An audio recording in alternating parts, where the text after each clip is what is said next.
Guys, I done something cool, and you might not even be familiar with the coolness because you might not have actually experienced it as a kid because your childhood sucked. But I need you to hype it up, even if you don't fully understand it. We changed the color scheme on the PC, and the GIF is awesome. Can you guys see that? What's up, one and all? Happy Tuesday. Hope the week is off to a good start for you. Can you guys see that? Can you see what's on the LCD pop screen? I was very happy. No more. Dude, we always have the horse. We had to take a break. I was like, what is another of the greatest games ever created in the history of gaming? And immediately, like a bullet to the brain, it just came to me. Banjo freaking Kazooie. I can't be alone in this, right? Banjo goddamn Kazooie is goated. And I found the perfect GIF. Look at those adorable little buggers. You guys need a zoom in. I'll give you guys a zoom in. Look at them! We even greenified the PC today to fit with it. Yeah. I don't know. I was quite proud of that. It like slotted in so cleanly. And then maybe we change it in a few days again. I've already like got an idea of the color scheme that we do next. The green isn't coming through that well on the camera though, which I'm not sure why. It's a bit weird. But I'll try to look into that. I tried to increase the vibrancy, but then I look like I'm at the beach. Right? Like we can greenify it more. All I have to do is go to camera and do this. But then I feel like I'm very tanned. Right? It's very green now. Now it's very cold.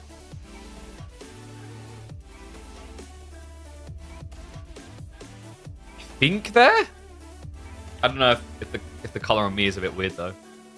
Mexico KP? Hell yeah. Never had a chance to go. Supposed to be in Spain.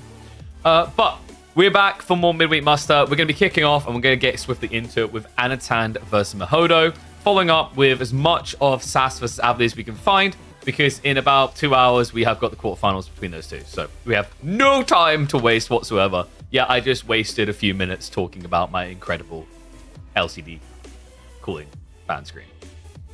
I have my priority straight. What makes you think I don't have my priority straight? Shut up, I have my priority straight. Okay? So, let's get ready to go with that. So opening series, Mahodo versus Anatan. By the way, am I seeing that correctly? Okay, no. That was the previous round. That was the red dark side round. I was like glanced mountain clearing and I was like, what the duck? So we're gonna be opening up with Wilderness as is usual, but not your usual pick. Anno done something weird. He done something really weird. Can you guys guess what it is?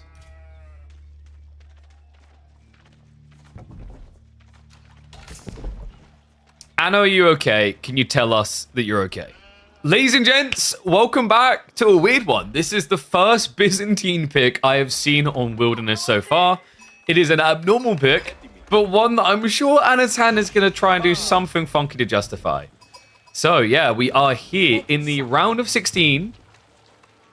And Anatan would be favorite, but Mahodo has been improving. Guys, he just had his biggest performance in the EGC tournament, right? Obviously, he is out, but to make top scene is an incredible achievement for Mahodo. He's been kind of ramping up. Japanese, definitely a more reasonable pick on this map, some we've come to expect. But I can't get over the Byzantines, man. Like, why did they get picked here? It's not like Anno didn't have other options, right? He had HRE, he had Mongols, ABBA.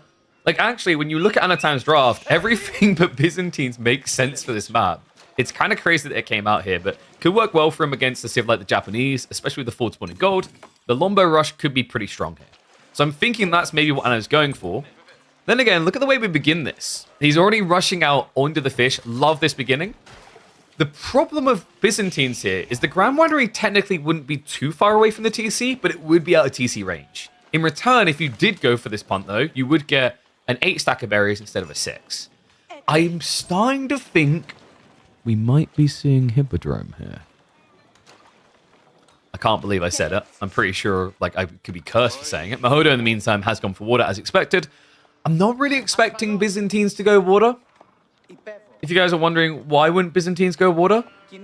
You've probably never watched a Byzantine water game before. They are probably considered the worst civ for competing on water. Right? Because the flamethrower boats are a little bit clunky. Very hard to utilize in fights. Usually gets kited too easily. And there you go, guys. It's going to be Hippodrome. Now, there's no way he'd make this a Pro Scouts build, right? Nah, I don't think you're going to see Pro Scouts here. Pro Scouts is going to be a bit too slow, I think, against Japan on this particular map. Japan is, of course, already extracting the berries as well as the fish. Or at least they set up well to get those berries right with the farmhouses. But what we'll do, we'll hit the 2x just to get to Feudal Age here. Sheepball's looking pretty good for Anno. It's going to need it to be 14 to 21. Mahodo definitely got more. But it should be enough to function the Imperial Hippodrome, which is important here. I'm curious, you know, what's the plan here? Are we talking fast castle Katas, or is he going to try to play some Horseman Raid? On this type of map, Horseman Raid in theory is really good to just mass and blob up because there's nowhere really to hide. At the same time, I'm not sure you're actually able to do it quick enough to stop Japanese from just getting what they want. Meantime, Kurosawa House is going to be on the way. And it just feels like the timing was a lot better for Anno. But that's what happens when you go for the water like this, right? You're kind of crippling your own ability to scale fast. And here's an interesting thought, guys. Anatan, he could scale Horsemen to deal with the docks now. It's not a bad idea here, right? 4 to 5 Horsemen at least. Then you know, maybe 6 and go Trapezites. Trapezites, remember, is the one that increases torch damage. So the interesting thing is, considering it's a cost of like, you know, about a scout, right? It's 80 resources. If you have at least 4 units in range, then Trapezites is worth it, right? So if you go 5 Horsemen, take the scout over, you get enough extra torch damage that it pays for itself. And the dock is the denial you're looking for here, right? Anno, you cheeky son of a gun. Is this an outpost? It might be. It's an interesting idea because you generate stone by building structures, right? Either that, or he just thought he was going to be able to get the central dock against Japan, which just feels like a big no-no. Is he going to get this? Well, Anno does have the woods, and Mahodo doesn't. No, he's shy. Look at this right now. He's got 75 wood. I can't believe that. Usually this type of play is doomed because that trigger timing, if Mahodo had optimized his economy to straight away get the wood, he would have had an archer ship out killing this villager already. So instead, he is going to be able to get his dock up and compete. And the horsemen are already in the way, so he's going to have the torch down potential. Mahodo is being insanely greedy. He's refusing to actually play the water. Or rather, he's waiting until he can get a springled ship. What? Okay, this is taking me by surprise a little bit. I mean, I kind of get where he's coming from, but at the same time, that huge delay, it means your opponent gets away with the dock. It means he gets away with everything, right? Mahodo, is there a risk that Anatan is baiting him here? Like, imagine if Anatan just doesn't now build anything out of this. It seems wasteful, but then you realize that Mahodo is going to spend a pretty lofty 500 resources on boats that he doesn't need. He could argue that it protects the dock from burn down. Anno can still raid with his horsemen. In fact, he's already shuffling across the land. And Mahodo is reacting by going into Raxes. This game has already, 6 minutes in, got really weird for the Japanese. A lot of what we're seeing here is not what you want to be doing, right? Like for Japan, it's all about how do I reach Fast Castle, especially when you go Kura Storehouse. Kura's not really designed for long-term feudal play, weirdly enough. You think it would be because you have all this extra food over time. The reality is you lack that initial punch at the start of the age to really remain competitive. Yeah, a little bit dicey. And remember, Anno, he has still been gathering from berries, right? So we will have the potential still to shuffle in to the Lombos, which would make a lot of sense here now that your opponent has revealed spears. Wonder if he just considers adding an archer range as well, actually. This was a full bait dock. I mean, I'm impressed. I feel like he definitely got enough out of this. Mahodo went overkill, adding not just 500 resources worth of boats, he added 730 resources worth of boats. Just imagine how close he would have been to Castle Ace if he didn't do this, right? Meantime, Blacksmith's also has been burnt down, which means you can't even think about something like Undermesh, even if you could afford it. You've already got Horsemen patrolling the gold. I mean, Mahodo is pretty hard stuck at this stage. And I'm wondering, Anno, do you just actually add an archer range now? I mean, he's going to have the Lombos to begin with, but obviously scaling them isn't going to be ideal with Hippodrome. But just going mass archers in general works really well here against Japan. Especially with the pressure that's already going to be on the tree lines. You can see Anatan just circling like a shark. You think that Mahodo brings some off-meta and wild play in the top gameplay? Yeah, I think he has some crafty strategies. But, you know, you talk about, like, off-meta and some wild plays, and then you realize you're up against Anatan, who has kind of made a name for himself for that type of style. Triumph gets activated, and this is big, actually. Mahodo, sleep at the wheel. You'll be lucky if it's only 2 villages. Looks like the third one is going to be picked off as well. Doesn't actually garrison them in time. And it looks like he got baited. Yeah, 1 horseman dove in on the east side, and Mahodo pulled all of the spears. So, Anatan, you know, this Triumph, you only really get 1 pump in the early mid-game because it takes too long to regen at this stage. But the worth was there. 3 villages are not anything to turn your nose up at. And dot drop coming in. Anno, are you kidding me? Oh, come on. That was dirty, man. The timing on that. The starter step out of this lad. And Anno is back. You know, at the start of the month, there was kind of questions on it. I know he wasn't feeling too well. It seems like he wasn't in the best space competitively. But Anno has returned. He is vibing in this game. You can already feel it. I feel like he's one of the few players that can like make me believe in Hippodrome as well. There aren't many that I see build it, and I'm kind of convinced of the plan. But he's definitely convinced me, and you see the follow-up plan now. It's going to be Castle Age. Meanwhile, Mahodo, I mean, yeah, Anno is actually going to try to contest. We got the arrow slits, right? This is kind of cool, because we usually think of Japan as the arrow slitting civ here, because they generate stone with gold. But remember, Anno, similar kind of shoe fits all, right? You build structures and you generate stone in the case of Byzantine. So it gives him that arrow slits and proves to be a nuisance here. Archer ship is going to be coming out, but there's already a Springwood ship in motion. He will look to target onto the demo. Can take out the archer ship as well, but he doesn't actually target fire it down. So yeah, a bit of a waste here from Anatan. Still, land pressure is looking good, right? He's got the Lombos queued up. Mahodo has, however, locked in on the gold and is looking for that age up now. Kind of a tricky game at this stage, actually. I mean, Mahodo, he is going to have the age up. How much food has he got to work with? He's obviously got the fishing, but on land, yeah, 20 sheep. He's got plenty to pump with. Anno needs to hurry up. His Lombo timing really wasn't ideal here. And it means he hasn't had that extra layer of pressure to even force a second outpost out of his opponent. Like, I'm starting to wonder if... Okay, so this is why he bothered with the dock. I didn't notice this. I must have been blind. I should have seen the blue. He built a Merc house over at the trade post to get the quicker production speed. However, it's still going to be too late to start the tech up. Could maybe get a kill or two. If he doesn't waste time here, Mahodo. He's going to react quick enough, so we'll better dodge the pain. Horsemen are just still doing a little bit of pressure here. Getting rid of the houses is actually a really big deal. Mahodo doesn't have that much pop space currently. And he actually queues up Samurai.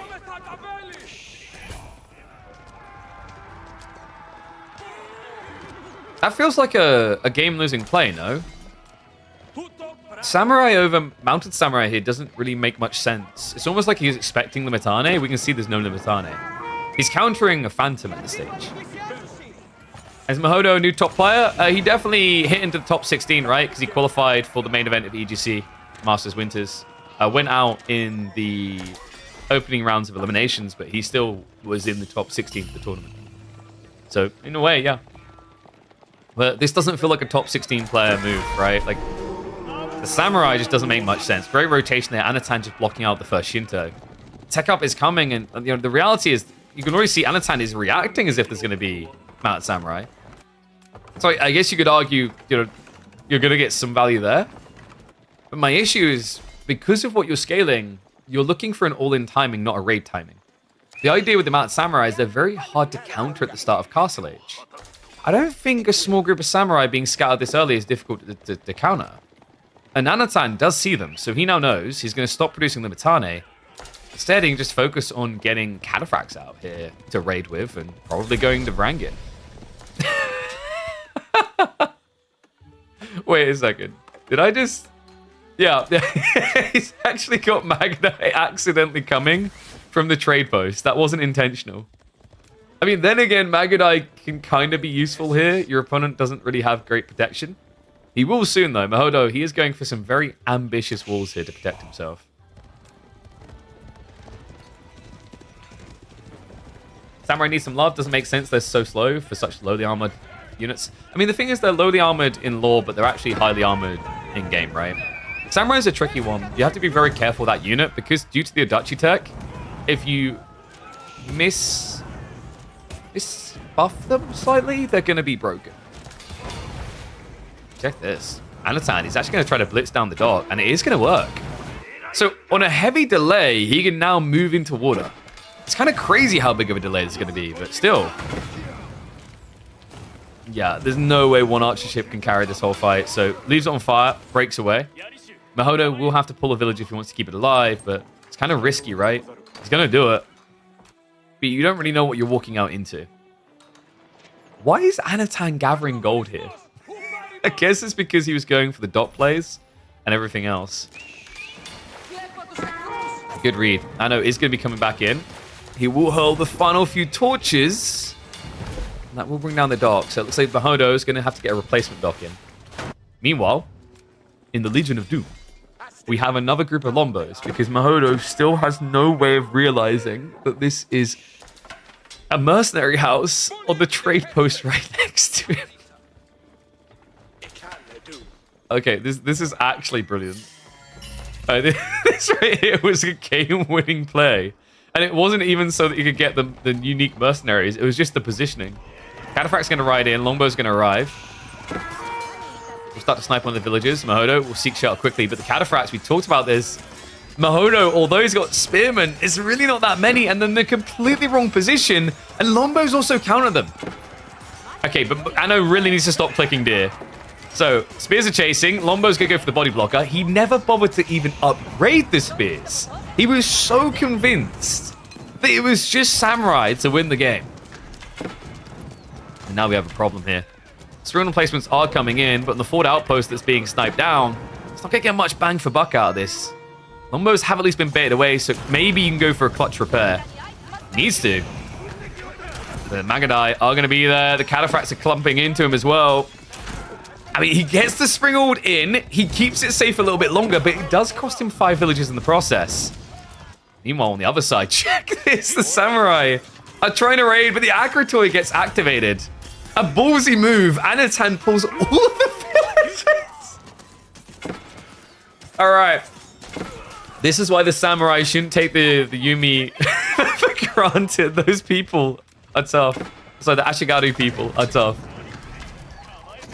So if you ever want to question whether samurai are worth it, just show someone this clip of samurai against people with a pokey stick losing. Oh my Gideon, I can't believe that. The amount of worker kills he's finding in this game as well.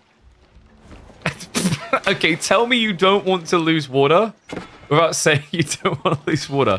Triple docks here, and Mahodo doesn't have the economy to even support one, really. He needs to get more land force here.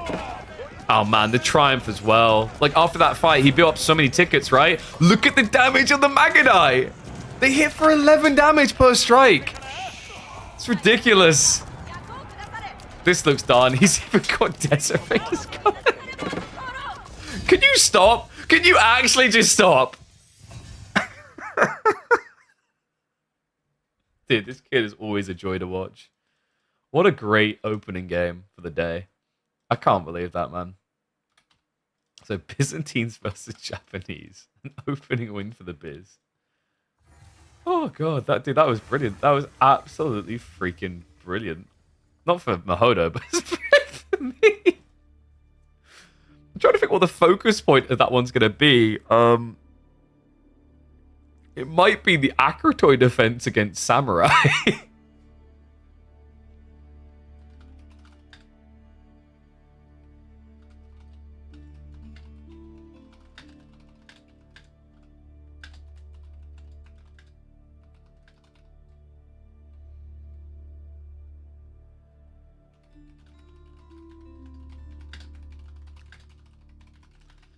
Oh, man. All right. So, let's get ready for the next game. HRE versus Roos. I mean... Be honest, Mahodo. Do you kind of feel like you got outdrafted?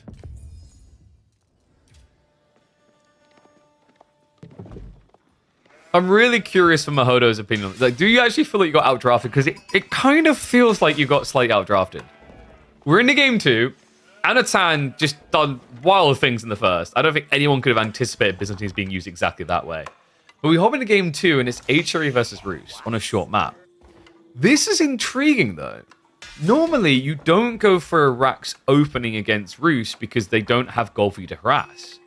But Anatan, I think because of the nature of Cliffside and how close you are to the enemy base, he's going for the Spearman play to block the hunting cabin. And that's going to set him up nicely to deny pro scouts afterwards. And interesting, Mahodo thinks he got everything he wanted out of the draft. Okay, but I'm gonna put a different thought process out here. I don't think Mahodo thought it was going to be Japanese game 1. Sorry, Byzantine's game 1. I think that kind of messed with the entire dynamic of the draft. Because, like, if you think about it, with what Anatan drafted, he drafted HRE, Byzantine, Mongol, Abbasids. A water hybrid map, every single one of those civs, bar Byzantines, makes sense. It's kind of wild. But this is tricky, man. Like, usually I'd say the Rax rush just isn't worth it. You'd rather just get feudal quicker, then pump out Spearmen. But how close they are, and also the fact that the spawn was a double forward tree line, meaning the hunting cabins are closer to you, there's a lot of value here, actually, for Anatan. In fairness, Mahodo should be able to pull villagers to defend, but unfortunately, I think this hunting cabin is just out of range of protection. So if he tries to run out to repair, he could end up dying. And more importantly, is remember, with this build, Roos use all of their wood straight away on the hunting cabins. So they might actually have it quick enough to use on repairs. I think Mahodo's a comfort civ picker, not a meta picker. Well, I wasn't even talking about his picks, though. I was talking about Anatan's. I think, like, for Mahodo, he kind of went with a robust field of picks here. It's just Anatan was so odd. With his opening pick, it kind of threw everything asunder. So, villagers are going to be pulled. Bano can just stab in, right? Right? Another thought here, guys. What if Anatan was just to build an outpost right here? I think you could get it snugly close. I don't know if it'd be worth it, though, right? Like, with being pro scouts, your opponent will just bring the food to the backside instead. This is getting a bit weird.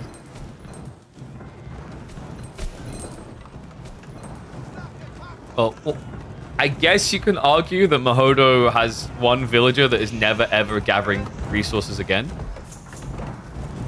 Her name is Marie. She never really thought of herself as a repair girl until one day fate shined upon her and she took up the hammer to keep the Roos Empire alive. And since that day, she's regretted not taking combat training. She's dead. Okay, I think that's, like, even those two spinning down, that's kind of worth it. Right, the idle time, the wood wasted, and then still losing a villager is kind of rough. That being said, Mahodo is going to be quicker to tech up here. Anatan has heavily delayed himself. It would have been better for him if it was only one spinner going down, right? Because then you just have enough to still be annoying to the scouts. Arkin is going to be on the way. He has got the gold, the tree line in range. I mean, this is an ideal Arkin placement, actually, for Anna. She's the Jenny of Roos. That's not true. She got impaled, not burnt alive. You're literally constantly looking at this villain and he's attacked the best moment. Dude, I mean, Anatan, he knows. It's almost like you have to experience the frustration of looking away at the wrong times to then leverage that against other people, right? It's that type of feeling. And looks like we got a deer shoving. Love this from Anno. Yeah, so this is something I've noticed the 3D clan members in particular are really big on. Is for a while I feel like it was the Canadians gist. They really loved this. They pretty much guaranteed everyone started laming deer. But more recently, B and Anatan in particular, Cat also to a certain degree, have been loving this push. Usually it comes out of when they're playing Roost for the scouts, but Ottomans, HRE, Mongols, they could all potentially do this type of play as well. So actually, all of a sudden, this play kind of feels justified, right? Pro Scouts is still, what, 50 seconds away? He can shove the deer all the way to the TC and then still run over to intercept the deer here. And also on top of that, he's now removed a deer pack from Mahodo to munch on. Unfortunate one, the deer did get away, but now he actually has the angle to shove this all the way to the Archon. I think if he does choose to commit all the way to the Archon, it does mean you're letting the first group of Pro Scouts through. But because it's only 3 Scouts right now, you'll be able to get back in time for the second.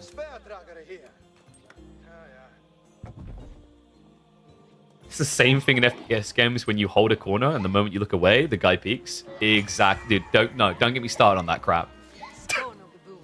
I had that last night while I was playing through the Call of Duty campaign. The AI done that crap to me. You know, I was like really tactical. I was going through, I was checking left, checking right, going through the stadium.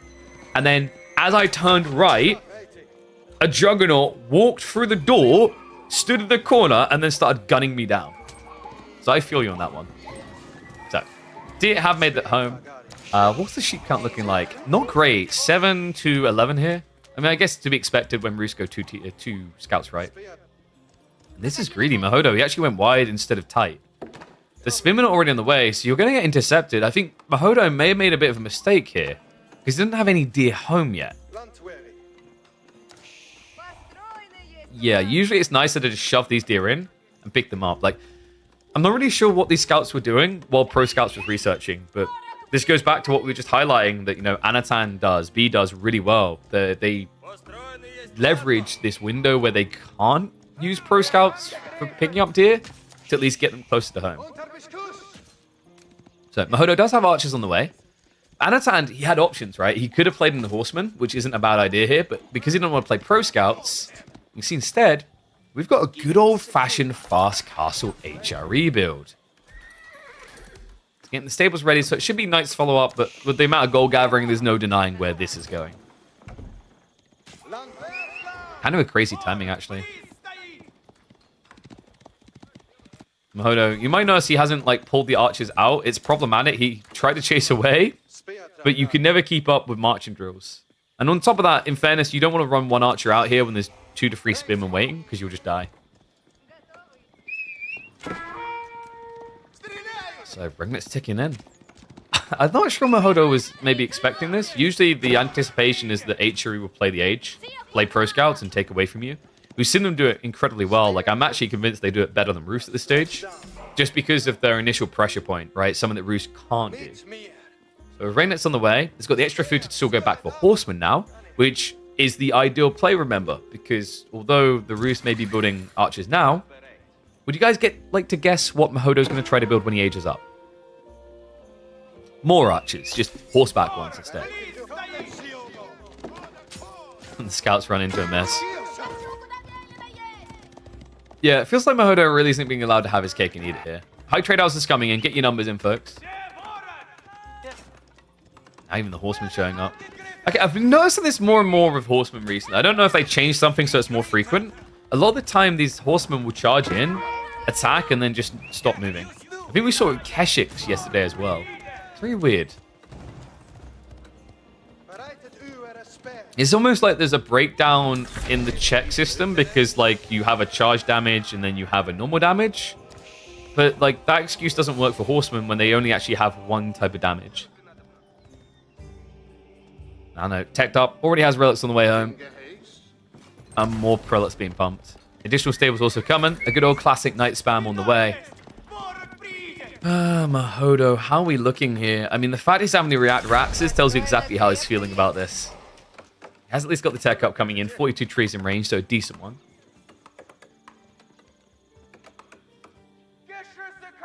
I know.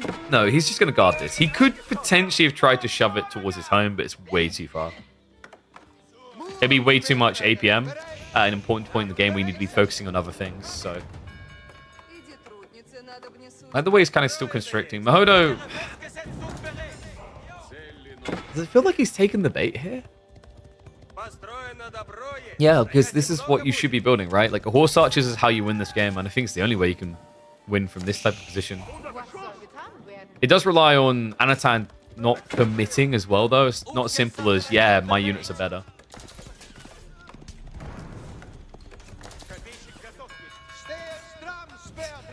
I know it's being so annoying.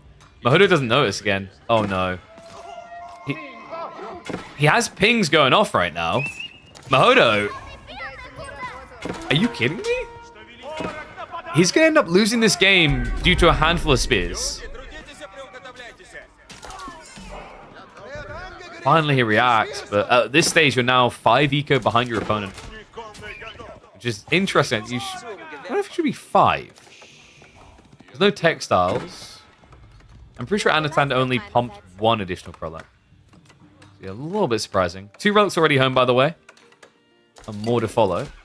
Mahodo is going to try to compete. He has to compete for safety, though. He goes for the easiest relic for him to grab possible. Ironically enough, a good choice as Anatan was circling around. But it should mean that Anno gets the rest of what's on the map. He just scouted up here with the prelate. The classic thing with Cliffside that we see so often on this map, where there's just like 1 or 2 relics that people can't see. Yeah, 4-1 relic split is brutal for Roos right now.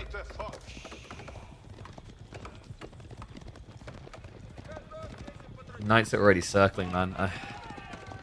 Mahodo actually stopped producing the horse archers altogether. This is a bit worrisome. It means he has no attack point right now. He just has to try and survive and then go. Right? Like, I think that's the only way Mahodo wins now is you have to just hunker down, bulk up to like a decent-sized army, let's say 20 crossbows, 15 spears, and then you have to run at the enemy base. Because you are behind by so much at this stage. He's not even going to be able to find the prelate in time. Oh, come on. Wait, does he glimpse it? I'm not sure if he saw that. Interesting for Anno as well. Backing up like this is going to reveal the prelate. But I don't think the army's quick enough to intercept. We've got more knights and horsemen nearby. It's kind of crazy that Anatan isn't going into anything to actually counter what Mahodo is doing. Right, you can say the horsemen counter the crossbows, but there's enemy spears as well. It's very clear that Anatan was expecting horse archers here. So you could argue that Mahodo got ahead of the trend. Problem is, he got ahead of himself here. Rushing out with small groups like this to try and intercept the relics just killed his momentum. It's going to slow him down. And ironically, after discovering horsemen, he's actually now queuing up horse archers. Oh dear. Sorry, I sounded like a nanny faking caring there. Oh dear. Very patronizing. I mean, this does look pretty catastrophic right now. Mahodo... What's that wall? I think Mahodo's been watching too many Voldemar VODs here. That's crazy. Has he been screaming with Louis MT? Oh wait, and you. So first there was Marie. And now Lucy. Lucy has basically got a job that's going to take her whole life. Good God. It's not going to be a quick wall.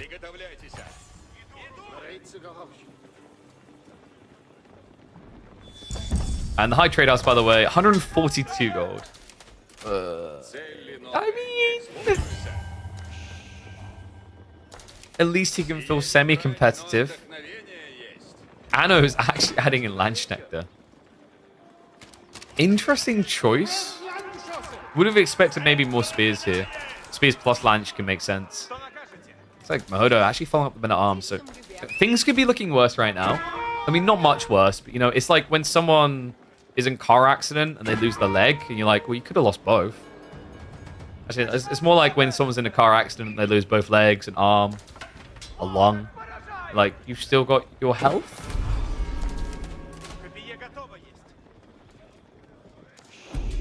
Sorry, Mahodo. So we do have Siege Workshop coming in. It's spring Okay, if he builds Springholds, guys, he can win. Because here's the weird thing for Anatan. Landsknecht get countered pretty well by Springholds.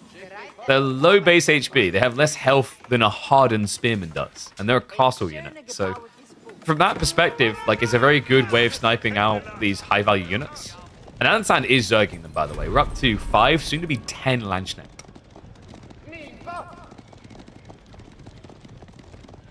Marie doesn't have to worry about employment. She's set for... Oh, no, dude. She's... Like, I'm kind of weighing up whether the game ends before she finishes this wall or not at this stage. Like, one's if you think the game is over before she finishes this wall. 2, if you think she'll complete the wall before the game is over.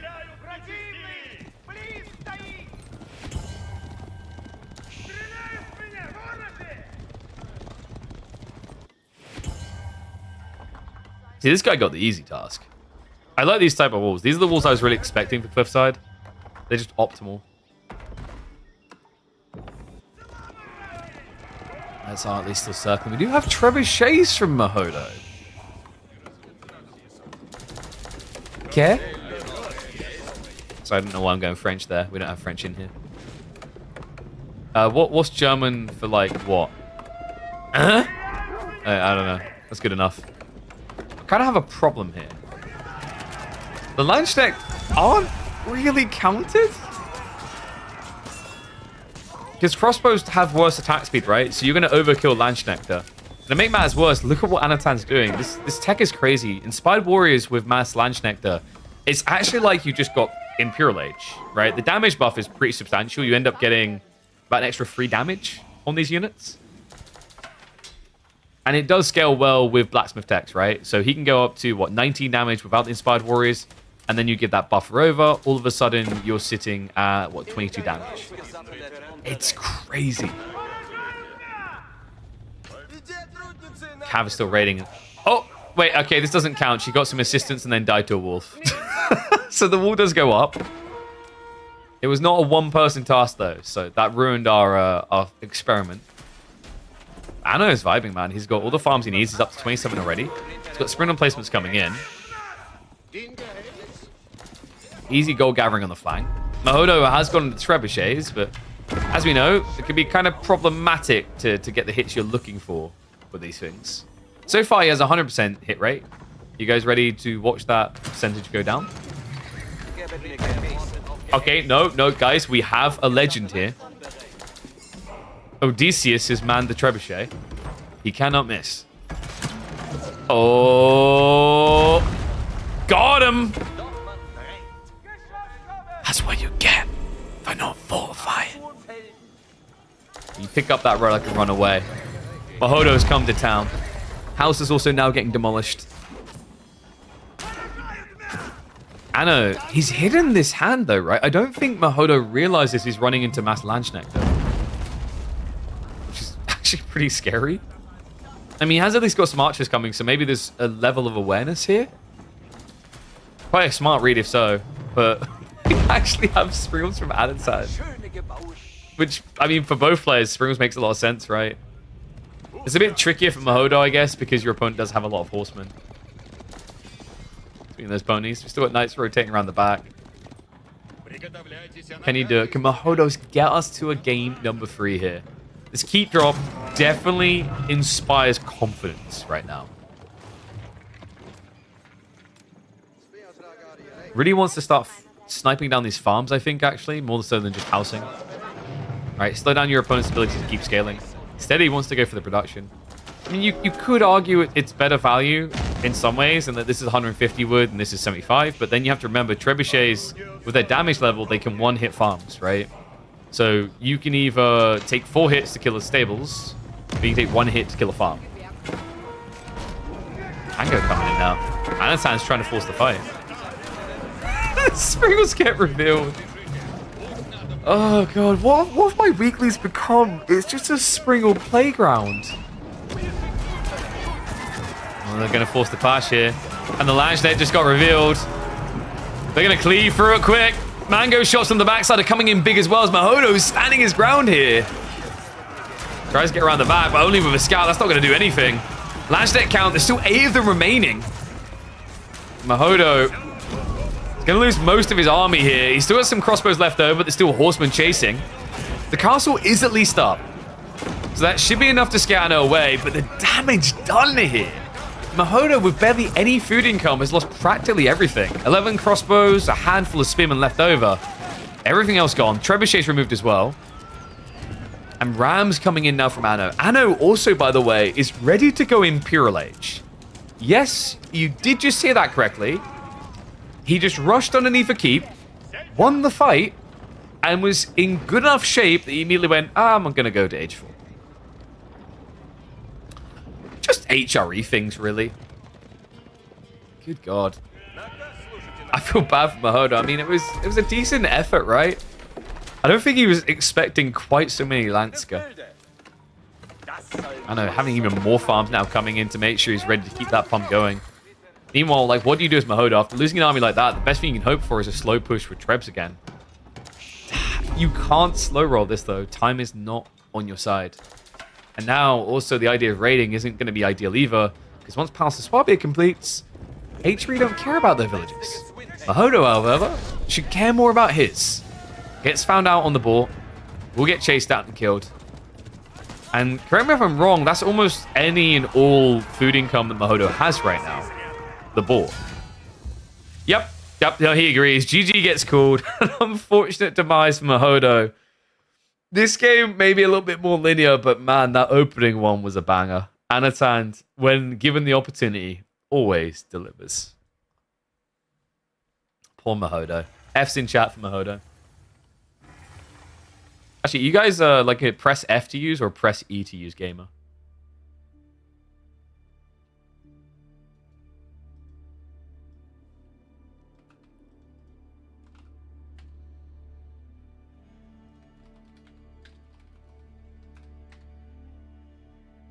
Sorry, I just have to send a quick message. E to use? Yeah, dude, I've been playing through Call of Duty and I was like, I'm going to switch this over. I like the idea of what like those type of games do, where the logic is your tactical grenade will be Q, and then your kill grenade will be E. But I just like using the middle mouse button instead. Yo, what's up, Camian? Thank you very much, mate. Appreciate the gifted sub for good old Mahodo. So, one series done, but there's more. We have got Sas versus Avely. And Avely, oh my god, dude. Can you like stop being so in love with yourself? He picks his own map, Bridges. So, Wilderness, Dry Arabia, and Bridges. Let's go ahead. Import the draft. Switch over.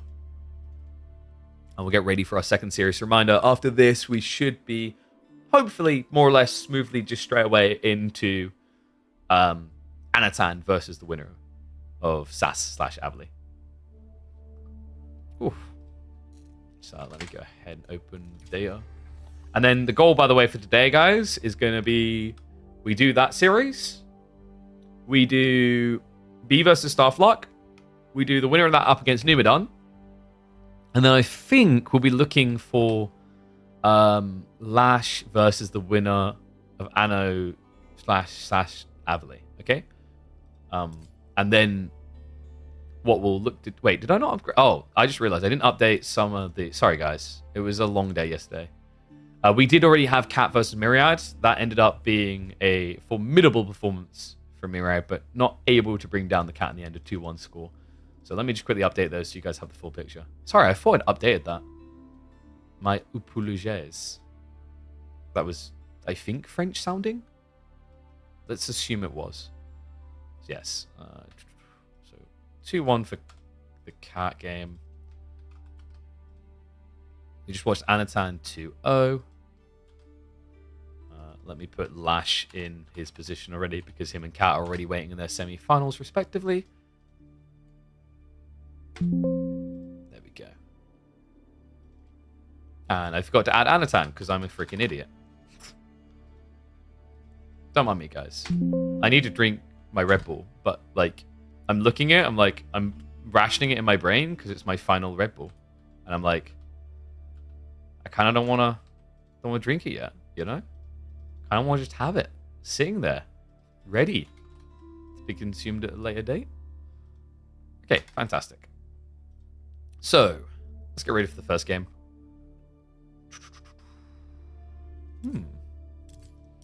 Byzantine's coming out as the big priority again. I mean, we do have Bridges Dry Arabia, right? So it makes more sense here. And it's not going to be picked in the opening game. We aren't going to get an Anatan tree again. It's going to be Mongols versus Japanese. Just drink it? I mean... It's kind of tempting. It's very tempting. I sent... Yo! What's up, Firehig? Thank you very much, mate. Perfect times we can start a new set. Appreciate the raid, mate. Hope you had a good stream. But yeah, I sent I sent a photo to my Red Bull contact. It's just literally me with an empty can.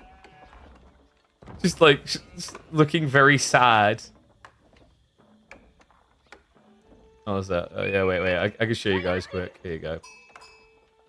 So yeah, this is... Where is it? This is me discovering that I'm out. Like, look at the desperation to just get one last ounce out of that thing. God, my life is hard. All right. Get ready to roll, though. Do we have live series today? Of course we do. We always have a nice mixture of live and recorded games. So the winner of this will be going up against Anatan live. Did Biz is broken? As much as that sentence. Hey, actually less so than that sentence in the current meta. Oh, okay, I opened it. I kind of have to drink it now because, like, when I come into my studio, it's nice and cold because the room is horribly cold. But then, obviously, as I have the heating on, the room is going to get really hot, and that means the Red Bull is going to get really warm.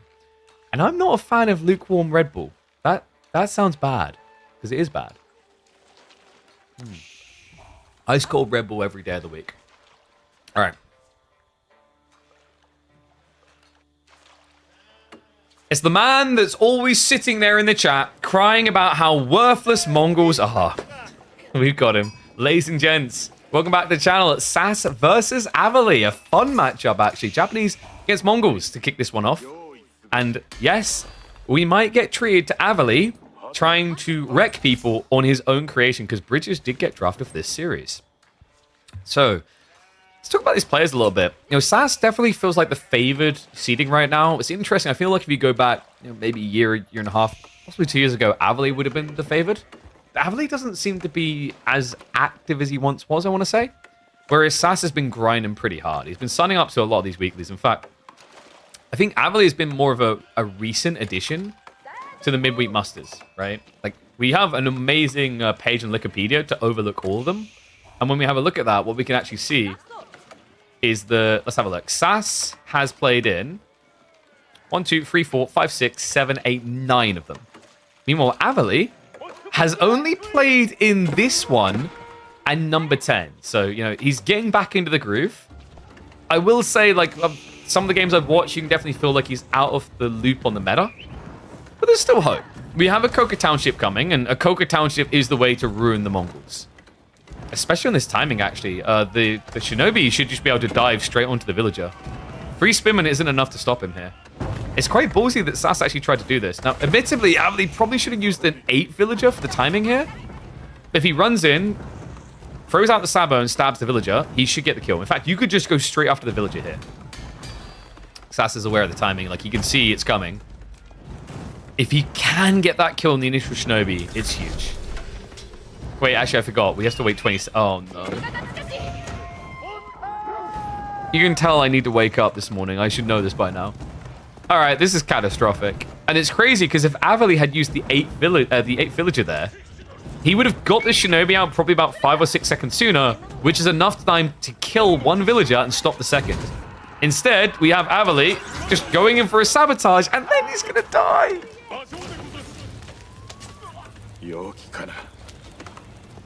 GG. Okay, this is eternal sadness, I think is the correct term. He can't touch gold. He can only afford one more Shinobi.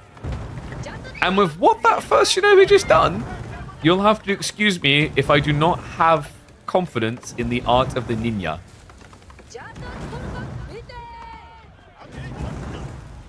I mean, he has at least got the guy alive, right?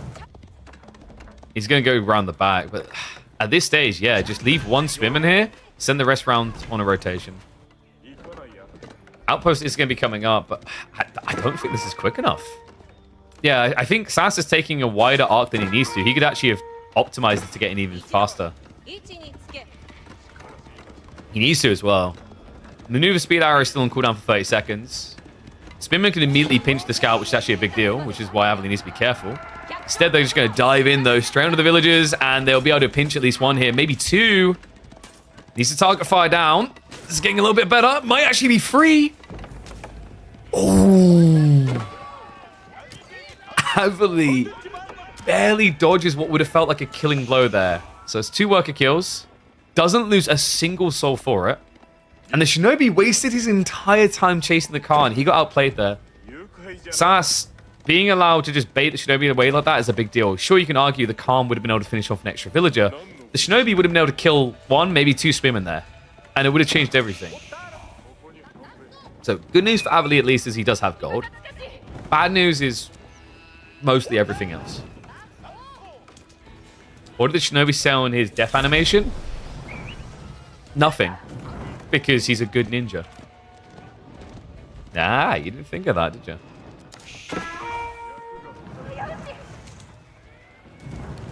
Either that, or as possibly said, tried to say Shunshin, but he got the N and the T mixed up.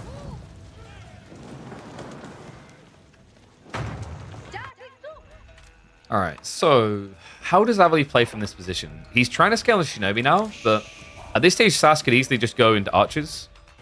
And yeah, that's exactly what he's doing. Now, there's a few different players here for Sas. You could just go normal archers. You know what's better than normal archers? Archers with a pony. Okay, actually, it's going to have to be normal archers. We do have Yumi coming. Avely's doing some funky things.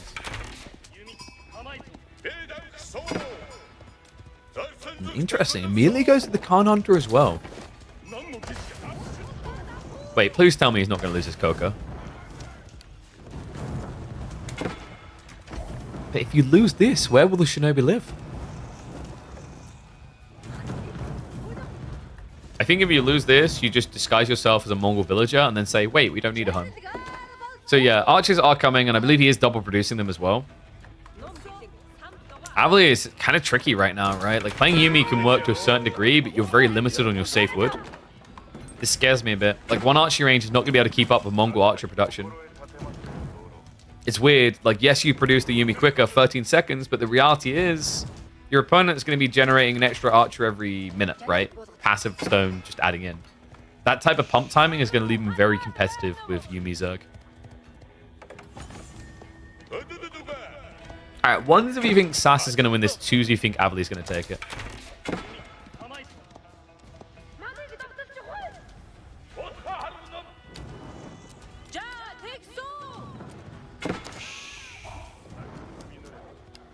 Because my instincts are telling me this is looking pretty good for the Mongols.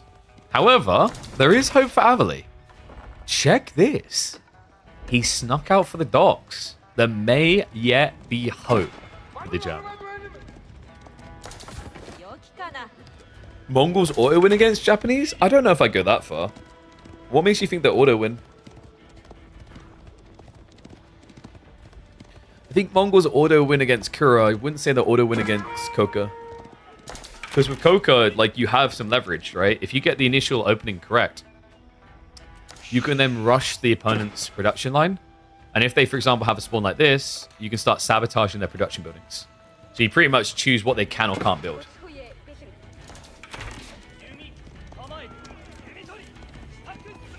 It's quite funny as well, because like for a long time people just thought that, yeah, Japan lost this matchup. But that was because everyone at the time would only build Kura. You might be able to poke here. Sasa, he's doing something a little bit weird, right? Like, he's trying to maneuver around the side instead of playing through the outpost, which makes sense because he wants to block the trees, but realistically, you need the movement speed to remain competitive here. He has got Steel Arrow in the way, something that Avely hasn't queued up yet, because he doesn't really have that many Yumi. Now the Keshiks are coming. Oh boy, Avely. Food-wise, I mean, he's got, what, 13 sheep left, so theoretically he could afford to keep playing the Age. It's just, as Japanese, the thing that sucks for you is being stuck here doesn't really benefit you unless you can leverage that Shinobi detail. And after what happened on the opening, he couldn't really do anything with his Shinobi. Should be hard for Shinobi to do anything with all the Mongol towers of freestone. The problem is if you're building like additional outposts, like if I'm a Japanese player and I see you, like, let's say you built 3 outposts at home, that means you're definitely not pushing units into me, right? So then I get castle age. So like for Mongols, it's really tricky. You don't want to spend resources defensively against a greedy civ like Japanese, because they can just bypass you into age 3. And if they reach age 3, then they're definitely favored. So for Mongols, the whole idea is like, if the map is good at least, that's where Japan can suffer. This map, I think, is a more interesting one because although you have this outpost rush on the forward gold, which seems really broken, the backup gold is quite safe and close enough that you can realistically lean for it, right? So I quite like that. It's not that it's guaranteed. Like, if you get hard pressured there, you could still get pushed off. But overall, I am a big fan of the design layout of this map. While they're not fishing, what, Japanese? Because you mean Sasa's already cleared it. It's like Mongols are doing them in the water. So like the problem here is because the ponds are always forward spawning, if you're not the aggro party, fishing is difficult. This is definitely a map that rewards aggressive openings a lot of the time. I'm in a bit of a pickle here. Sasa is trying to poke in. Has got the Khan Hunter as well, so remember he has got that extra range. Maybe jump the gun a little bit. Needs to wait for additional troops to arrive.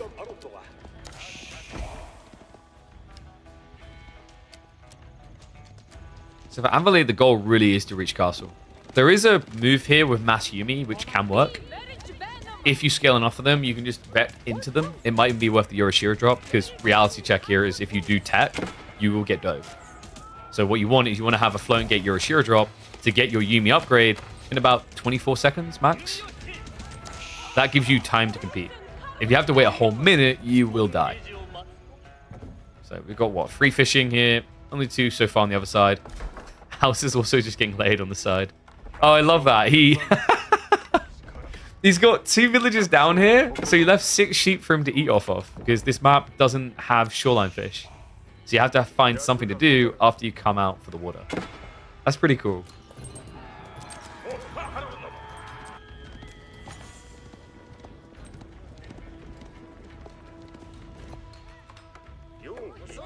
So we're getting additional Khan Hunters. So just playing it safe. In case your opponent scales Yumi, he might be able to snipe you. Avely is about ready to start the tech up, but he needs to start pushing out additional Yumi. I don't like how small this army is and how fragile it is right now. Floating Gate is going to be prepped. It's in one area where Sasa realistically should not be able to see it. Then again, yeah, okay, the Falcon expired at the perfect time there to hide it. However, the Khan is close enough for him to see all. Guys coming in from both sides here.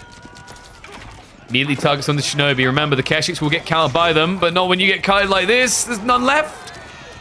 They're already dead. And he can just hop on in. Oh boy, there's no way you can build this up. There's just too many units in the base. Keshiks should be able to hunt this down. They've already got the undermesh play. Avely did at least get Steeled Arrow to help him a bit. But he doesn't have undermesh himself, which means these archers are able to dominate the fights. Villagers trying to find a way out. You can already see that Sasa's peeling to deal with that. We'll rush the gate up, but with so many archers already on top of him, going to be hemorrhaging a lot of workers here. Yeah, really great timing by Sasa, actually. The best time he could have asked for.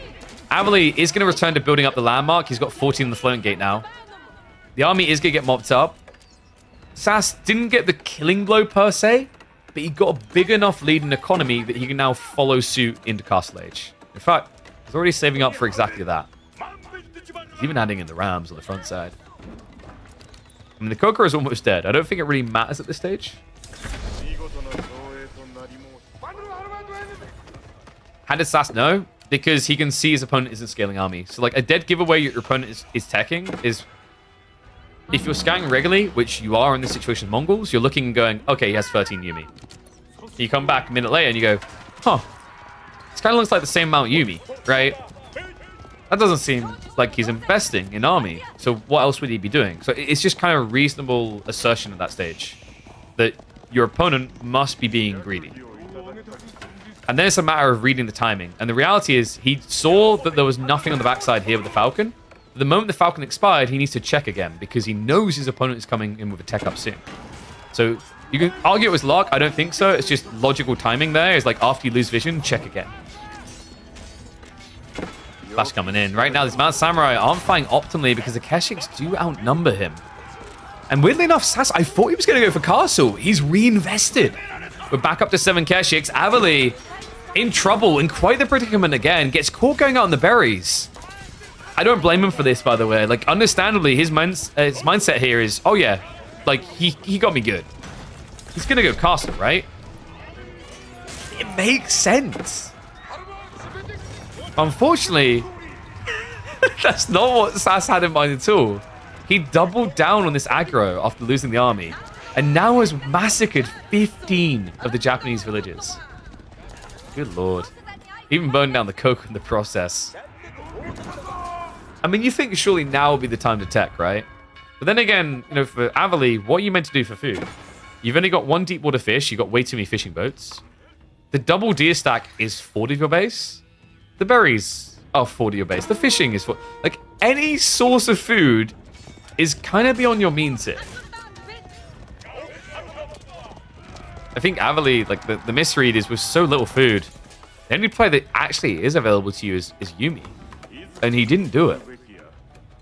Even Yorishiro dropped the TC to try to recover with no food.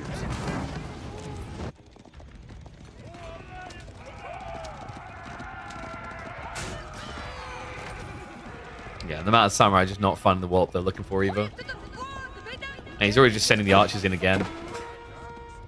Alright, this is starting to look a bit like bullying. I'm impressed that Avely just still thinks he's got a chance. I guess I can kind of respect the perseverance, should we say. Like, he hasn't been fully killed yet. He is still ahead in age, which is probably the only reason he hasn't thrown in the towel after that second raid. If Sas can find his way up into castle, and Avely doesn't have any sort of leeway, like, you know, having full fish control or having relics, I imagine that's where he'll just automatically concede.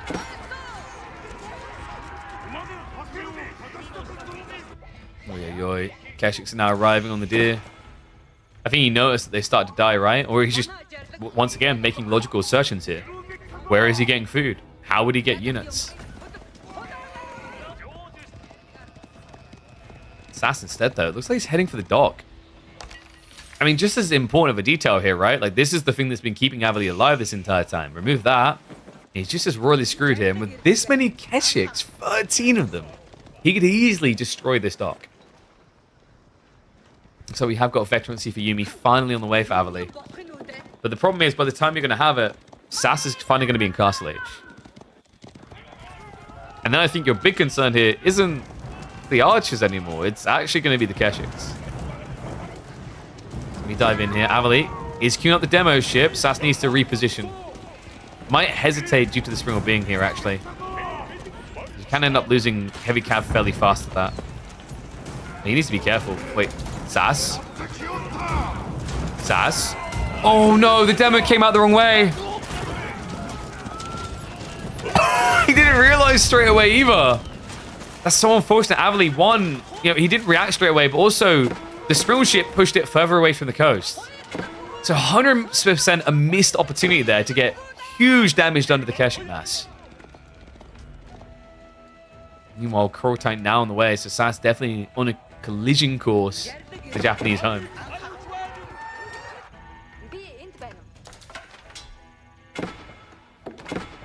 And these are the type of games that make Japan look real sad. Then again, like, it is a symptom of the opening, more so than just Japanese having issues itself.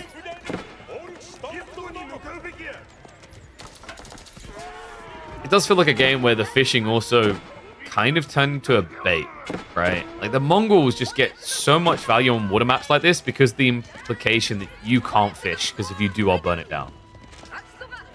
Because that's what happened in this game, right? Like, look what Sas done. He took it for himself. Double dock versus the one that's now gone. The rat is even getting red. What? What? No one's sniping the villager. The villager just stood there right next to a springle chip the entire time repairing that ram. That was so unnecessary. Oh my god, dude. This is approaching BM between the ram and the fact that Sasa is now taking the deer from right next to Avely's base. We've just kind of reached a point where this just feels rude. Oh god. And it's that infamous moment. The Kurotai is now on its way to the front line. Well, Avely has resisted the GG call for quite a while. But, wait.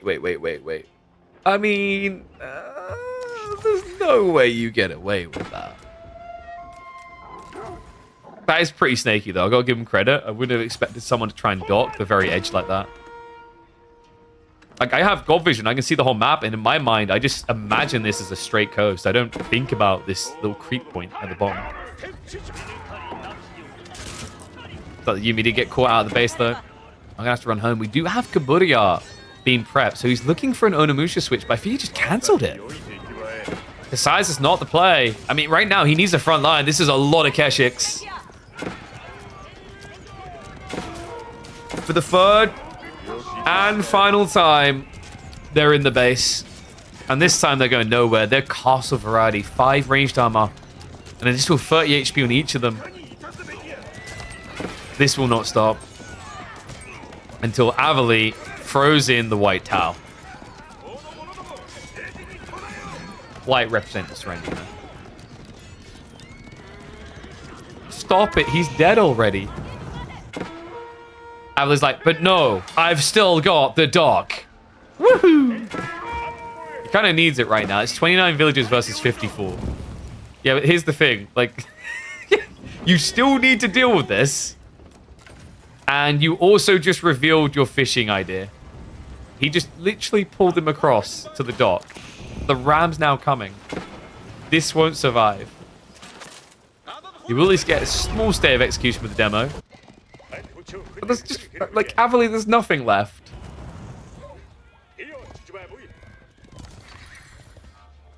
You're dead, sir. Dead.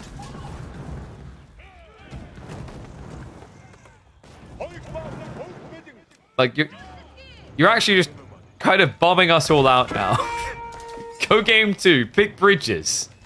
Return fire. Annihilate Sas.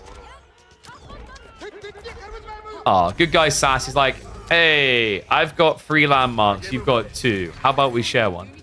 What a nice guy.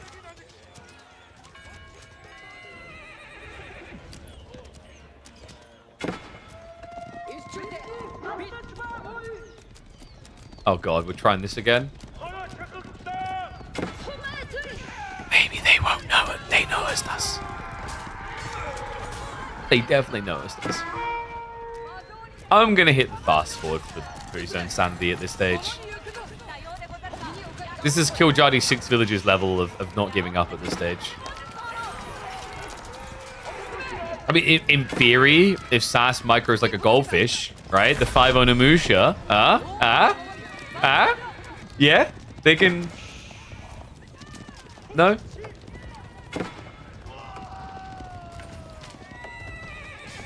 Probably not. I mean, in fairness, none of them have died yet. And he does have outposts. We'll ignore the fishing and the relics and the double economy lead. And is there anything I'm missing here? The fact he picked Japanese. We'll ignore that.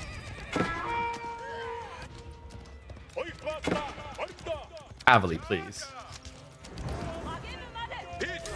We got him! He's dead!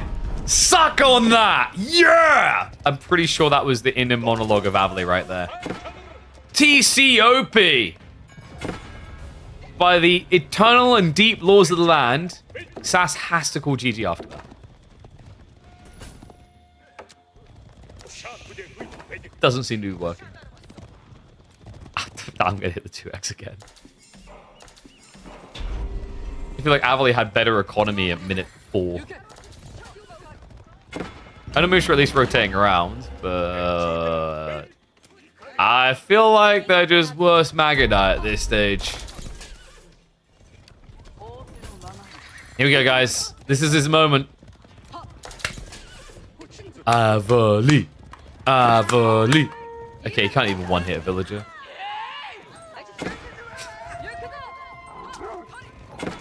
He's got this. There's no way he loses all these Onimusha to a single outpost. There's absolutely, categorically no way. Where are they going? Meanwhile, in the Legion of Doom. Okay, yeah, Magadai better than Onimusha.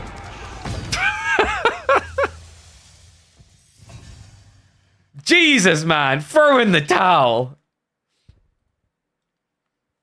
Just like, freaking, I could do this all day. Don't think you can. Don't think you should. It's not healthy. All right. So, let's put a point on the board for Sas. That game didn't bode well for Avely. But he has got bridges. Developer advantage. He made this city on... Wait, this map on Rock and Roll. He built this map. And he's got Chinese versus Malians, which I think can work quite well for China. So there is some hope.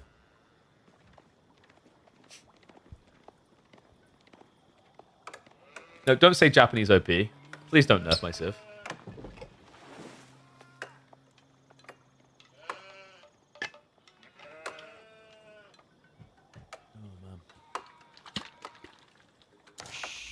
So reminder, by the way, after this series, we will have the winner of this one up against Anatan. Coming in live. Hopefully, Avely can get us to a game 3. So we have like no downtime and hop straight in. Sassy, the developer AV4? No. The Avely is the creator of bridges. He created this map. This is his.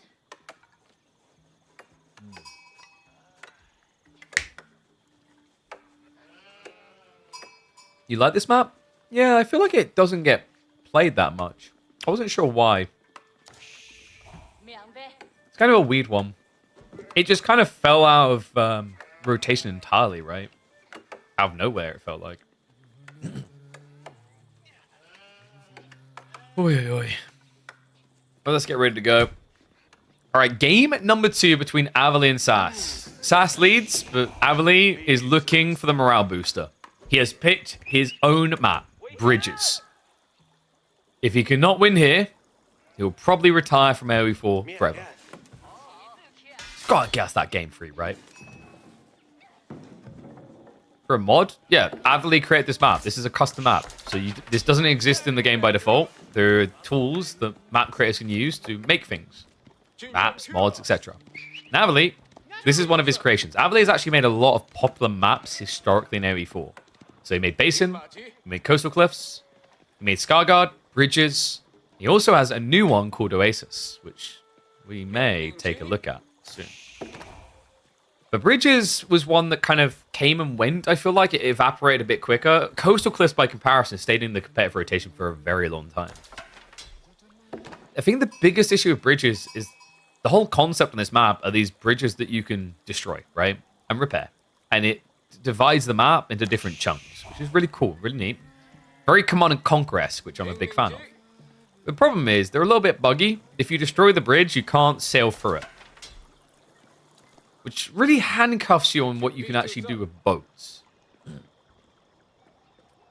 When's the new update going to come? Anyone have any guesses? Soon, TM? I guess, maybe. There's no way they don't bring an update soon. And yeah, are you kidding me? So Sas, he got double 4 tree line, retracted gold, a split gold south side. I mean, this is kind of ideal against China doing this. So what Avely's done isn't necessarily wrong. Outpost rushing the Malians always feels good. With this spawn, I don't think you can outpost rush him. With this spawn, it's just going to have to be spears, and then you fall back. Yeah, it just takes so long to arrive as well. On top of that, on the flip side, Avely has forward spawning gold and split tree lines. He's not as well defended. Also, the deer pack. Like, come on. On a Civ that's going to do pro scouts, this is kind of ridiculous.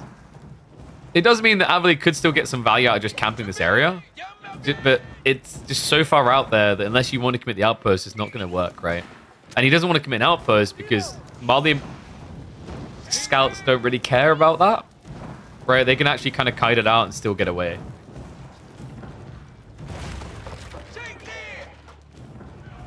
Why are we spear rushing if you're opening the Mill plus IO?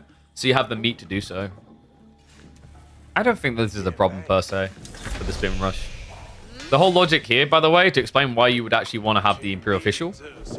If you see your opponent then reacts with Donzos, which is a possibility, some players do that, then you can supervise to outmass him. It's kind of like a Mongol-esque effect in this matchup. Isn't Coding Bride hard? Wait, what does that even mean? What the hell's a Coding Bride? Map variety is one of the big strong points of KPMM. Yeah, we try to do our best.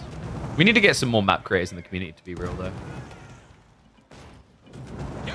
So, 2 houses burnt so far. This is okay. It's not crazy value for Avely. Really would have been ideal if he could have got the pit mine, but I think he made the right call here. Realistically, like the pit mine is 1500 HP. He only just had enough damage to kill 3 houses at 500 pop, right? So, what would have happened is you would have torched it to this point, and then a villager would have been pulled to repair, just like it's being pulled right now. The archer play has been forced. Avely should be looking for pro scouts as a follow-up, so what he's done here isn't terrible, because now you can just go into horseman. Oh, you mean the bridges? I mean, you can argue that coding bridges are hard, but if it's like it would only be hard because of the way they chose to code it in the first place.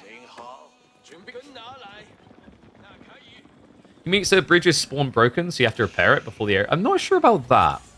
I'd have to check with the map creators. It's an intriguing idea, though.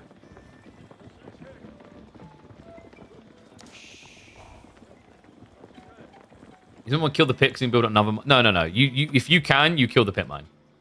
You 100% kill the pit mine. Because houses are 25 wood each. The pit mine is 150. And the pit mine is also the thing that generates the resources, right? So if Avely felt that he had enough torch power to take out the pit mine, he would have taken the pit mine every day. Now counterplay coming in. Avely, oh god. Well, this is getting a little bit awkward. He has at least got horsemen on the way, but he isn't getting that timing we were kind of expecting here. And as a result, Sasa is getting very cleanly now into pro scouts. This is not going according to plan. And yeah, I think in general I want to see more mid-map objectives. I've been pretty vocal on this time and time again.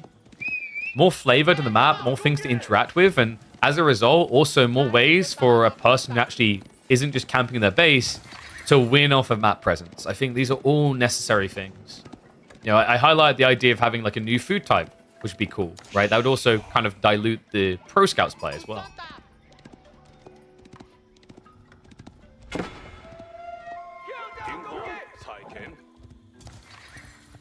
I mean, heck, I'd love to see, like, new guy types, right? When do we get bears? Maybe have, like, a special high-value wood cluster that just has a bear in the woods or some crap like that. And wait, Crackety's working? Well, that's not true, dude. You cast AoE 4, you don't have a real job. Wait a second. Okay, so we're kind of firmly in the feudal age now. Avely clearly is going pro scouts, right? If he is, it's really slow. He's blobbing a crap ton of horsemen. Yeah, so he's just going to shove the deer in instead.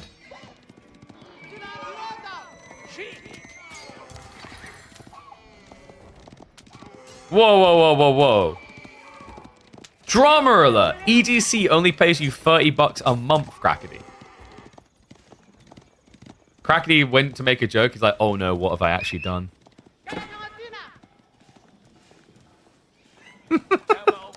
Controversy's been stirred just because he wanted to meme. Start by making the wolves scary again? Yeah, I think I talked about that before, right? It's like, now with the wolves not affecting the bounty system, wolves essentially have no relevance. There needs to be a change with wolves. I think wolves should be a really big threat. Like, maybe you have packs of wolves instead that spawn. and they actually pose a significant threat. You could even give them like bonus tag against workers, for example, bonus tag against like things that are unarmed. I'm fine with that. I don't mind the idea of more semi-PvE element, shall we say. I know some people are scared of the idea of becoming like a Warcraft-esque game, right? You don't have to look at it that way. I'm not talking about adding in a creep cam necessarily and having it generate items and yada, yada, yada. The whole idea of having like objectives to aim for and having worth in these things, but also having challenge. Like maybe wolves have something involved in that process that makes them worth going after, right? It's like a trade-off. Like we never even got to test how cool that kind of thing could be because there was that direwolves mod, but the direwolves mod sucked because big wolves had very small brains. They didn't know how to chase. So for play, by the way, is going to reveal that the mass horseman blob is approaching here. The wolves are going up, but not quite quick enough from Sas. What's Avely's goal with this? I guess just burn down the pit mines is pretty much all you should be able to achieve. There's no way you could dive.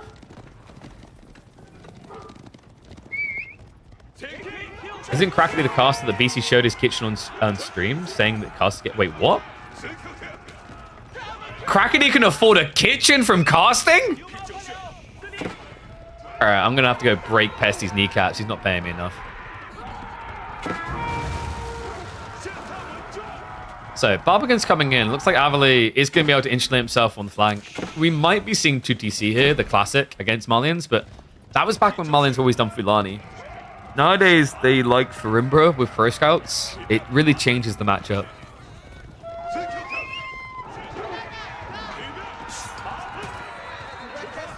Wait, did Crackety, did Beastie legit show your kitchen on stream and say casters get paid well?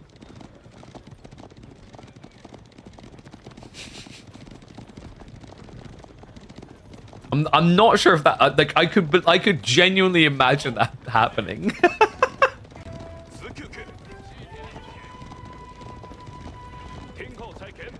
So chat, I'm gonna blow your mind here.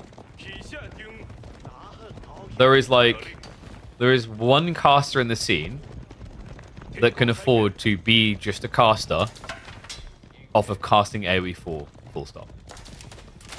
Can you guys guess who that caster is?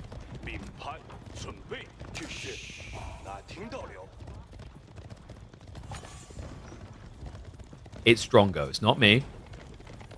If it wasn't for tech conferences and other esports, I can be a freelance caster only.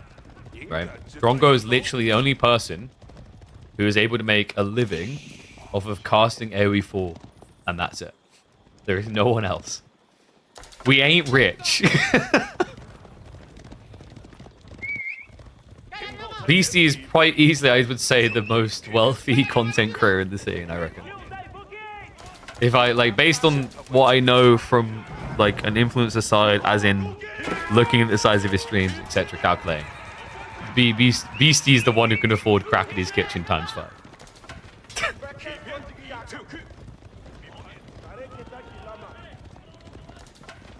Casters should pay us more to watch their casts? Hold on a second. Wait, that's not... I'm pretty sure that's called viewer buying and is illegal. Oh my god, dude. He's snatching so much of the deer away. We have at least got a wall in. I mean, Avely's taken a very creative approach to essentially trying to say, screw you, Pro Scouts. It's pretty much what he's doing here. Like, he's morally objecting to the optimal game mechanic right now in AoE 4. Why did Drongo stop making content as much if he could go live off of it? He makes enough to get by, right? Like, he posts a video a day and then gets, what, let's say 10 to 20k views? On the low side, let's say he gets 10k views. It's maybe worth like 60 to 80 bucks a day. Depending on his expenses, I mean, it's okay, right? Like 80 times 30 equals 2,400 bucks. Depending on where he lives, that's livable, right? And I imagine he has other things he does behind the scenes, but like if he wanted to, is the point, he could make a living off of it on his own. But I don't know what his wife does. I never talked to him about exactly what his wife does. Maybe he's got a sugar mama? And no, the bridges are still alive. They ain't going anywhere. Oh, wait, are you kidding me? All this effort and he didn't even get the wall up. He'll be able to get it up in time to protect free deer, but at this stage, like, Sasa's got insane value off the map, right? It's almost 3 deer stacks worth. Where'd the demos go? They're vibing. I think he tried to use them onto land, which is bold considering it's Mashug. So Sasa has teched up ahead of Avely. This is kind of problematic. Avely needs to do real damage now. Look at the difference here. Like, he's nowhere near an age up. He didn't go 2TC. He's playing pocketed resources. Like, he has to slaughter. KB starting all the rumors to keep Avely for Reddit live. What? Wait, what rumors? Oh, yeah, Drongo, is married to a millionaire politician. He's actually married to the Queen of Australia. She pays for everything. I've seen them when they're out. Drongo considers paying, and then she just pulls out like a giant golden ingot and says, "Is this enough for tonight?"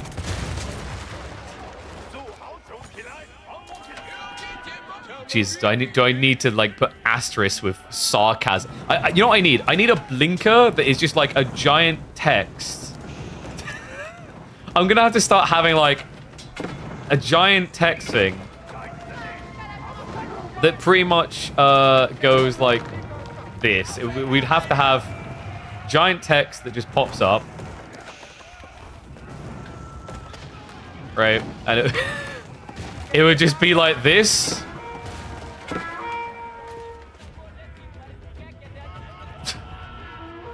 I need to get that attached to like a button on my stream deck.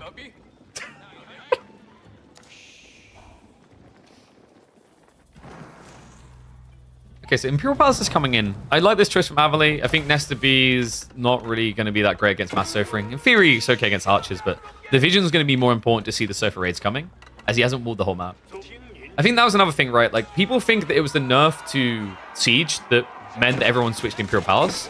That was part of it, but it's a byproduct of multiple things. You always have to remember that. And another really big thing is walling, even for China, is a lot harder than it used to be.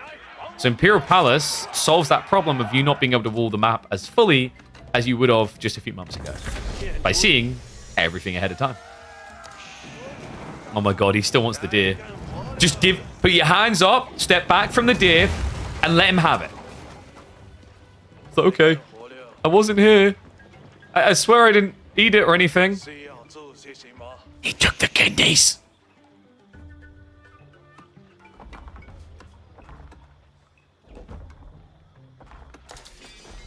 Wait, what? I do nasty stuff to make a living off of playing video games. Oh, Jesus. The thing is, like, to be a big content creator, for most anyway, you need to be more than just the person that plays video games. Now, this is what I've said about, you know, when we start expanding content beyond, say, just doing AoE forecasts. What would be interesting? I'm not just going to be like one of those guys who's, let's play Call of Duty. You know? I'm going to try and find interesting things. That's why I said to you guys, we hit like 750 average viewers. We'll do a like Road to Conk playing only X or Y Civ. Maybe we'll do like an Onimusha only challenge. Crap like that. Because it's quirky, fun, and different. Unique angles are important, man. A lot of people think that being a streamer is just playing games. And for some, they do fortunately hit that point where it can be. For a lot, it's so much more than that. Let's play Diablo 4. Don't remind me of that crap. I want to forget about that game. I was Giga Chad at playing Diablo. You guys just didn't care. Hardcore rogue main, baby. Okay, so Shuka can trade out quite well against these archers before he even has the veterancy, but that just came through.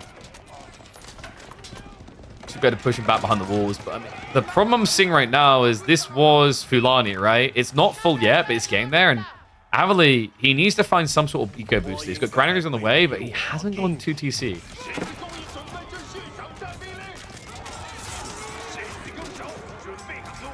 Totally respect the hustle streamers put in. I don't. They just sit there and play a game now. Oh, imagine getting paid to just play games. Like, you know, look at these guys. They're getting paid to play games too.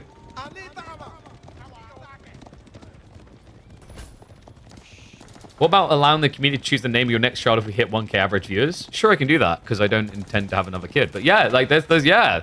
We hit 1K average viewers. You can choose the name of my next child. Oh, Jesus. I hope the condom never splits. Biblicus Labubili Face Elmi, the first of his name, is... Yeah, no.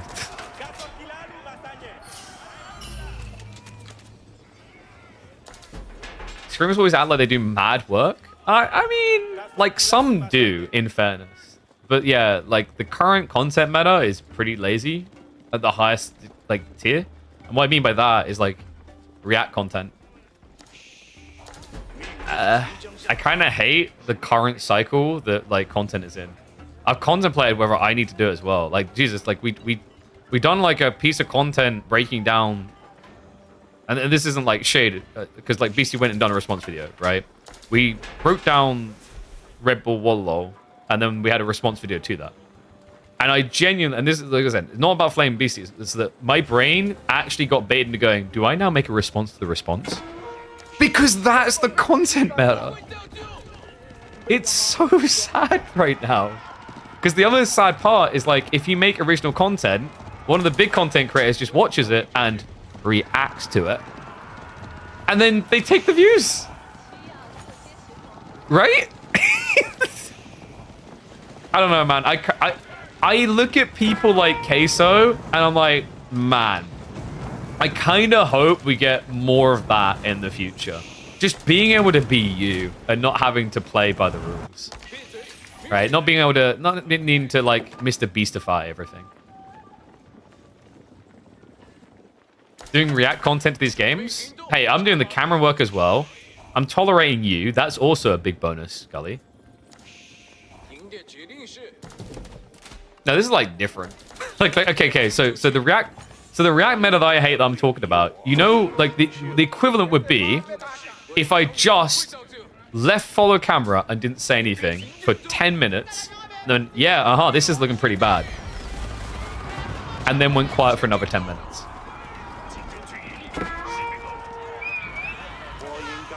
Cyberbullying back at it. Look, it's your fault for being so bullyable. Anyway, Archers are trying to poke at this, but Avely has got enough to kind of scare him away. My worry is, like, Avely's still pretty open. He hasn't walled himself in, and this is mass Sofa with Fulani. There's a big risk Avely's about to lose a lot of villages.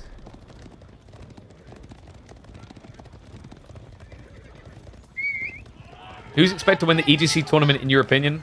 Marine Law's looking kind of unstoppable right now. Can we change the KPMM format to one of those meme formats for 1 week? One of those formats Beastie did? What formats? What, when you say Beastie done? I mean... in terms of competitive tournament stuff, like, they didn't really do a meme one, right? They done, like, King of Dry Arabia type stuff.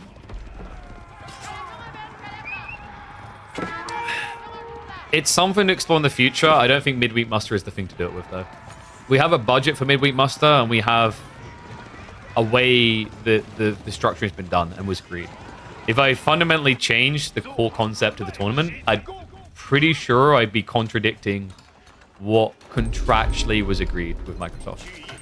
But it's definitely something we could explore in the future. Like, I like the idea of memeful tournaments. I've said I want that type of content. The problem is a lot of things that are, like, memefully enjoyable in AoE4 are harder to organize, right? Like free-for-alls. Free-for-alls with quirky rules, like the meat grinder mod is a really fun way to, like, implement some tournaments, I think. But the problem is getting people familiar with it, getting people to turn up on time, etc. Only reason I watch KP is to find out what new GIF is on the CPU cooler. Exactly, that's the content. And by the way, today, it's Banjo-Kazooie! What?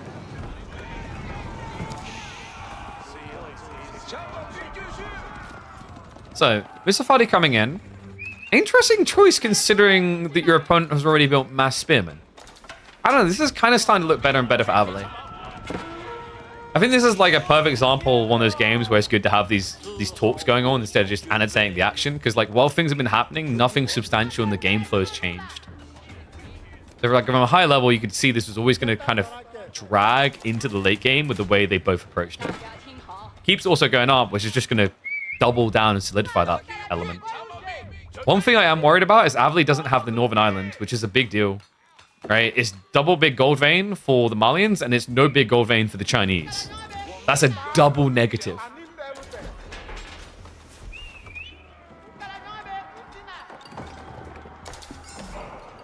Can I put a GIF of the computer on the computer GIF? Wait, so you just want like a video of a PC GIF and then put on the... I mean, technically.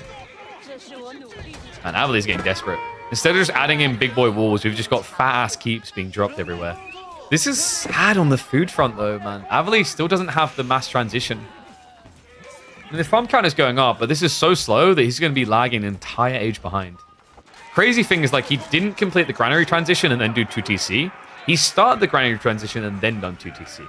It's a very weird order of things to do. Do I have a Discord? I do indeed. !Discord. In fact, if people want to play in the weeklies, they need to make sure they're commenting there as well. What deliverables were we given by Microsoft? I don't know how much I can get into, but basically the pitch was for a esports circuit spanning 30 weeks that would have pretty much what we have here, right, laid out. So a qualification phase, but also a consistent phase of people being invited back. To kind of like broad high level up. Where we'd rotate new maps in frequently, because that's what I really want to do. And the whole concept, the whole kind of push point with the midweek muster was to provide a battleground for players to improve their skills, both high level existing players and upcoming. And realistically, I had hoped maybe some of the more existing high level ones would participate. But I think we've had a solid core group for the most, which is good. I just wish that people wouldn't hide from playing these.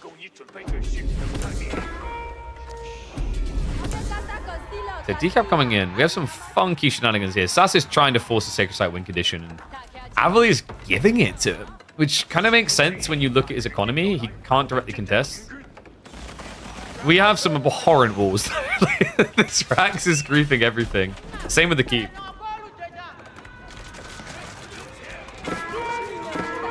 We've got another rotation. So the place where he does need stone walls, he doesn't.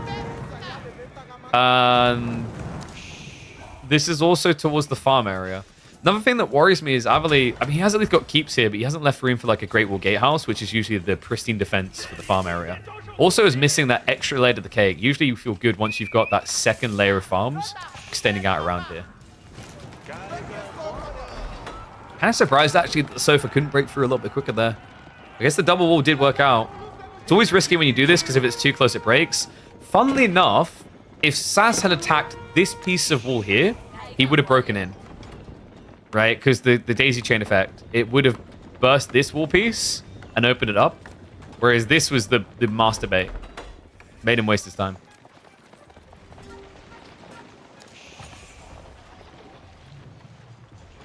How did I find out about AoE 4 and transfer to playing casting it? Did you start as a technical stress test? No, I had no early access. So like most of the content creators active, I was one of the very few that like just didn't actually have any early access at all. I played the beta in like September, I think it was, that we had open. And I saw the potential. I was like, okay, this could actually be for RTSs what Valorant was to strategic like round-based FPSs. Let's put some effort into this. So then, yeah, I pretty much went straight to doing caster games. Definitely would have been a big advantage to have had early access. And also, you know, to have been a bit better doing YouTube and whatnot at the time. Because, you know, back then, because my big focus back then was being a streamer, being a caster rather, I wasn't focusing on being a streamer. And you don't really grow your stream through stream. You grow your stream through YouTube and things like that. It's like I don't want to say I wasted the early points AoE 4 where you could have seen a lot of growth, but yeah, it could have been leveraged better. But like my goals were different. Looks like we don't actually have a breakthrough on the back walls here. So Avely was able to age up. He went up with the Spirit Way, interestingly enough. So we don't actually have the Great Wall Gatehouse to defend him. Sas, meanwhile, has been struggling to maintain the Sacred Site win condition. We do have pyrotechnics now getting queued up. So in theory, this is a really good point in the game for Avely. My worry is with all this goals and with the fact that you can't build Nest of Bees, what's to really stop Sas from just building mangonel spam now? We already see 2 coming out. Adjustable crossbars almost just feels inevitable here.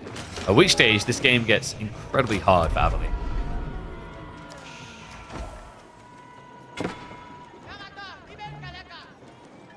Rate AoE 4 out of AoE 4 out of 10 in terms of success. AoE 4 probably 3 out of 10 for success. They had an incredible marketing campaign at launch, and pause that for because we got a huge raid here. Avely losing what, about 10, 12 villagers? I think that's the only gold he has as well. This is a big deal. He's trying to switch hand cannoneers and now lacks the gold. But yeah, like, I'd give it a 3, maybe a 4 out of 10 for success. Because, like, the reality is, it had a huge marketing campaign, and then its launch was a flop. Like, anyone who tries to say its launch wasn't a flop is lying. Like, the marketing team done a fantastic job. I wish their marketing team still existed now, because the game product they could market is actually really good now. But at launch, compared to what we have now, like, now, the game is 10, 20, 30 times better. The game is in a much better position. But at launch, it was absolutely terrible from like a design perspective and everything else. Like, they really missed the mark.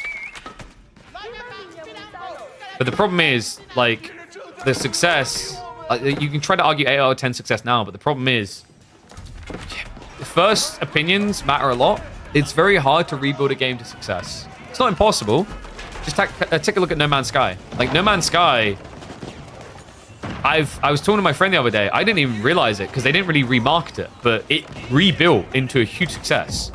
The difference, though, is No Man's Sky, I think, had a wider sales branch than AoE 4, and also is maybe easier for people to just casually jump into later on.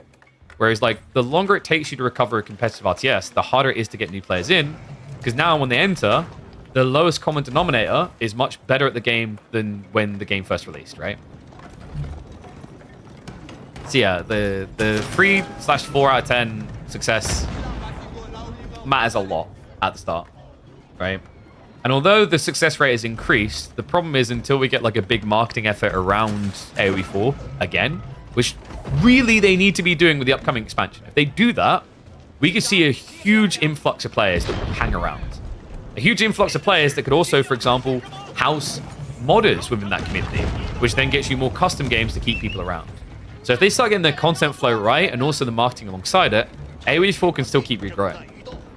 Which is, the reality is, so if people wonder why my success rating is so low, that's why. You can't just rate the success of a game based on the game quality itself. You have to take all the different details into consideration of how long did it take, what's the marketing effort, etc. Like, maybe a more comparative game to resurge after failing would be Apex Legends, where Apex Legends flopped in the first X months, right? They had a great release and then it just didn't innovate the game. But then long term, they rebuilt up off the back of the esports scene and regular content. Now, admittedly, more recently, they're a bad example because Apex Legends, compared to its Steam high, has lost 75% of its player base. But they still built that back up over years and years. So it is possible. It just really requires good alignment on the team. Now, what I'm not sure is possible is Avely winning this game. He's been parked in the corner way too long, and he's given Sas way too much in return. The gold is getting ridiculous here. And we do have adjustable crossbars now. This is what I was fearing.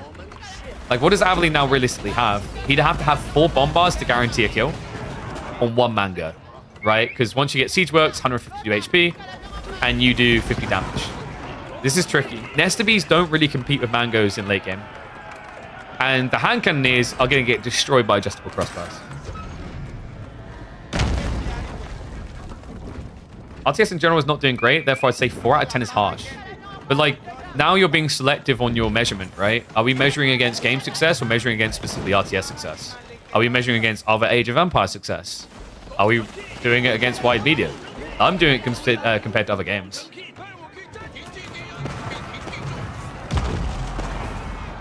And yeah, that is interesting from Sas. Good eyes there from Miri. Like, the quick balling or quick housing in this situation. They're only 25 wood each. They're 500 health, and they're going to force all these things into choke points where the Mango can smash them. It's pretty interesting, actually. And I've seen Tempest Rising. I haven't tried Tempest Rising yet. I need to get hands on. I'm intrigued because I actually love Command & Conquer. But I think the other thing as well, that's to the point that people are talking about holding RTSs back a bit, is everyone is chasing the sun that's already expired, right?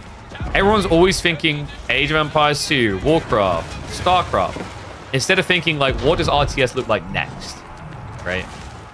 That's why, in the past I was very praising of, say, Battle Aces. I don't think Battle Aces is the golden goose end state of RTSs, but what they did is tried something different.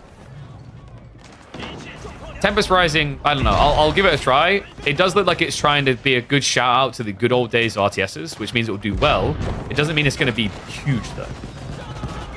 The SME's force is looking huge, though, when you throw troops away like that. However, the Mangoes are 10 times more scary here.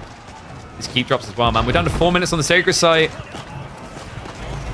Avely, he's got a lot of resources in reserve. He just has to start meat shielding this, or meat grinding it, rather.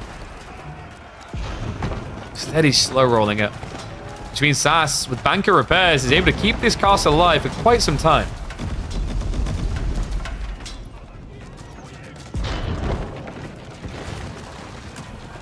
I'm pretty sure he has banker repairs. Yeah, definitely. Like, with that repair rate, no doubt about it. Like, this castle's not going to fall quick enough. And he doesn't want to add in more bombards because he's already pop locked, right? He doesn't actually have enough to chase in right now. So far, I'm going to try for a freebie. You won't be able to find it, though. A little bit surprised Sas hasn't walked up with the Mangoes at all. I feel like the Mangoes just wins you the game straight away. Yeah, it does feel like he's slow rolling this unnecessarily. Court Architects is now coming in. If he just starts striking with the Mangoes, Avely's in trouble. STBs are going to be wheeling up, and remember, these are not clock down STBs. Avely, despite the fact we're 35 minutes in the game, never got Yuan Dynasty. I.e., or aka rather, he doesn't actually have access to clock down. No will at this rate. Seems a little bit too locked in. I mean, I'm surprised he didn't go Yuan or Ming. Song does nothing for you here, and you could afford to go for it. Like, Yuan would be huge, because right now, he needs an ability to gap close before the Mangoes wreck him. And this is getting a bit weirder, actually. He's diving with the hand cannoneers. He still wants to try and snipe out a few of the villagers, but might as well try and use the bombard for that. Sends in the Juganu. They will last a little bit longer because they've got the heal. And STB strikes are going to be coming through, and Sas seems to be allergic to using the Mangoes. They're finally going to fire off here. And this is a stare down right now. We do have Serpentine Powder on the way. The gun account is looking decent for Sas as well. No wonder you prefer aggressive gameplay if you love CNC. Oh, there's loads of RTSs I like. Nesta Beats. And that is why Nesta Bees do not beat Mangoes. That was without Siege Works. Before anyone argues the clock tower point, the Mangoes didn't have extra health either. Ringing the bell here. He's going to have to dive in. There's at least only 3 Mangoes right now in the battle. However, that's more than enough to take down that back line. Target fire coming in. Hand Cannoneers are in trouble. And the Nesta Bees, they go after the Archer Mass instead of the Siege. That's got to be it. Avely, he's got no push left behind this. No front line to grind with, and nothing queued up in reserve. This man is sitting on 10,000 food, and he didn't bother to queue up 50 plus spears behind this. Oh. And now you're live to die like this. So it looks like Sas is going to get the 2-0, meaning he will be going into a showdown up against Anatan in the quarterfinals of KPMM 11.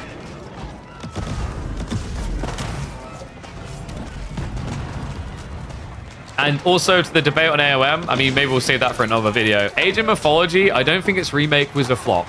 I think the remake done quite well for the investment. But the thing that Age of Mythology needs to do now is not focus on expansions for Retold. Right? They would need to build AOM 2.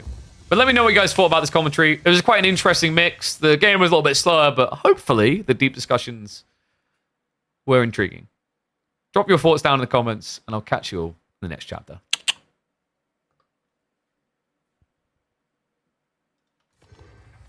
But, like, legit, AOM was fine. They just need to not fixate on making loads of little expansions for AOM. Like, in 3 years, they should look to have AOM 2 out, for example. Maybe that's like a tight formation for an RTS, but something like that. Because that's where you'd get the real potential success. Okay, so, guys, we're going to be having a live series coming up now. We're going to be having Anatan versus Sas in the quarterfinals. I think we've got about 5 minutes until that, so we can probably like chill watch and keep talking. Chill watch like a pub game while we wait a second. So let me see what we got maybe. Jungle Raider, who the hell's that? I'll keep an eye on the drafts screens just for when they make their lobby so that we're good to go. Oh no, I've hit the full screen on my browser. Jungle Raider. 156th in the world? From Israel? That's... Nah, dude, that's VPN. I think. Yeah, it's definitely VPN. This account has never played a season before this one. They're ranked 156th.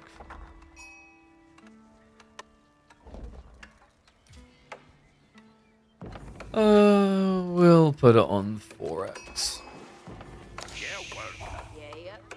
Real talk, businesses are too busy trying to make the next League of Legends size big thing instead of trying to make a good game. I think we're kind of reaching an inflection point, though, where devs stop fixating on making, like, the next big quadruple A title. There's way too many games failing right now for people to continue to see it's financially viable. I think you're seeing a pivot point where games as a live service gets treated very differently in the coming years. And people start to divest because, like, the whole idea of putting $100 million on one game's development versus putting 10 million on 10 games development doesn't make sense anymore. It's not worth it. Like, the returns just don't justify. Developers, because they want more immediate returns instead of wanting to bet the house, right? Like, I think we're kind of reached that point where a lot of the big players who want to see the put it all on black at the roulette table logic are getting burned out from the losses.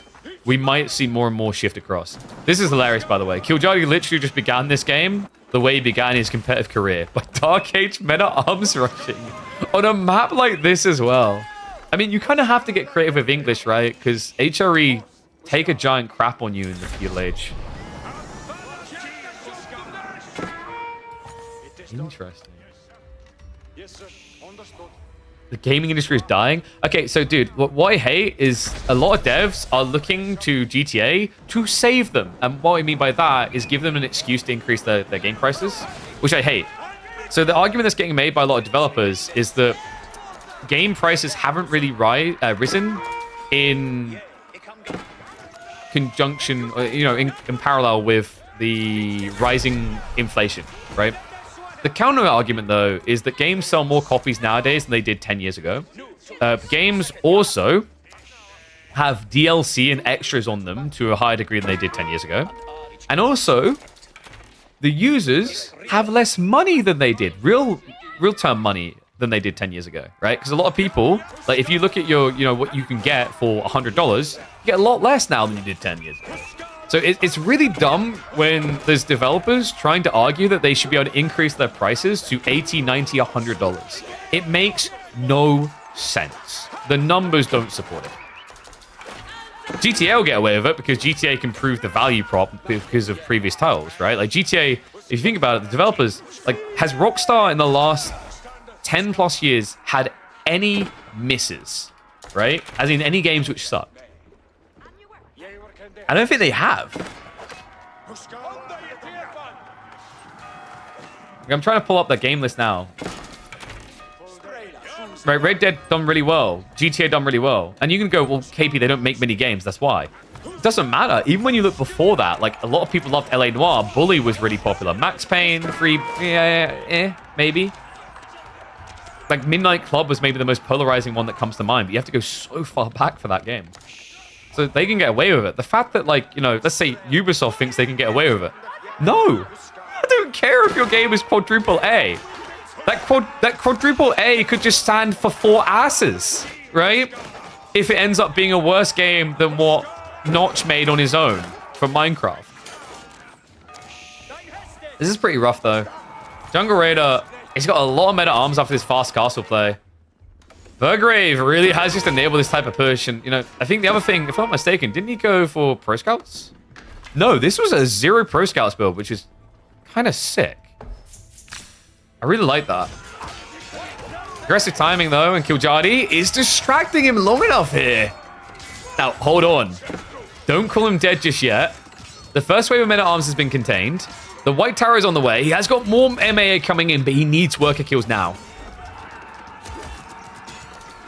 They'll go for the 2x speed again. Kiljadi has to shuffle away. He can't complete the landmark just yet, but he has to commit. Has no choice at this stage. He has found the gap, though, right? It's definitely going to cost him economy. But you just can't stay underneath the double TC fire, surely. He's going to try. Oh, my God. He actually has got him. Kiljadi, like, even if he gets the age up now, look at the eco. This man is a walking corpse. 41 to 26 villages. Remedy made Max Payne. I thought Rockstar made Max Payne free. This is ridiculous, man. And remember, he doesn't have 2 TC to inflate now. Now, the trade-off is, of course, Jungle Raider didn't go for Regnant, so the relics aren't worth that much. But he still has Arcan. He still has the potential to go for relics anyway. There's still going to be extra gold in his pocket. Kiljadi's trying to go into Knights. The walls are coming up. I think Jungle Raider at this point, you just need to keep sending it. Trying to pressure your opponent. You can't dive underneath a White Tower, sure, but you can contain your opponent in his base. Be a quick wall attempt. Just about gets it up. Fast imp behind this? Oh, hell yeah. Like, why not, right? I think he could have kept diving some spearmen in to keep his opponent in his base, but you're right. It's like just safer at this stage to just take Imperial Age and take crap tons of villager leads, right? Does get found on the board, so that's going to slow things down a little bit. Because one issue for Jungle Raider is he hasn't set up farms. So, like, yeah, this actually could weaken his timing a bit. Don't know what happened to these sheep over here.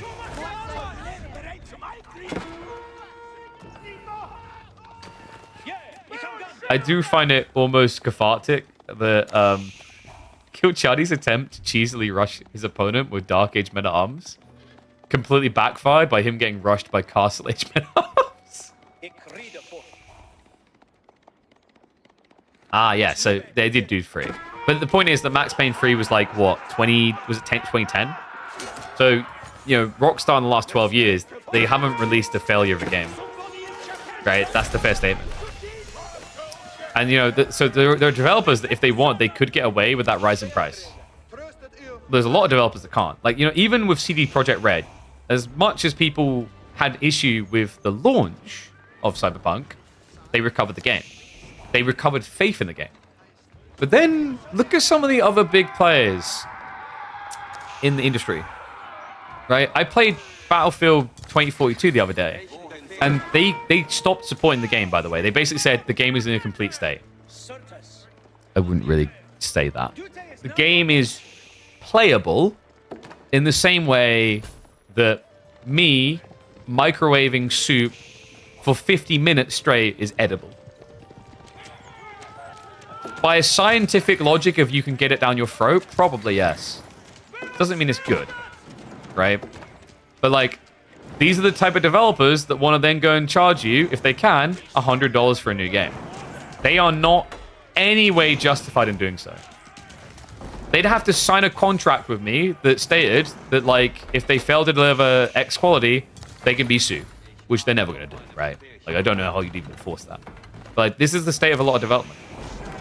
It's like a lot of development has tanked in quality over the years because everyone's rushing to be the next big thing and failing. They're betting the house, which means they then have to justify increased costs, and they're not delivering anything that even remotely justifies the costs. There you go. I bought the biggest D4 pack for early access. I'll never buy anything early again. Exactly, dude. You're talking to someone who started a website for Diablo with a full, robust team, knowledgeable people, and it was a waste of our time. Oh, I don't like to think anything is a true waste, right? I learned a lot there that was very helpful. But in terms of like, was it monetizable? Was it worth like putting money? No. have to buy from companies you know you can trust. I mean, sure, but like, how many? So how many countries? How many companies can you trust?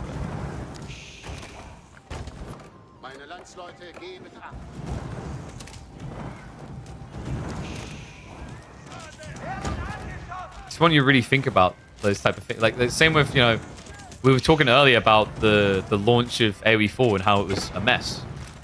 So do you trust what was done there? I mean, they made it right eventually, for sure. But like, there's still a big punt, a big risk there. It's like, and most companies won't waste years of their life to fix what is clearly a flawed product to begin with. They'll just move on to the next thing. Because like, the reality is, we mentioned it, the thing with AoE 4 is, despite how good of a position AoE 4 is in now, the taste of the launch for a lot of people may always keep them away. Because first impressions matter. They matter a lot.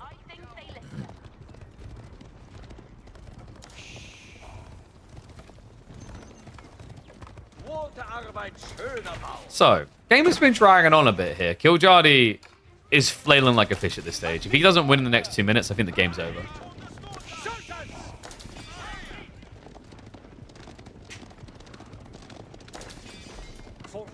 I kind of like this type of content. You know what, guys? I should become a Reacts channel.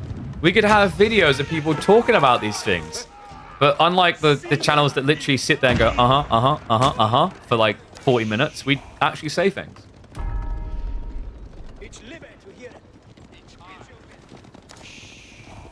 Wait, is this guy not a Smurf? I thought Lofez, whoever that is, like I thought this was a Smurf.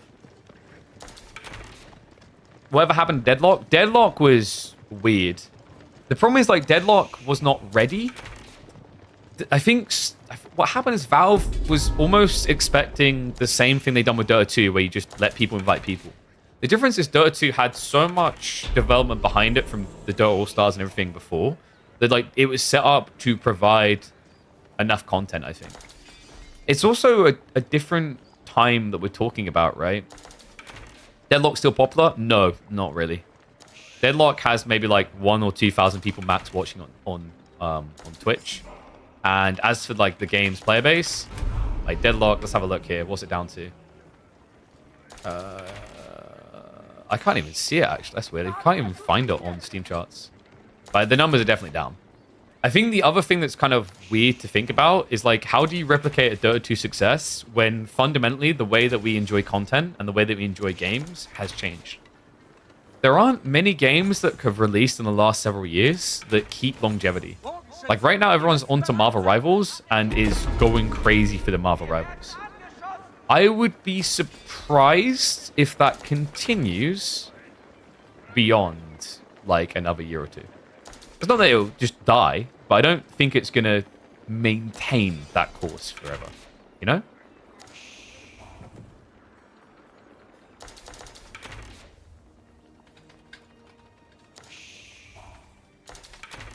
Because people just don't... I don't think people attach to one game. Like, I know you guys are here and you've been supporting AoE4 for years, but like, on a large macro scale, because there are so many games to choose from, we've kind of got spoiled to the point of play game, move on, play game, move on. I don't think we have as many examples in the last several years where a large community attaches and sticks with it. Like, probably the one that comes to mind is Valorant, right? I think Valorant is the real clear one. But after that...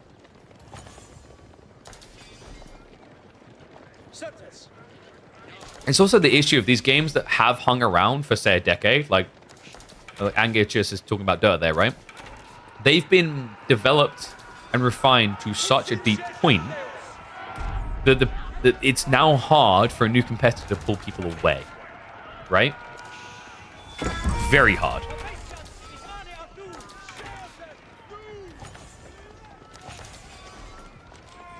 Like, Poe's another one. Like, everyone hyped up, like, Poe 2 and its big launch, right? But, like, Poe 2 was just a continuance of Poe 1, really. I know it's different, but, like, conceptually to people, it's continuance. And Poe 1 has existed since I was in university, which was, oh my Jesus, I'm old, 10 years ago.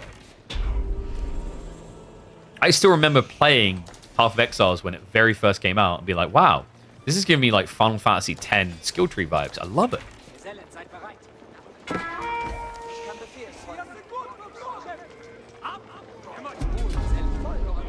Everything in Deadlock is currently free and it's still in development, so I think it can still very well succeed. It can, but like it's currently in dormant phase because there hasn't been enough drastic development, so it has to make a research. But the thing is that's really good for that game, for Deadlock, is the initial reception was good, right? That's what I mean about first impression matters. It impressed a lot of people. They may eventually got tired of it, but that means that when new season launches, people will come back again. Meanwhile, look at Diablo. People were not impressed. Many less people came back for Diablo's giant expansion, and now each season less and less and less people come back. It's not growing, it's declining. For Deadlock, because they had a successful first season, people will come back, and more people will potentially join. Seasonal game state is a thing. You don't have longevity in games like you used to. It's all seasonal now. And what is up, Beal? Thank you very much for the sub, mate. I see you there. Appreciate you. Welcome to Swarm. We're just waiting for Sas to get his ass out of bed, by the way, and then we will be able to hop into our next live series, which is going to be Sas vs. Anatan. I do, in fact, need to update the Avely. How is this game still going? How is Killjohnny actually not dead yet? It's 126 economy to 58. This game should be completely and utterly over. And yet it persists. You know, I was just thinking, the thing I really like about these talks, we've got gameplay on the background. It kind of reminds me of, like, you know, when you have Call of Duty or Battlefield creators that want to talk about a bigger subject and they just have, like, you know, gameplay in the background. It kind of has that vibe, right? It's kind of nice. You're waiting for Half-Life 3? You might be waiting until Gaben's child takes over the company. Though it has yearly TI boost? Yeah, but I think the TI boost has been getting weaker and weaker. You can see it in the numbers.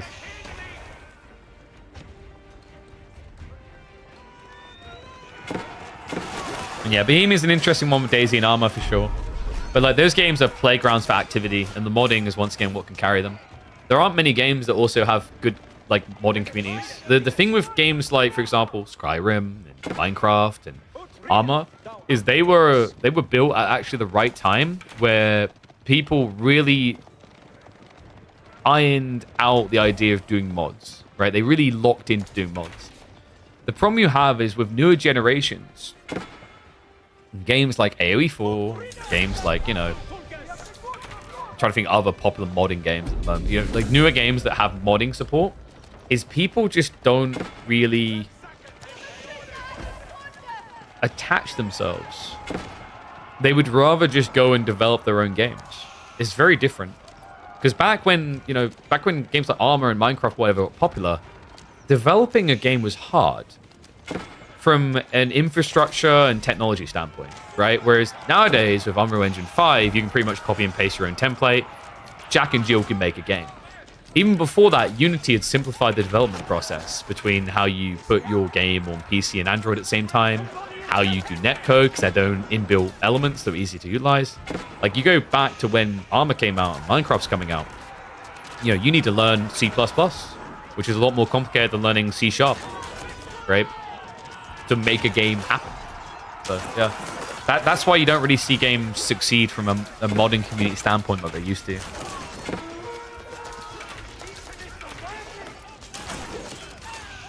KP needs a pet on screen regularly. It's 100 viewer boost. I don't know about that. Feet on stream apparently is 100 viewer boost though.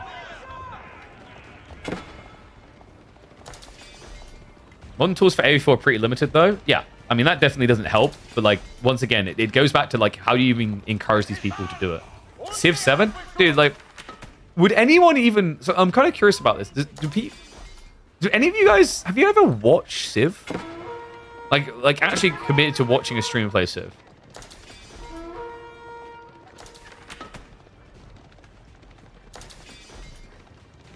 I don't think I've ever felt compelled to watch Civ. I feel like I'd watch Europa, but I don't think I'd watch Civ. I think it's very, very slow. It's almost like you'd want some sort of chill, vibrant environment. I think if you watch Civ, you'd watch Civ for the person, not for the game. Right? Why are we looking at this English game? Because he hasn't died yet. How many? Okay, be honest. How many you would have GG'd by now? This is going to be an absurd comeback. We're literally waiting for Anatan versus Sas right now. We're waiting for Sas to get his ass out of bed, and then we'll hop into that one. We picked the right game, though, considering we are still waiting for him to get his ass out of bed.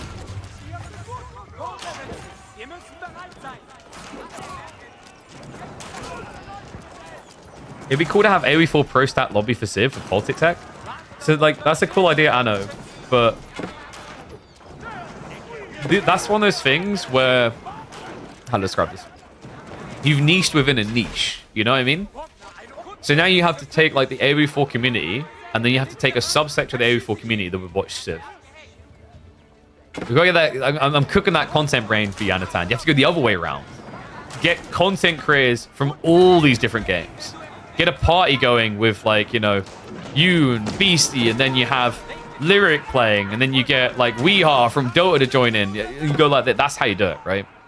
Like, do you guys... You realize why that Warcraft free-for-all thing that Grubby done was so successful, right? He went in, he got, like, the most popular League of Legends streamer. He got, like, one of the most popular, like, Counter-Strike / FPS streamers. Put them all in a freaking lobby next to each other, you know?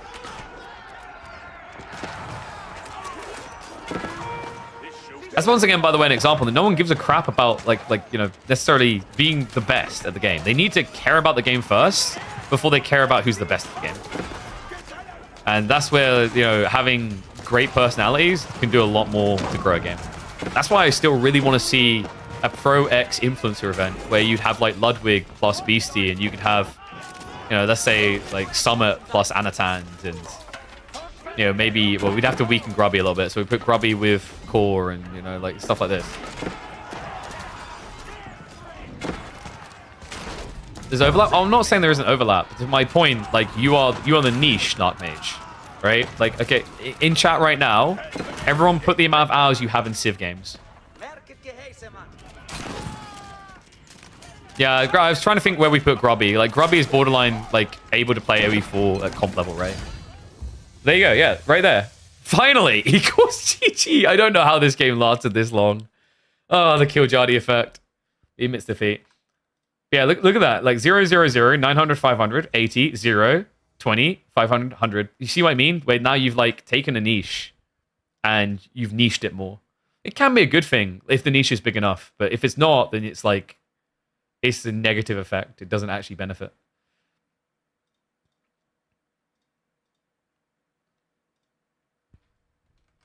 All right, I'm adding at Sas like crazy. Right, so we're still waiting on Sas. I guess we could, if we're going to be waiting a little bit, what we can do is we can have a look at B versus Starflock. And then, Anna, if you don't mind just bumping in chat when that series is ready to roll and we can switch over.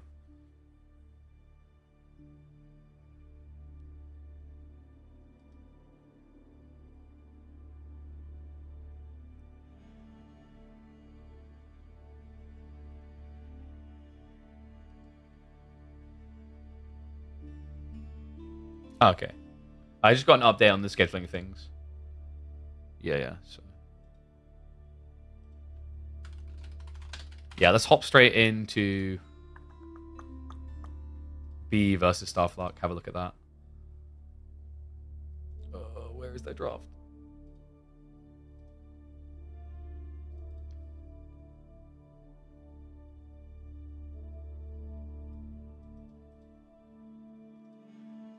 Dry Arabia, Rocky River, Wilderness.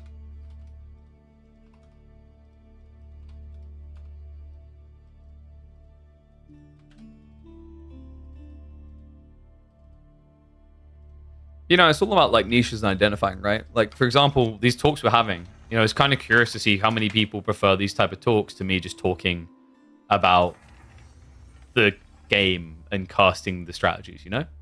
There's another example.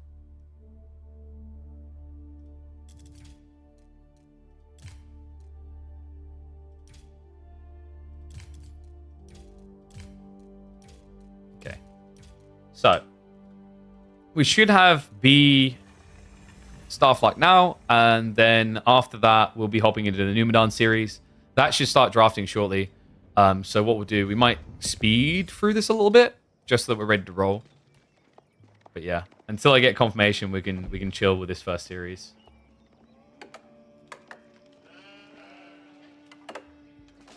Yeah, and we should have actually, I think, maybe we have enough time for this one because Numidan is currently in a game against Vortex. So God knows how long that's going to take.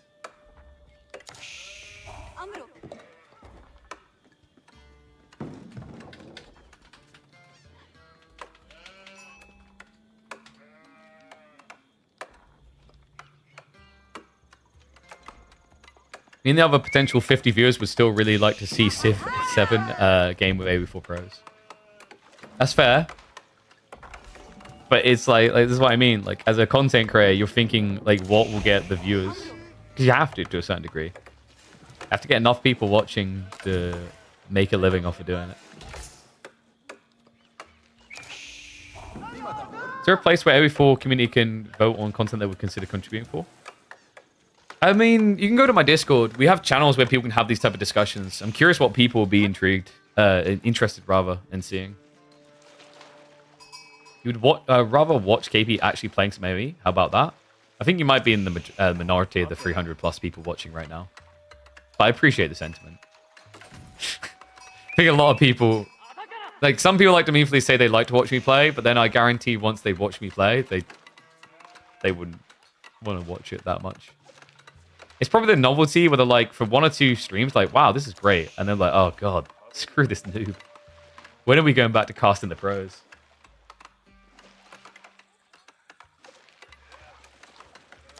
Okay, so the whole idea is Civ's more popular than AoE can make sense, but then you need to make sure you've got enough AoE for people watching that you matter in the directory. And then you have to find a way of packaging it, marketing it, right? Why do the non-AoE 4 people then care to watch the Civ game being played by the AoE 4 people? It's all about marketing, packaging, right?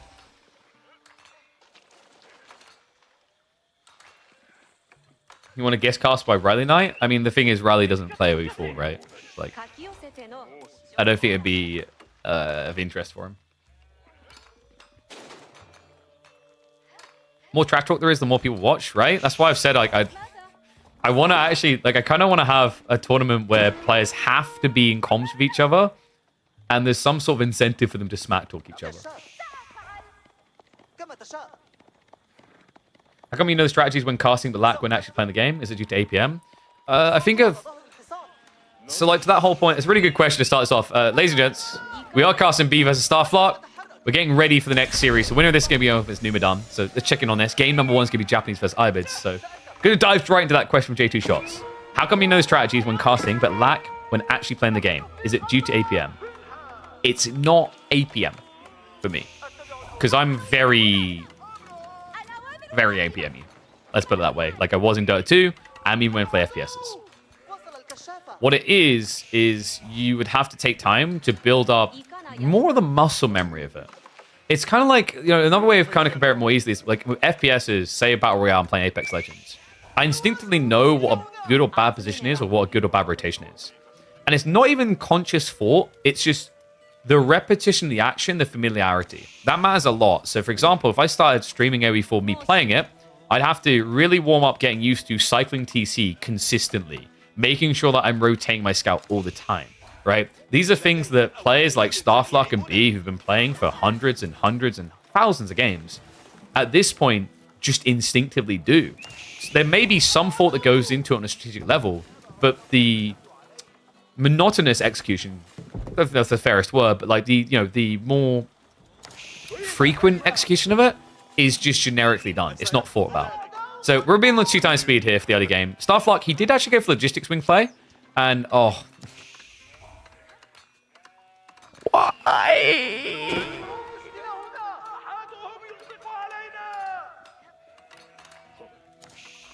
Not again. Last time we watched B do this, it was the only game he lost against Dumu. Vamos, amigos! South America, rise up! Chileans taking it! I'm not entirely convinced that's the case. B does still have fishing, which might make this game a bit deceptive if he actually wins, because I think the fishing matters a lot more here than the Temple of Equality. Bees, what happens when you overcook borscht? Is that a compliment or an insult? I'm really going to have to drill in on this one because I've only ever had proper good quality Ukrainian borscht.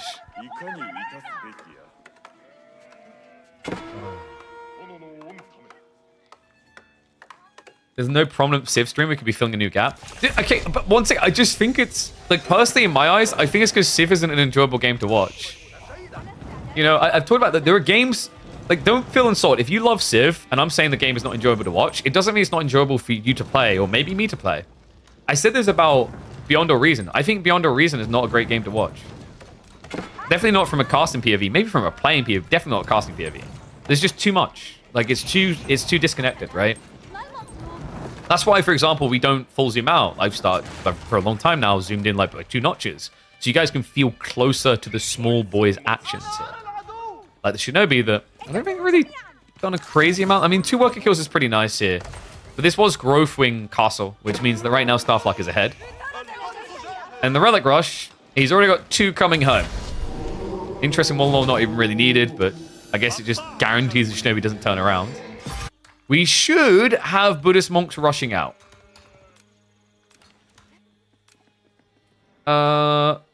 Yeah, he's got 1 relic coming home. The others are kind of being neglected, though. Fast imp? Oh, God, please no.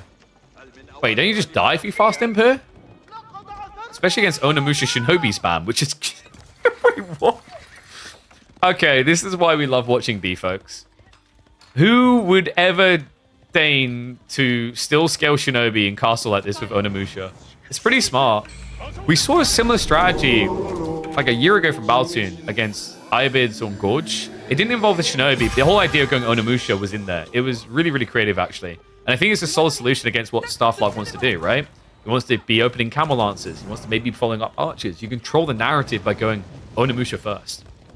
However, Starflak is now switching to Horseman, which guarantees the Shinobi was the right call. Oh, boy. Oh, wait, but no B. That doesn't work. Maybe this is an elaborate bait, guys, but remember a while ago, they changed it so that Onimusha get buffed by Uma bannerman, not by Yumi bannerman. Do you think AV4 does a good job at getting active players to watch tourney game events? No. There's no advertisement anywhere. Like, why do you guys think that Red Bull Wallow does so well on viewership? I mean, part of it is just a Red Bull event as the glamour, but they market like crazy around it as well. Marketing matters, and there isn't really any marketing done for AoE4, right? Not just tournaments, but also updates, expansions. I've said this time and time again. Like, there was so much market spent that went into the launch, and honestly, like that deserved to get the marketing team a promotion for the way they marketed, like Times Square, etc. But like, you know, if you have a good product now, market it. I understand if you're Diablo and you spent all that money marketing around the world, but which, by the way, that's the only good thing about Diablo 4, was the marketing campaign was incredible. I understand why you wouldn't want to reinvest extra money into marketing that game, but like for AoE 4, come on, dude. Put it at a few expo events. Put it as something outside of the community that already sees it. This is a game that the developers have grown to a point they should be proud of what they're creating, but it doesn't get shown anywhere. And then all you have is a compounding issue of like, that's the game issue of it not being marketed wider, but then within the audience that exists for the game, most of them don't even know that the esports exists.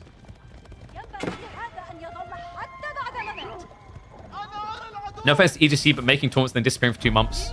Yeah, no. So I'm going to counter that argument, I understand. Because if they didn't disappear, how would, like, me exist right now? Think about the players that aren't signing up because they're hiding strategies. Which I'm just like, get over it, right? But, like, there's a lot of players that do that. There's also the fact that, like, Pessy doesn't want to be responsible for the existence of or death of an entire scene based on his actions alone. That's so much pressure. It's a monopoly, potentially, but it's also really dangerous, right? If anything, it gives room for other people to kind of rise up and appear, right? Which is what my hopes is we can grow to start doing some big events in the gaps. That would be incredible. You know, if EGC done a tournament every month, you wouldn't have Drongos, Outback Octagons that a lot of you love. So I don't think EGC needs to be there all the time, per se. I don't necessarily put that on them. the marketing issue isn't their fault. The marketing issue exists and is actually more beyond their control, right? In fact, if for example, if there was actual in-game marketing of the tournaments, it would be easier for EGC to monetize, bring in sponsors, and make bigger and better events. So, let's focus on the game a bit, because B has been scaling more Shinobi than I think we normally ever see in an Age of Empires 4 game. 14 now. He's going up to 10 Buddhist monks. I can't believe it. This is working, but the dumb part is like none of it is necessarily because of the Buddhists. Oh, God.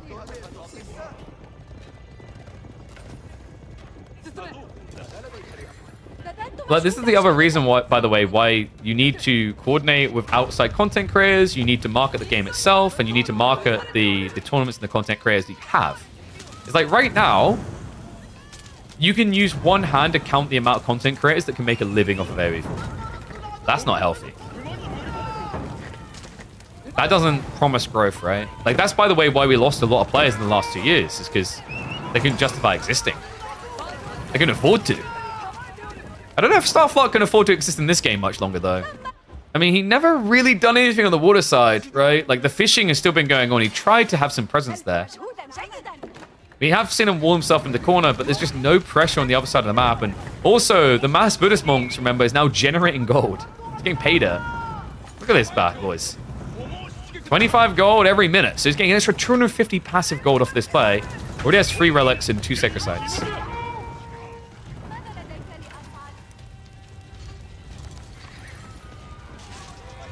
Make it so KPM and placings gives you qualification to EGC. I mean, I'd like for that, but that's on EGC to use some of their slots for that. I can't force that. The scene has to want that. I don't know why you wouldn't use the weeklies for that. It makes sense to me. Like, the way I view the weeklies is the weeklies could genuinely be treated like what the Road to Rebel Warlord was. And we're going to speed up on the 2 times here because there's a bit of skirmishing, but not much going on. If you think about it, you could genuinely treat it like Rebel Warlord's Road to Rebel Warlord. Right? That's kind of what the weeklies could be. If the other TOs buy into it. But they have to buy into it. I can't force it upon them. My dad doesn't work at Microsoft. And Starflock is in a tricky position here. He is correct in scaling Archer to deal with Shinobi, but there's just so many of them. And Horsemen melt to these things. Like, look at the damage on them. The only thing that's really missing is the Katana Bannerman. If he actually goes Daimyo level 2 and gets a Katana Bannerman, this is over. Oh my god, it might be already. The double outpost is going to be a fail here. Keep in mind, he also has frontline healing. This is kind of funny, because usually you think of Buddhist monks for the Sohai Sutra. Why not think about this for the Delhi logic of just healing everything? It's actually really smart. Dive coming in from the horseman on the north side. Shinobi are just going to turn onto him, and the Shunshin back. Beautiful maneuverability there. Gets him straight on top of the counter unit. That means right now he's just frontlining with the Buddhist monks instead. See, the archers aren't even efficiently trading anymore. Man, this game is over. What a sick game from B. Hopefully people don't mind the way this was done. Like, we kind of hopped into the cast and focused where we needed to. But there's loads of cool discussions to be had today. I mean, I hope more and more people come through and have these questions. I actually like having these type of discussions. I think that's actually what makes live streaming superior to, like, recorded videos, right? We'll hit the speed up again. At this stage, I think Starflock is like one push from being put in the grave here. We may have to super speed run for the remainder of the series, because I know that Numidan and B are currently drafting. So we've got a few minutes at least. Oh wait, I just gave it away. I'm sorry. I mean, he's winning with the Temple of Equality, right? Like, this is pretty much a sign of how this series is gonna go. Numinon, wait, you don't believe me? It's gonna be Numinon and B? Oh, I'm sorry, guys. That was on me. It's because I'm keeping an eye on the draft in the background and everything, because we had a different series we meant to do, and then Numinon and B came in clutch and shifted like the time. But we can still see how things play out, right? There was a remake on Game 2, We'll hop in for Delhi Roos. There's still the potential that we get a third game here. Huffs the Hopium. Let's have a look. Meantime, let me get everything ready.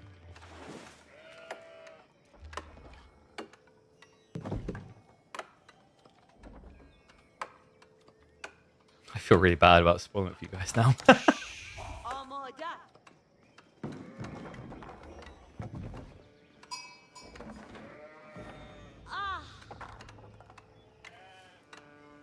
And yes, the thing that makes Flowing Gate so good, by the way, it genuinely is about timing. Like, Japanese is all about timing momentum and the opening amount of samurai and the damage they do.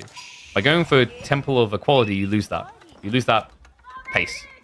I think the player base for AoE4 is underrepresented in the viewership of events. Yes. And I think you'll always have a smaller esports audience than you'll have a player base.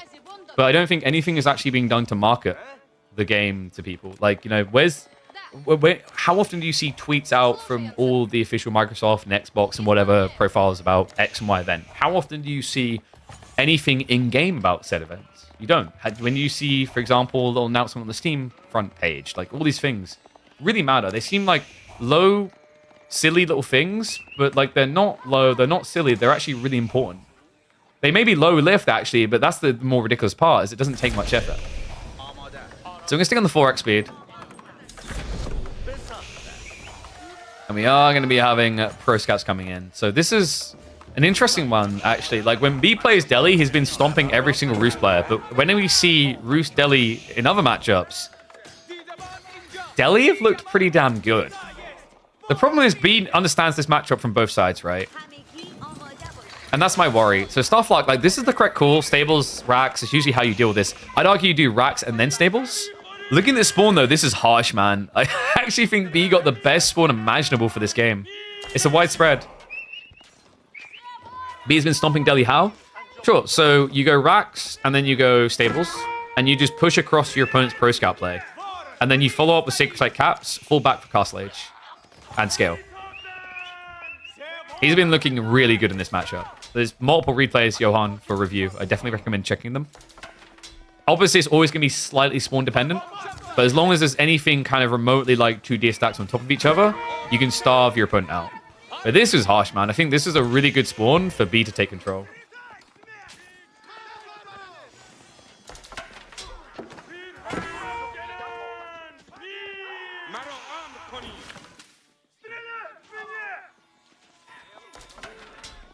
Today, the semifinals today, there should be one semifinals today. So we'll figure out which one it's going to be.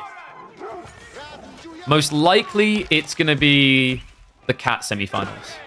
So that means on Thursday, we'll have Lash versus either Anatan or Sas. Anatan and Sas should play today, so we should also have that live to cast. So stuff like he's moving up the Sacred Sites, he's getting the capture coming in, but a lot of deer have been given over already. He hasn't really denied the Roos Pro Scouts play at all. High Trade House is coming in. I mean, now adding archers as well. B should be able to do a lot of work with horse archers here. Has Starflight got much economy to stay at home with? He's got 10 sheep remaining. B is out of sheep, but with deer, he doesn't care, right? Did B tilt after DC versus Vortex? I didn't see that series, so I can't comment on it. I didn't get a chance to glance that one. I've been quite busy. But like, B has historically had internet issues. It's unfortunate, but there's a point where you can only cater and supply so much before it's out of your hands, if that makes sense, right? It's like, if someone's internet keeps crapping out, you can't always be responsible for their internet. It's harsh, but it's a reality check. Like, there's only so many times you can remake or so many degrees you can remake. So that would be my take without seeing the specifics. This is sick, though. Men at arm spam. I thought he was going to go horse archers for a little bit of rain potential to cover the relics, but he's going for an all-in. And Starflock, he overinvested. I think going the archers may have just kicked him in the gonads here. MAA spam is going to go hard. In fact, Starflock isn't even trying to age up. I mean, he can't at this stage. These walls kind of hurt him. He was expecting horse archers. I don't think you do these walls for men at arms because there's just not enough time to do so, right? Because the logic is that when you create a funnel like this, it blunts mobile units, i.e. horse archers. Men-at-arms are always going to kind of like rush through, because what you end up doing with a crappy wall like this, even if he got it all the way around his base, I call it the dam effect. You're basically stacking all this water up against the dam, against the dam, against the dam, that you don't have a let through like you would on a normal dam. So what ends up happening is the dam breaks, like the wall does, and then everyone in the village drowns. You're about to see Starflight drown. Half of his army are scholars. They're doing a good job for the time being because they have got the healing. But what Starflight isn't doing is getting H3. This is looking pretty good. He needs an age up ASAP. Ghazi can get you a temporary stay of execution here. If B just adds in spears, though. Wait. What's the melee? Okay, he gets in deep. Actually gets on the villagers, so worthwhile. And that's going to be needed GG. Wait. Oh, he got found on the back, and that denied him out. So there you go. A 2-0. And swiftly, we are ready for B versus Numidan. Let me change the score timer there. Sorry about that. I know it was a little bit quick, but we had to be ready for the next series. So, B versus Numu. Game 1 is, of course, going to be on Wilderness as always. Getting the game loaded now. And we can do predictions.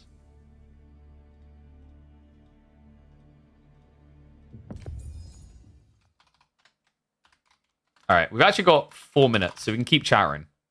Whoop, whoop. Here, look. I'm not lying. Yeah, Johan, I definitely recommend reviewing the B games where he's played Delhi versus Roos. He's a mean mother ducker in that matchup. Mongol's English is quite interesting, though. We've been seeing a bit more English picking as the week has gone on.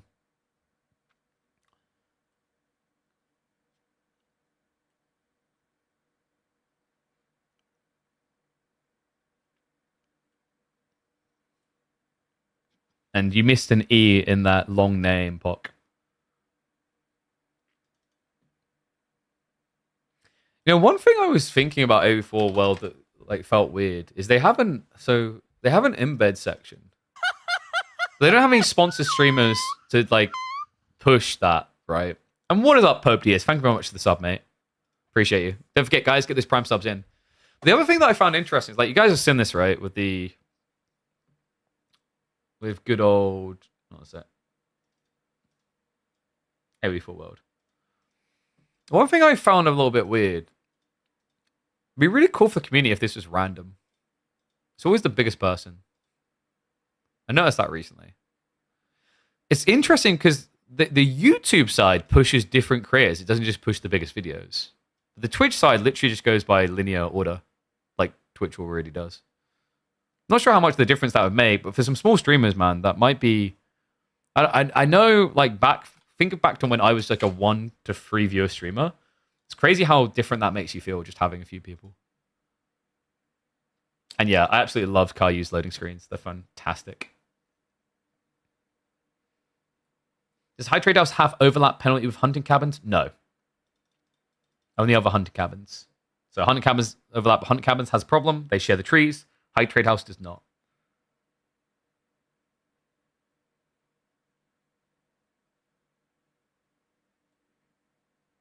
Oh, by the way, big kudos to all of you. I checked and saw that we did crack the, I forget the name of it, the plus goal. So we hit 105 unique subbers out of 100 needed. Thank you very much, everyone. That does mean that I get an extra 10% of all the sub revenue than we otherwise would. So yeah, you guys are incredible. So thank you for that. Yeah, this thing right here, like this is the thing I'm talking about. Is when you come down here, this thing is what you want to keep an eye out for. It requires unique people subscribing because Twitch is kind of scummy with that. But you guys were legends for it, so thank you very much. We hit it just before the end of the month. We stole more money from Bezos. Big poogers. Oh, my throat felt so dry recently. My partner was like, I think I'm ill again. I'm like, no, get away from me. We're not doing this again. Oh, sorry, I forgot to run a minute of ads. I'll do a minute and a half, so admittedly the first 30 seconds will be masked, but yeah. I think you guys prefer that than like missing something at a really key point. I knew I forgot to do something. Sorry.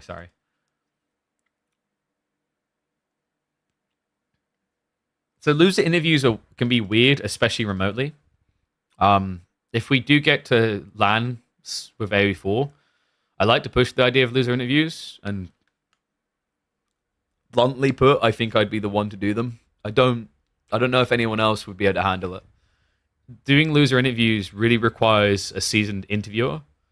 You can't just, even if someone's been a host before, if they want an interview, you don't just punt them in. It's a very, very difficult role to do. You have to completely change the approach you take to even asking questions, right? Because people are in a sensitive space. You guys know that when you look at big sports events, when they do loser interviews, what they actually do, they don't interview them straight away. They have, like, a lot of them now have special rooms for the loser to go to sit in, to reflect for a little bit before they then go and interview them.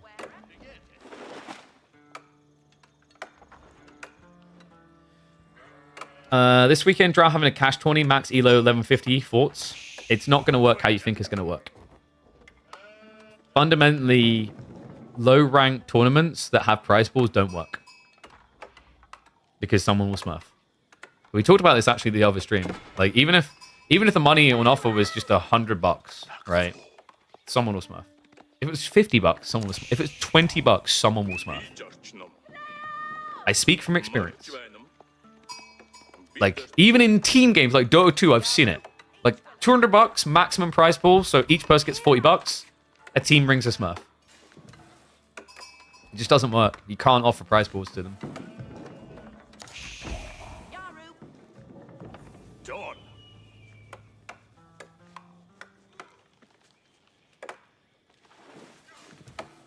All right, just had to cough my guts up, sorry. All right, you guys ready? Should we get into it? This could be a wacky series. Numadon versus B. Ladies and gents, welcome back to the channel. Welcome back to Midweek Muster. Need to update, actually. We just came from the round of 16. B 2-0 Starflark. We're now into quarterfinals territory. Winner of this goes up against Cat. Could it be, I think, a third week in a row where it ends up B versus Cat semifinals? I mean, realistically, it's seemingly likely. Numadon, definitely a talented player, but B just playing with good pacing, urgency, and potential here. Numu, meanwhile, likes to play for that chiller later phase of the game. I have a feeling he might not get there this time. B? Oh. That's a new one. B is the first person we've seen do this. We have a dock drop on the pond. An interesting choice, one that was seen a lot on, say, marshlands that had those same kind of ponds. First time we've actually seen it here so far. What surprises me, actually, is that it's English doing this. I would have expected this type of strategy out of maybe Abbasids, possibly Japanese. Less likely Japanese, though. Abba and Ibids would be the main ones. English, you only get the 10% discount, right? So you're only actually realistically saving 7.5 wood per fishing boat. So it's only 22.5 wood cheaper for them. It's kind of crazy, but the crazier part is that he gets away with it because Numadon is rushing feudal. Because you wouldn't want to spearman rush an English player, right? It's the dumbest thing you can do. Anyone who's ever tried it knows exactly why. It's okay.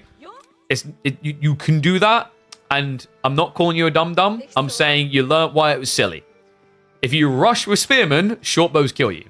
So what B has done is he's exploited the fact that a Mongol player cannot rush in this matchup to get his own greed.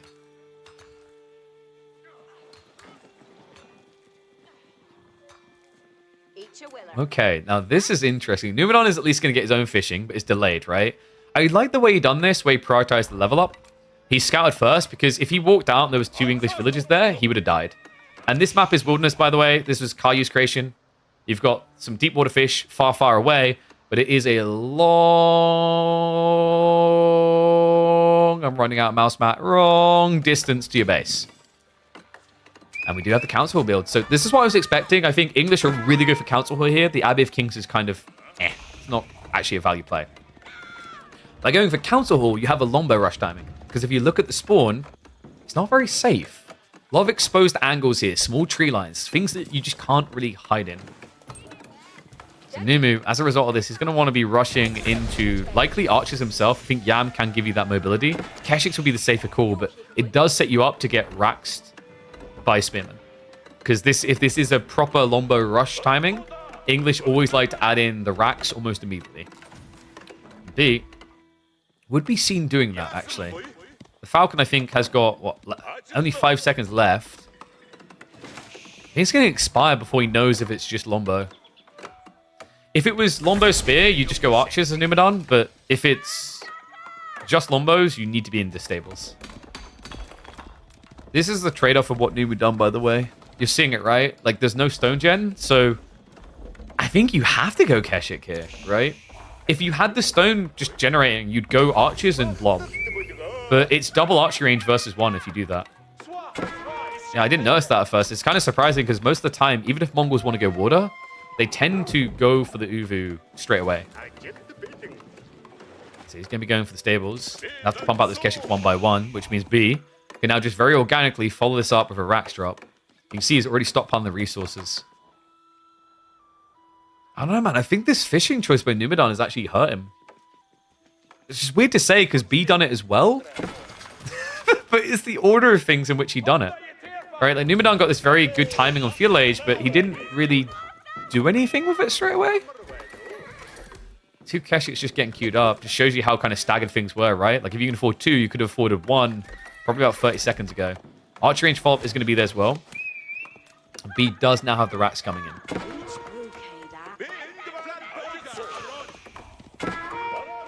Mongols actually never have been any bow or sea army. I mean, you know.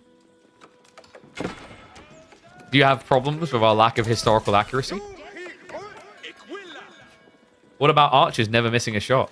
That doesn't sound historically accurate. I didn't realize that every single English longbowman was Robin Hood. They tried. Actually, I think you'll find they succeeded in invading Japan. I've played Ghost of Tsushima. Definitely 100% historically accurate. Oh, this is sick micro from B as well. So the Keshik does get 1 kill, but he has to wait for reinforcements, and it means that you could end up losing another villager. Second one has come out. The spearmen are on the way. This is not a fight you want to win. Try and fight now. Numadon, he needs the archer range ASAP. Does get it built. Does end up losing a Keshik, though. So that's a worthwhile exchange for B, right? It's 200 resources to kill 180. And on top of that, he has got a worker kill. So we'll pull the archery ranges back. Numu's going to start producing the counter. Needs to clear the way for the Keshik play. 12 sheep to work with. Meanwhile, it's 18 sheep for B. Now remember, Numu will have the fishing to inflate him as the game goes on. But for the time being, it offers up a very aggressive line for B. B could actually pull a villager and look to build an outpost on the other side of this tree line, which has multiple layers of value, as you're about to find out. Because when the tree line is this thin, you can just stick the spearman in and scout round the side. Oh dear, oh dear.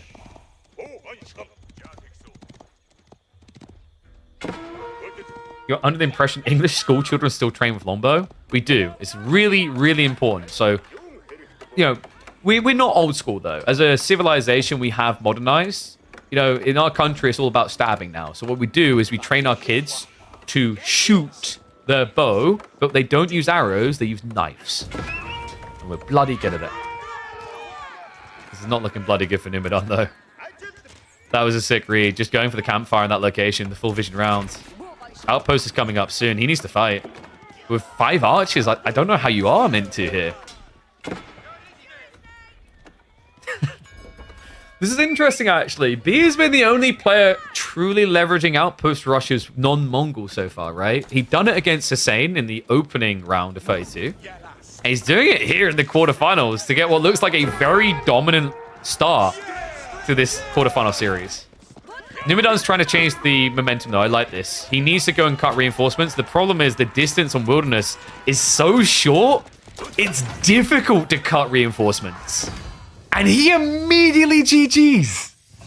Numadon, a guy who I thought was always going to get us the late game, doesn't even get a chance to approach that phase. B is looking on fire today. He's already up 1. Ooh. Oh, that was clean, man. That was clean.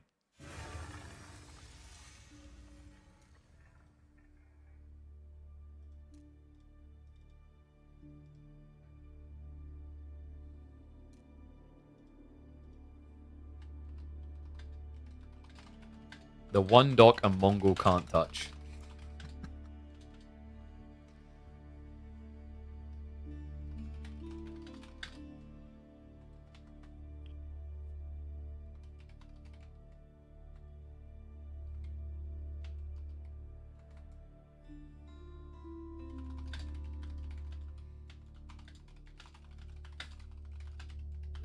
I'm gonna grab a coffee. What happened? English Lombo Rush, man.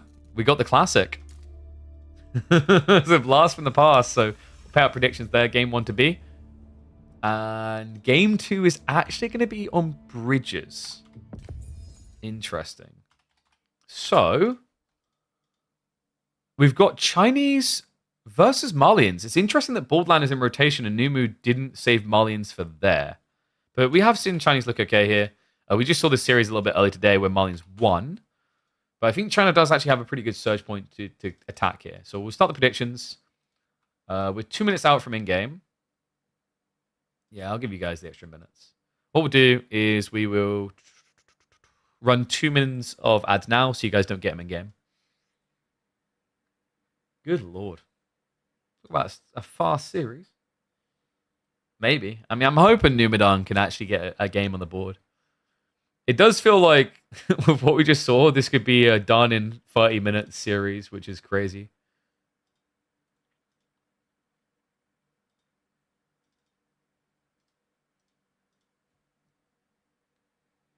And I believe Shun was telling me, I'm just going to double check and read.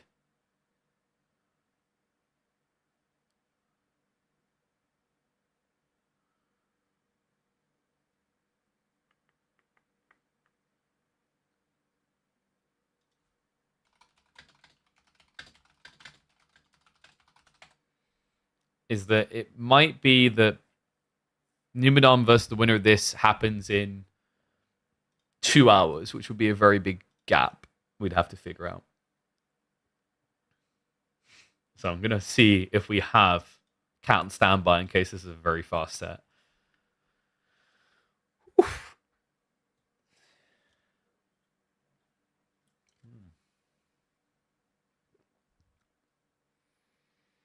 What's up, Grim? How's it going, bud? Numa went 2-0 in his last 2 rounds. What do you mean? What, against who? I don't think he always had B, right? Not every time, anyway.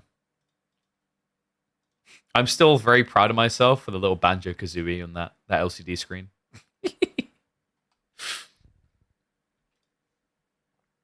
really wish they'd just remake that game, not change anything about it, just graphically update it and release it again.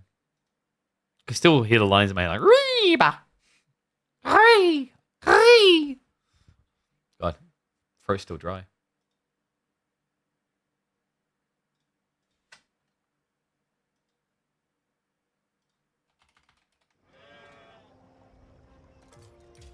Alright. Oh, feeling weirdly hungry early as well.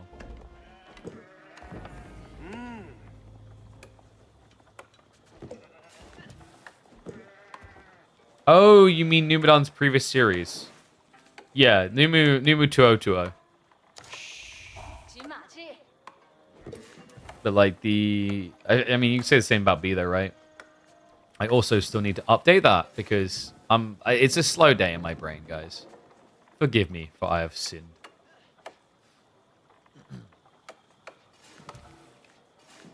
One second. Wait, what is that? Dude, the deer spawns that are happening on the left side of this map recently. What the heck? Second time we've kind of had that, right?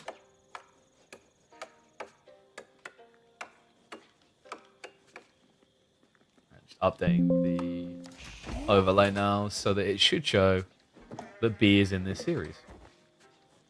Production quality, wow. Avely fix. Yeah, it's all Avely's fault. Why do the West Side players keep getting the deer in the back like this? This is outrageous. Game 2, Chinese versus Malians. Interesting matchup, actually. A few different ways you can open, and B has chosen not to take an aggressive line here against the Malians.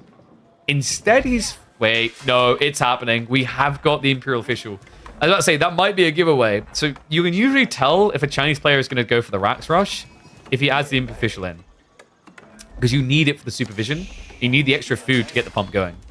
So this is smart. Against Malians, usually you do this because all of the resources are built away from the TC, so you will find Val. Curious if you go for an outpost rush as well. I don't think with this type of spawn it's worth it, but it is worth having the Spearman for the following up phase of the game because we are in a Pro Scouts meta. Everyone loves to get their deer. by opening with the spearman like this, you're already not only going to be torching buildings, but you'll immediately be in position to then block the closest deer to the Malian base. Oof, guys, come on, have mercy on Numidan. Those predictions. 93% for B. Bloody hell. I thought maybe there'd be a bit more inspirational hope for the poor Numidan lad. I mean, the Swede has had a mixed bag. I think some of his games maybe drag later than they need to. I think that's actually where he needs to optimize a bit. Is it also is predictable that he wants the late game? And players like B are really good at using that against you. So it's going to be shuffling around. I believe B doesn't know exactly where the gold is. He's just kind of punting a guess. Sheep gathering, he's only got 6, so he can't commit much more to this play. He actually does need to get up in age quite swiftly here as the Chinese. Meanwhile, it's already 13 sheep for Numu.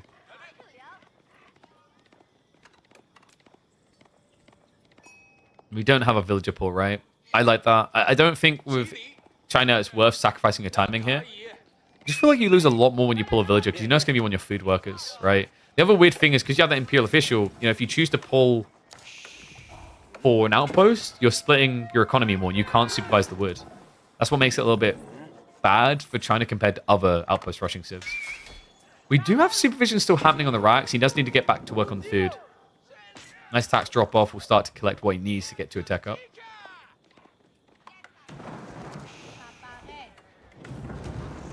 Okay, I'm starting to feel like B didn't do enough. That scout just wasted a lot of his time.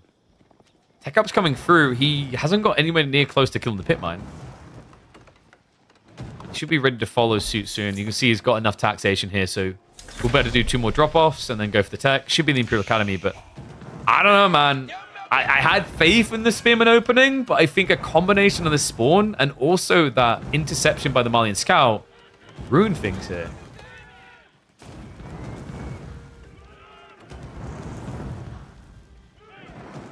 Archers already on the way. I mean, the good trade-off here for B is by forcing archers, you're now a step ahead on the route to pro scouts.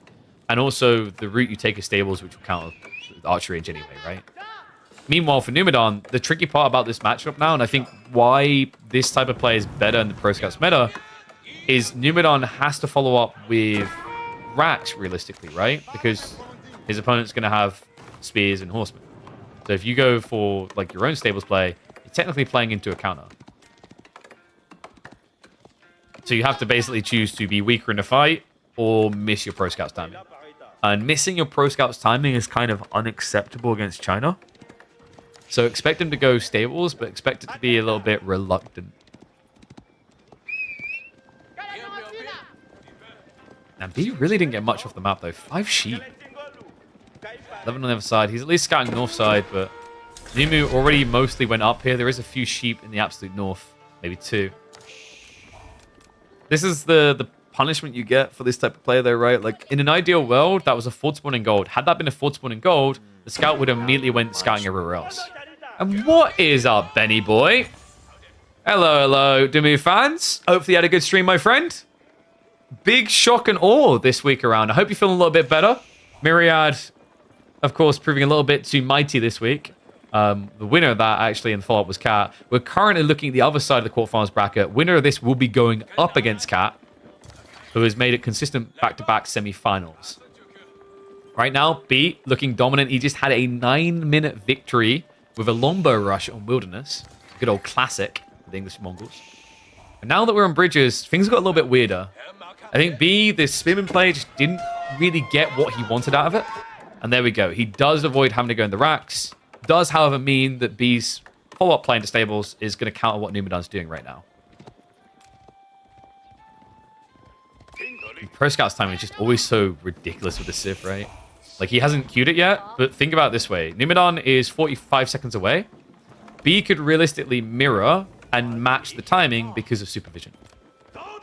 And yes, this is a tournament. This is our midweek musters, KPMM 11. We're in the 11th of a 30-week esports circuit we've been doing.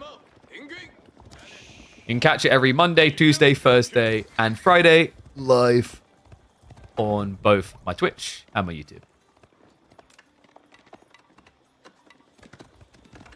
There's the racks. So he does go back for it. I mean, actually, like, all things considered, Numenon's order on this is decent.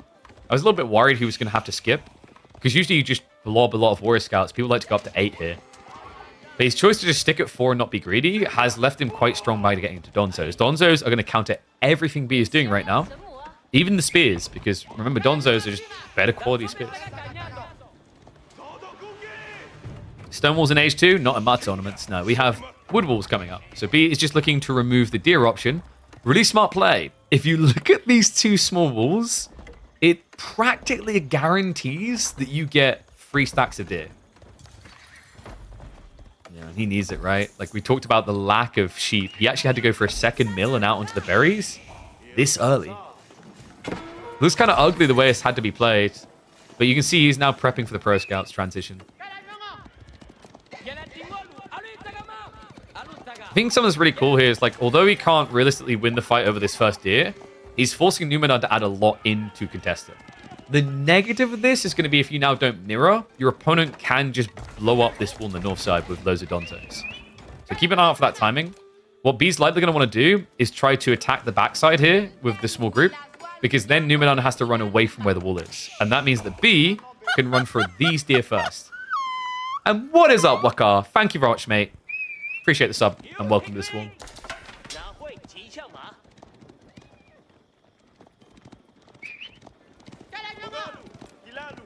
Alright, ones if you think B is going to win this, twos if you're favoring Numenon right now.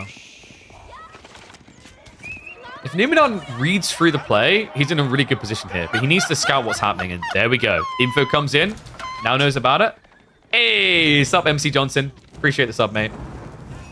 And yeah, the bridges are white. We haven't seen much detonation action on them recently. Would love for that to change. B is mobilizing with the archers here.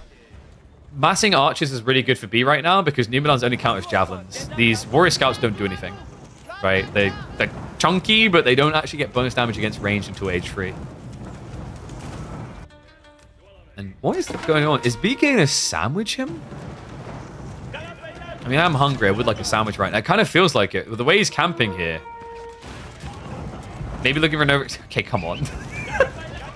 When is that bug going to get fixed? Oh. That is the classic, I'm burning a structure, but now watch me throw this torch at someone else. Yeah, here comes the backstab. He was waiting for this. It's difficult, though. Numenon's army isn't exactly weak right now. He's going to be able to drag some deer home. B is going to snatch away a lot more of the deer on this north side, though. Really important. The problem is he didn't bring back any deer already, so right now B's economy is weaker. He just exhausted the berries. He needs this food stat. And yes, you can indeed blow up the bridges. You can use siege. You can use demo ships. Siege damage will detonate these things. And they can be repaired afterwards. Javelin numbers all of a sudden swelling up for Numenon. Hey, this is tricky right now. Yeah, look at the desperation play. He has to go out onto the extra berries. I think for B, maybe he got a bit too tunnel visioned on denying food. And didn't focus enough on actually eating it. Like, this is pretty worrisome right now. Because these gaps in military production could just hit him right in the gut. Especially with the way that Numenon is moving. A bit overkill killing that one archer. But if he postures about this right, he could start to starve out some gold. Not that B really wants it in drastic amounts right now, but it would keep him away from Barbican. It would keep him away from Fast Tech. Also keep him away from Undermesh. When is Sassy and Anatan going to happen? Likely after this series. We're still waiting on confirmation of when it's going to be happening. Because Sass is asleep? I don't know. He's doing something. Anatan has been waiting this whole time. The war over deer here is kind of awkward, man. I gotta give it to him, actually. At least with the way that both these guys played it, it's kind of made bridges interesting for the Pro Scouts exchange. Usually Pro Scouts is pretty boring to watch because people can't block it. But because of the North Deer exchange and the bridges, both of them have had a linear push point. Right? The first Deers were close enough to base that they're not really contestable. And then these two North sides were up for grabs. But B is going to be able to get all from his side. He got some from his opponents. He's still got that extra pocket comfortably sitting behind the base. So He's going to be the winner when it comes to the Deer Hall. But Numenor right now looking like the winner when it comes to the army.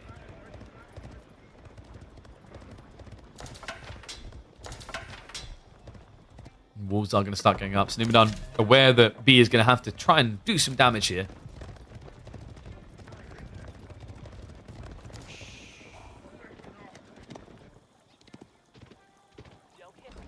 Starts to make me wonder if actually bridges should be being seen more. It's funny because the first week we put it back in, it didn't really get picked at all. It's definitely seen a bit of an uptick in pick rate now. Compared to like Dry Arabia, you know, this is what I mean. I think Dry Arabia has become very uninteractive for deer spawns on average compared to this. There are spawns where like you can actually block pro scouts, but you're flipping the coin. It's the same logic as picking Mongols on Dry Arabia to trade. You're not guaranteed to get a good spawn for it at all.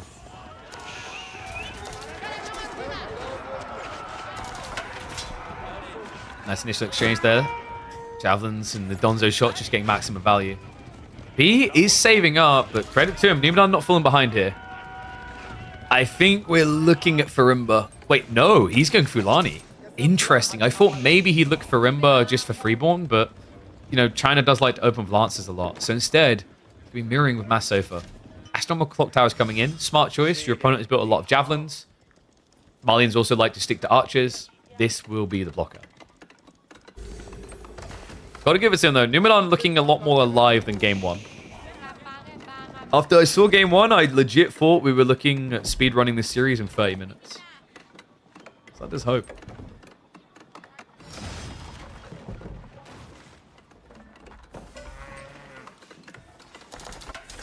So now they've got like a lot more people tuning in. We were having a discussion earlier, actually, about... What do you think, chat? What ones we had loads of discussions. I was thinking, like, we were talking about the unique tournament angles. What kind of tournaments do people want to see? Do people just want to see more of, like, the 1v1 top tier ones? Or would they rather see almost meanful-like tournaments? What was around that Mr. Merlin? Was it Mega Random? No, the Nomad tournament. Seemed like people really enjoyed that one.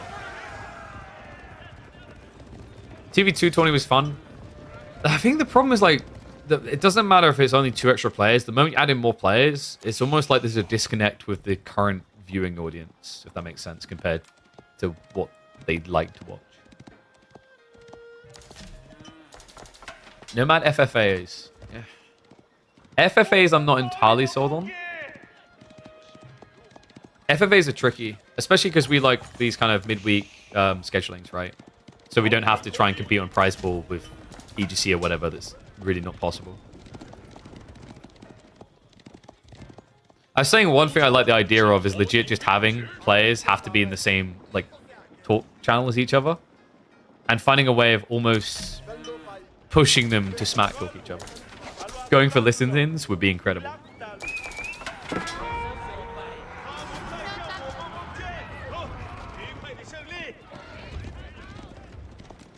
And free-for-all tournaments, like, you have to have the right configuration, a big enough prize pool to compel everyone, and also, like, a good rule set, right? So, you know, like, the Claymans and the Outback Octagons, like, they had some very entertaining games because you didn't just camp. I was thinking it would be cool to do maybe, like, a meat grinder mod tournament. That was the one where every X minutes, the person who's killed the least dies. I think that could be interesting.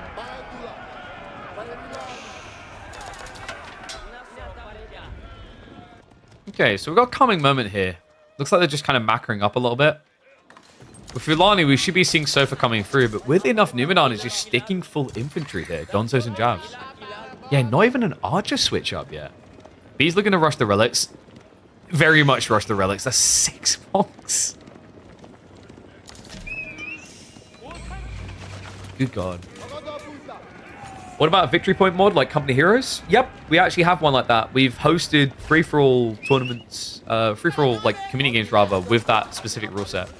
So what you're talking about is after you capture Sacred Site, if you recap it, the countdown continues where it left off. I do like those type of things.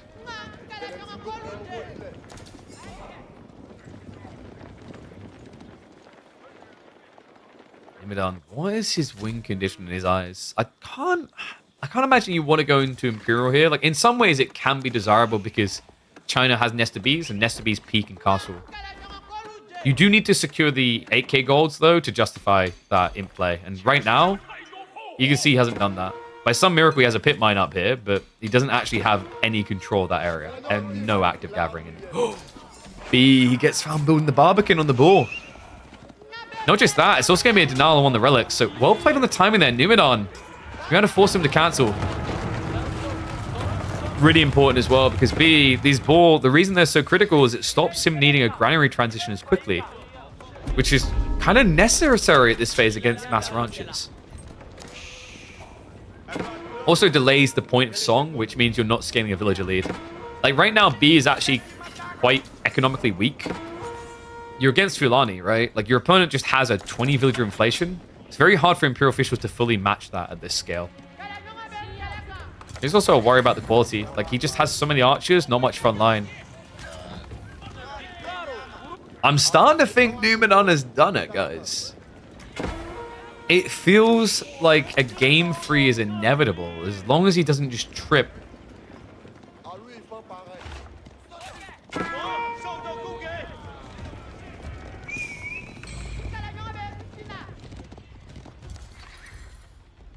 Winner stays on format.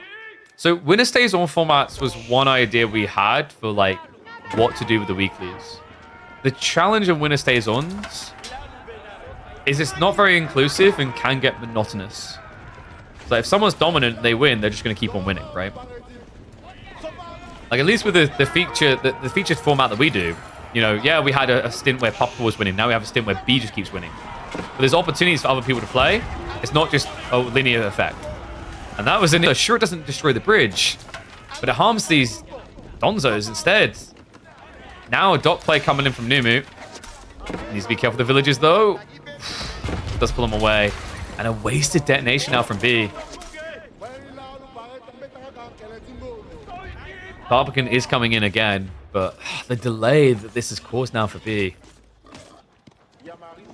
Numu just seems to be blowing a little bit quicker. We do have sofas now coming through, and that's something that actually, right now, the 3D clan member doesn't have a counter to.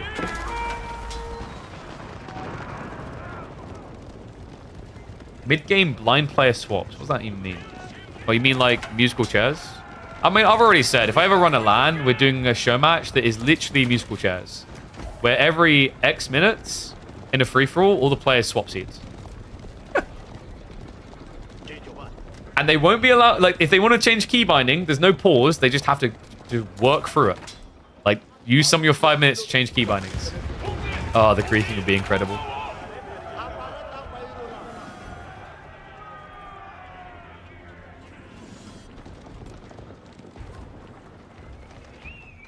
Wolf's going up from B now. It looks like we actually have some rotations from the sofas. Things are quieting down a bit, right? Like, you can see B is struggling to get his inception point going here. Or interception point, rather. Sofas are just going to front line here, but the Nesta Bs are focused on them. We have got the patented Springolds from B. I'm not sure if this is enough to carry the fight, though. Nesta Bs are going to get good here on the backside, but the Javelins, they need to spread out a little bit more. Instead, Numenon's just going to A-click his way to victory. Talk about finding the timing here. B, I think if you got the Springald count up, very different affair as this game goes on, but Numenon blobbed and sent it at the perfect moment. He's getting us a game 3 here. B has lost way too much for a man who doesn't have farm set up.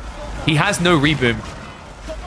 So instead, this series is going to be decided on Boldland. Now, Numenon, he picked Malians here instead of there. He has either French or Byzantines left. B, on the other hand, has Rus or Japanese. It's pretty obvious what B's likely to do here. We'd have to get a little bit creative with the Japanese to make that justified. Almost feels like B was expecting a 2-0 with the way he drafted this, actually. In some ways, Numenon has definitely been weakened by not having Malians for Wardland. Still has options on the table. I like this, though. This is what I wanted to see. Numenon, you know, after the earlier round games, I felt he was going to be a little bit too complacent. I think you could argue B got a bit too creative with his approach. The attempt to block all deer gathering in the north kind of killed him in this game. And now there's no denying. I mean, just look at the mini-map. I'm bringing friends and friends of the friends and friends of the friends and the friends of the friends of the friends of the family. And they're all going to come to party in the Chinese base. Yeah, Springall's not really great against javelins, folks. So, game 3. Locked in. Hop into it in a second. Where's Numidan from? Numidan is a Swede.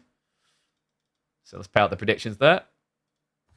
Oh, if you banked on Numi, you earned big. That's going to be a win for the right side. Question is, what do we get now?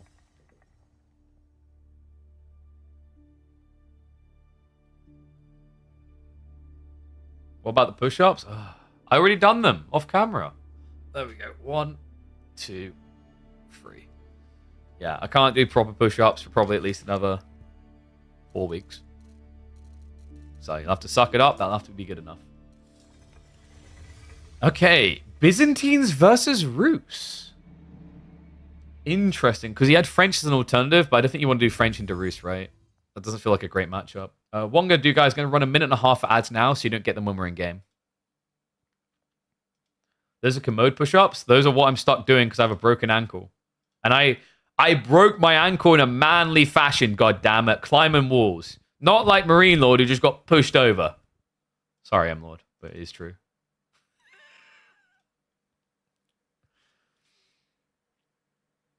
So, final game. Let's mark that in. Rus, Biz. What do you really do here as Byzantines? I guess, well, you can aggro. You all in, right? You go Javelin Contract, you send it, you Cairo Siphon. Where's your pigeons for resub? What do you mean? You're already subbed, aren't you? True, others should definitely sub, though. After all, we are live, like, what? 110, 120 hours a month? Something like that. In fact, I can actually check.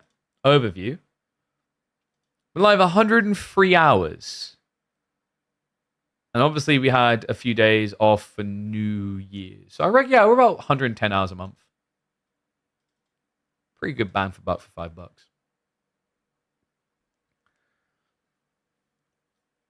Oh, do you do push-ups? Oh, sorry, your push-ups too. Why are you guys trying to kill my wrists, actually? There you go. I'll add 3 more in, just in case someone gets obsessed. You're already subbed? Well, you've got the icon, so I assume you're already subbed, Wafty. Wait, were you trying to beg for someone to gift you a sub? When you're already subbed?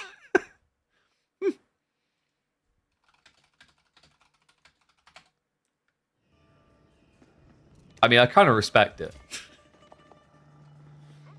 Like, I want a mansion. You already have a mansion, but I want another mansion.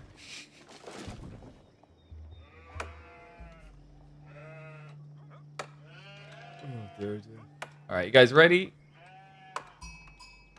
Wait, did we do predictions? We didn't, did we? Sorry, I'll do that now. I'll give you 2 minutes on the predictions.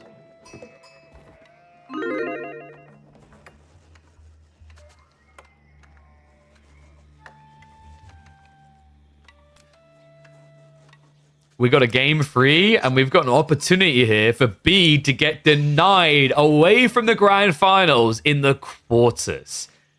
This is big, folks. Byzantines versus Rus on a map like Borderland. This is Pro Scout Central. Numidan knows that. He shouldn't try to contest it.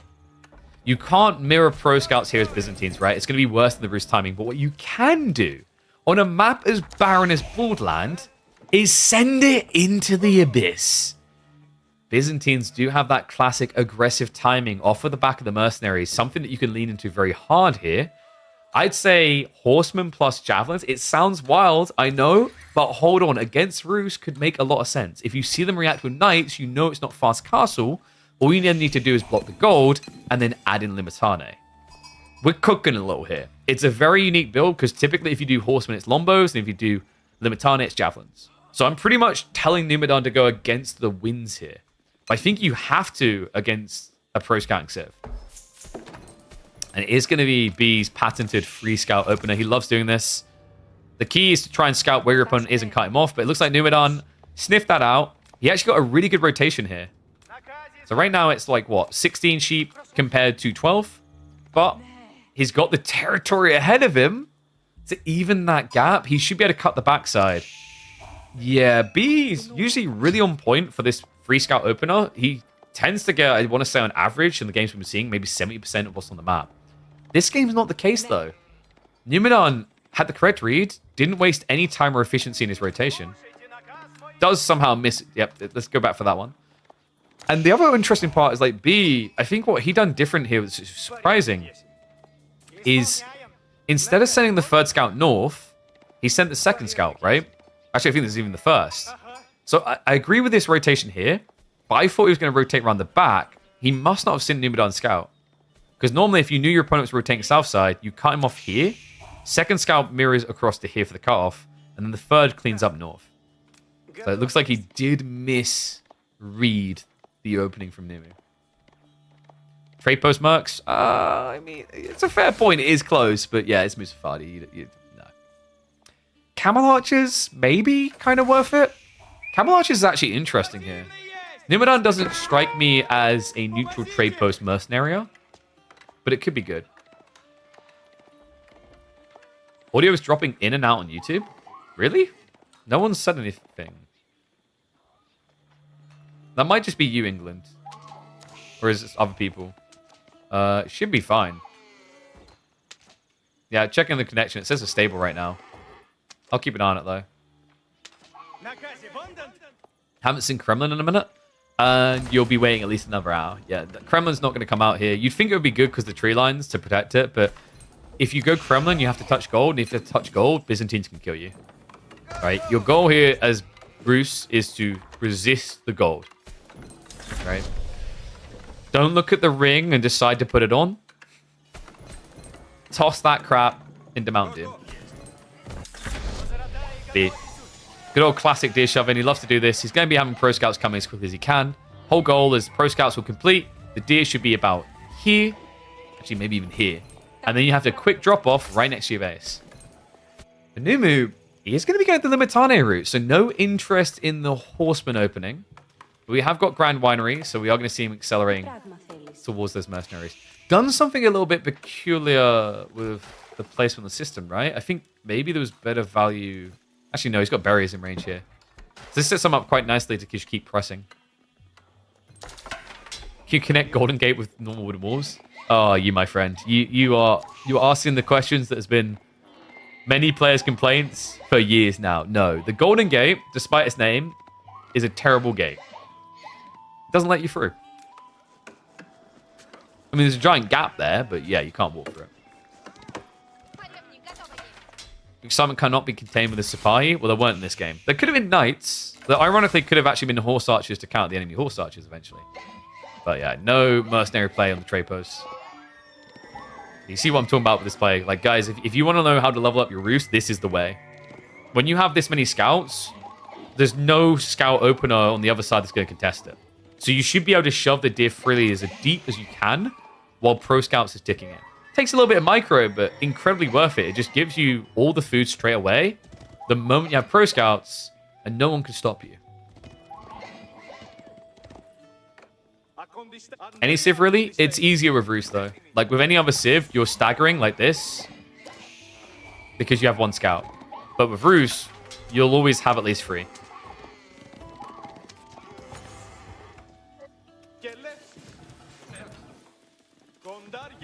So, Numu, what's the play? It is going to be javelins.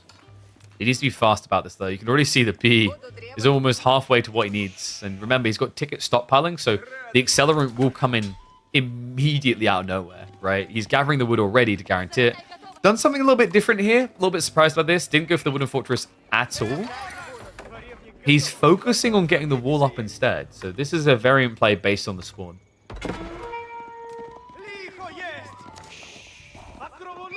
These first javelins. It's kind of funny that I'm sitting here thinking, man, the mercenary timing really sucks for Byzantines. Considering before the Pro Scouts meta, this was oppressive. This Civ felt broken because of this timing. But with the Pro Scouts meta, at least for Rus, it feels like you never get those mercenaries out quick enough.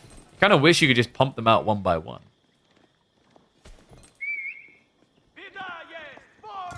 B's going up to 10 scouts. Good God. I mean, normally this would be overkill, but when you know your opponent isn't going to be touching deer at all, but you know he's going to be trying to all-in you, it's one way to get all the food home. Most of you will die, but some of you will bring me a juicy venison. Do I think they'll change Pro Scouts meta in the future? I mean, you have to, right? It's too strong. It's way too strong, so either you buff different types or you nerf it. I'm a big fan of you nerfing it, because buffing different types, i.e. things like TCs, is a bad idea. I don't want TC meta to become more viable, or like rather the default. I just want Pro Scouts to be a little bit harder. The problem right now is it just doesn't have a counterplay that's quick enough. Right? Like, all B has done in this game is built Scouts.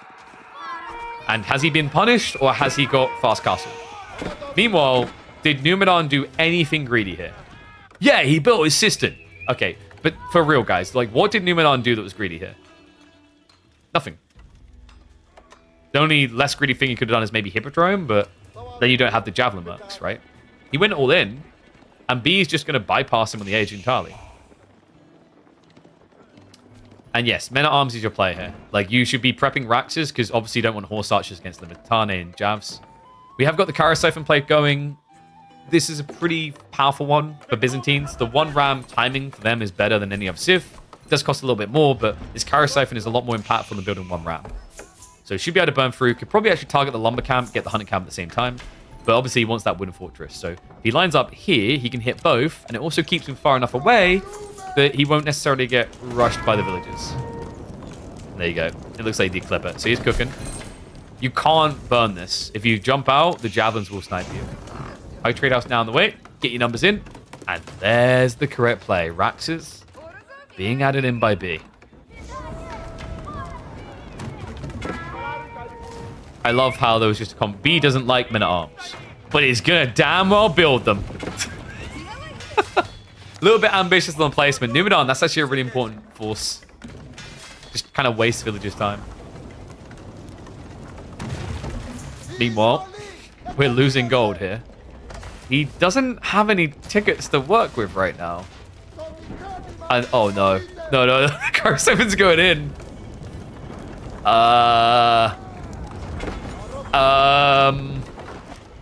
That's not a healthy building. Luckily for him, the villager is not getting cooked right now, but he actually cancels it. Oh my god. He's like, I just want one man. Just one man. With arms. That at you harder than someone on Twitter. Just one. 4 racks from B. He isn't even gathering food right now. He needs to fix that. Block on the wood. I can't believe this. Numinon is up to 2 Karo Siphons now.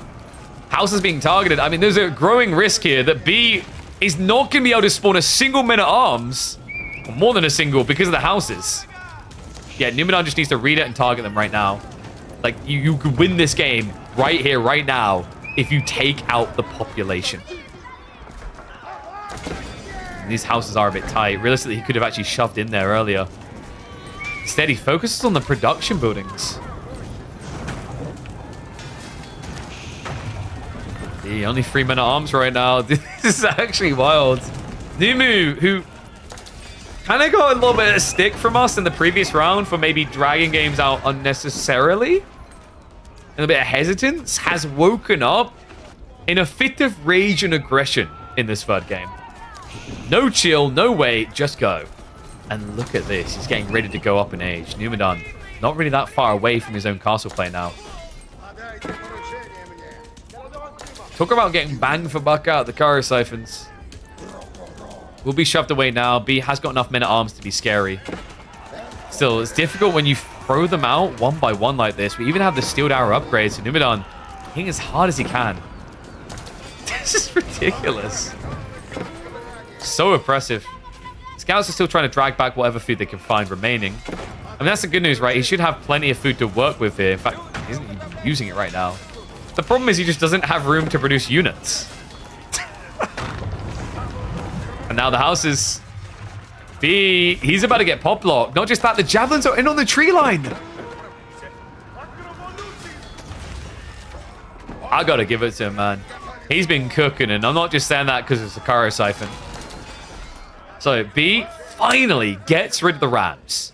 However, what has been the result of this? Numadon has bought enough time to tech up himself. He's got probably level 3 system coming in soon, right, with the Stone Gen. He's going to have his own racks time. He's forced his opponent to Men-at-Arms. You can now try to scale into Varangian, add in maybe some crossbows. You've kept him off of Horse Archers. B, however, does have a teensy tiny window. He has to be faster.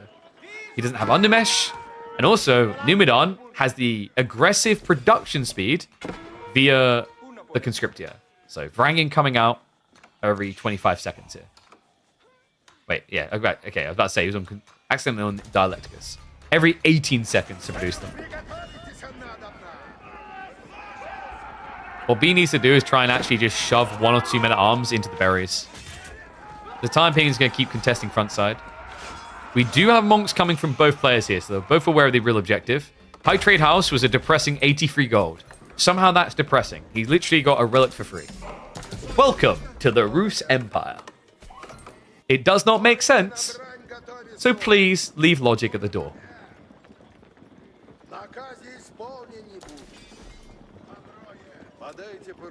My one worry is as cool of a play as this was for Numadon, I think he probably should have been aiming for an end game state off of the houses. If you kept bot blocking, B wouldn't be able to get the Men-at-Arms out, and he would have also been in a situation where he would have missed village production, right?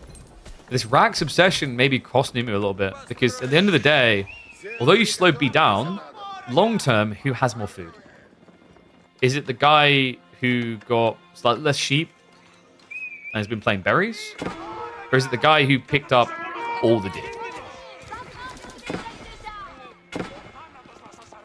How strong are Varangian compared to Men-at-Arms? It's a little bit tricky. So Varangian, they have 1 more melee armor, 1 more melee damage, but they have 15 less health. So someone can do the rough maths if they want to, right? It's 12 attack into 5 melee armor. You do 7 per strike. By the time you've killed a Varangian in a one-on-one, the extra armor and damage should equate an advantage for the Varangian. Right? Because it would take you over 20 hits. Kill. So yeah, Varangian are slightly favored. But if you run into crossbows or horse archers, you're screwed. Dude, this ball. Chill. Chill. He is not happy. We better snipe him down now. B does have horse archers on the way, and he looks like he's actually shuffling in not with the horse archers, but with one of the Men-at-Arms. He needs to be rotating wide flank before the walls go up from Numadon. Have B and Numadon faced each other before in KPMM? I'm trying to remember. I don't think so far. I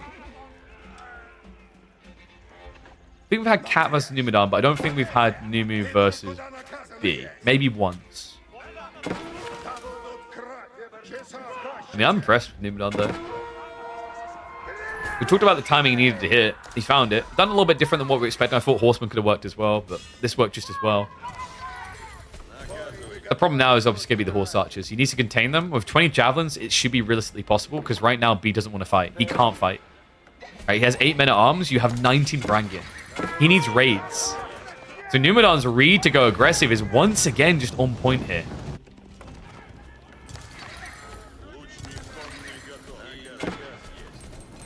Oh no. As it began, it shall end. He's summoning the Siphon. Uh-oh. I've got a feeling that B... He ain't cooked, mate. He's about to be burnt. He's about as burnt as a well-done steak. Siphon's going to be able to move in, so you want to target the production here. This is tricky, man. It's like, what does B really build to solve these issues? Men-at-Arms Horsemen probably would have made the most sense. Because you can't build horse archers against javelins. You can't build crossbows against javelins. You just have to trust your Men-at-Arms to win against Varangian, and your horsemen counter the jabs. Springles? Like, I can't believe it. I'm saying it. Springles is the play, I think. Sucks against the jabs, I guess, but at least you have a way of dealing with Varangian and then running through. But B, instead he went horse archers looking for a raid timing, which he's just not getting here. He's at least going to split the fight, so some of the Varangian go a bit too deep, but the javelins, quick to react. Production is going down. B, after back-to-back wins, after looking like the butcher of the midweek musters, he's not even going to make semi-finals this week. Incredible series from Numu. I'm impressed. B has been a beast in these weeklies. That opening game showed you exactly what he's capable of, but Numu just really turning it around, I think, from a draft POV. I don't think B necessarily expected to encounter Malians in game 2. I really think he was expecting Malians here on Borderlands.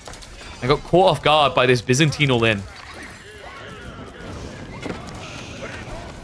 That means that he's not Numu done in this one. B has to be feeling it, sensing it at this stage. There's nothing really left of him. He has at least got some relics coming home, but you have to address this. And I think B's issue is, especially with the Kyro Siphon here, it's just not getting units out quick enough. What a crazy week. We had Dumu go out on the round of 16. We're going to have B go out in the quarterfinals. Lash makes his best appearance so far, making it all the way to the semifinals. And Numu now making, I believe, his best performance, making it all the way to the semifinals. Talk about a circuit that gives changing results. Not just a repetition of one person dominating every single week. Progress and evolution, man. That's what the midweek musters are about. I'm glad to say, with results like this, it's clearly working.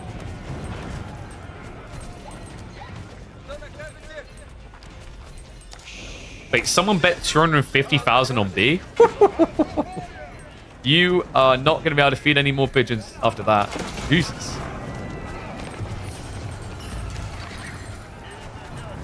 B, let's go for the clutch ball lol, shall we? Alright, well, there goes any hope to turn this around. I mean, that was it. B is going to try to cut reinforcements. You can see Numenor doesn't care, man. He's hunkering down. He's getting full olive groves going. He's ready for the party.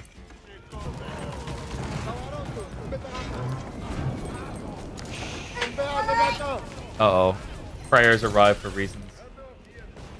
Oh, no. Dude, my daughter has just got stuck in her brother's baby seat.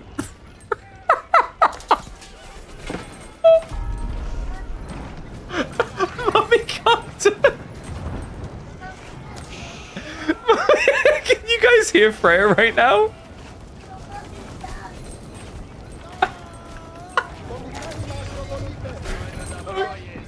I can't. Alright, I'll get her in a second. Not a laughing moment. One of the kings of Midweek Muster has been slain. Oh, we'll get you out in a second, princess. Oh my god. B has gone for a sacred site victory in the face of this danger. I don't think that's it. Oh my Gideon. I can't believe I'm saying. Yeah, I'll help in a second. Oh. Bless her. So, a 2-1 victory and a showdown up against Cat. An exciting week that this is developing into. Let me hit the 2x because this is the more I ignore her, the more this approaches child abuse. And I'm a loving, doting father. B at this point is just dragging out an inevitable phase. I mean, he does still have comparative economy, but not for long. Oh my god. Well, that's the disaster painting. Right before your very eyes here. Camels also just makes it so much worse. He switched into knights. Against Limentane, which is already danger territory, but the camels just make it 10 times worse. And that, folks, is going to be the last you see of B in midweek muster number 11.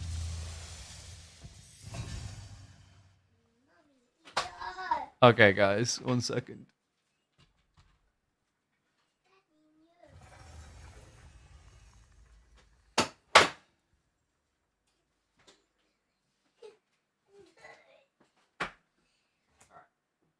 Should we get you up on the chair?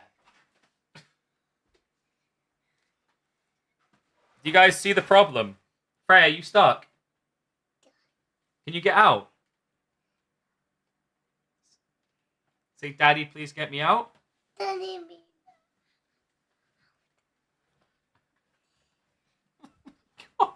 How did did this I happen? told her not to get in it, and she just jumped in it, and I can't get out. Hold the base. Can you get Freya? Ready? I need you to. Oh, kick for them. What have you done? Oh my god. Oh my god. There's bits under here that I can't get more. Oh, the buttons. What's It's not a button, it's like round it. The material is round it. Yeah, but It's just too heavy, so I don't know how much it's. wiggle, wiggle, wiggle, wiggle, wiggle, wiggle, wiggle, wiggle. Keep wiggling. Wiggle, wiggle, wiggle. Oh, darling. Oh my god. What have you done? It's okay, darling. Well, she definitely won't get in this again.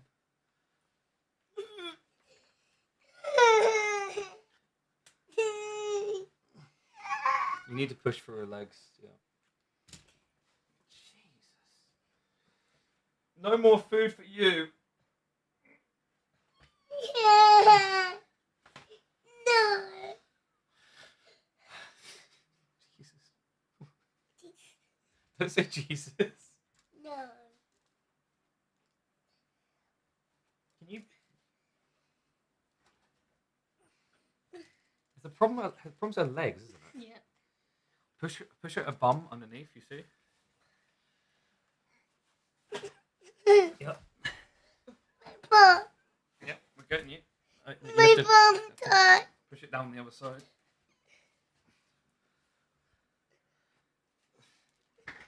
Mommy touching me. Jesus Christ, Cal. No.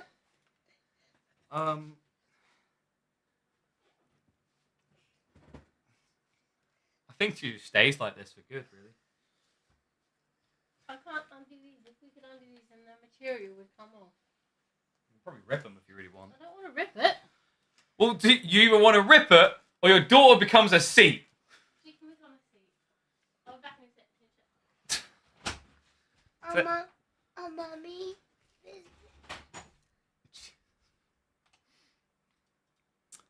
Say hi to everyone, Freya. Hi, everyone. Well, all things considered, you're taking this quite well, aren't you? Look at this thing. Do you see the problem, guys? What are we going to do with you, huh? I think whether Mummy likes it or lumps it, we're going to have to cut the fabric to get you out. Mommy need cut. Yeah, Mummy need cut. Mommy need cut it. I think we're going to have to cut the sides. No. Emma, it's a crappy old seat. It's not a crappy old seat. Jesus! Alright, thank you, Buzz. Thank you for the 20 gifted subs. What are you doing with her?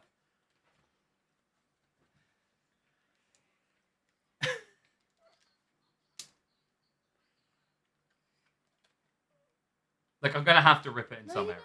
not. Bye. Look, there is an alternative option, but it would be seen as child abuse. What? Well, I could just flip her upside down and Yeah, shave. I don't think that works. So your concern isn't I that... kind of tried it. Good. I'll put her on the side. This totally isn't being live streamed, and... If you hold her on the side, I might be able to undo them, but I can't. Do you want me to put her on the floor? Yeah, yeah.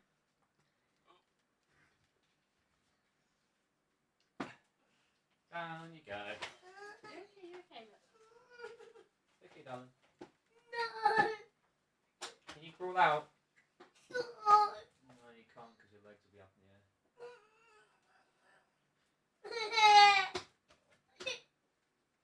My head. You okay, darling? It's okay. You okay? You got your legs? Yep. Stand up. Oh my God! She's a. Was it the Koopas? She's a Koopa from. She's literally a turtle now. Oh, is it coming off? So you want her to pull them down like trousers, basically. I know know, darling. I know. Oh, whoopsie. So you want to sit back down and be stuck forever?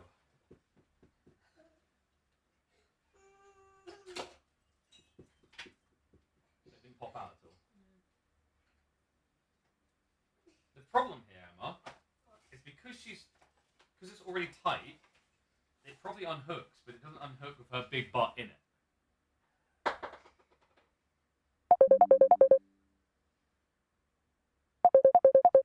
That's the problem. So we need to... Okay, so get up on the seat. I think I've solved it, chat.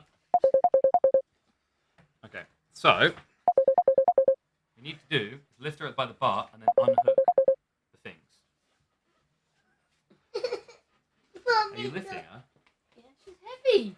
Alright, I'll lift her then, and you unbutton. Okay. Well, you definitely find an interesting way to spend your day, girl. Right, there we go.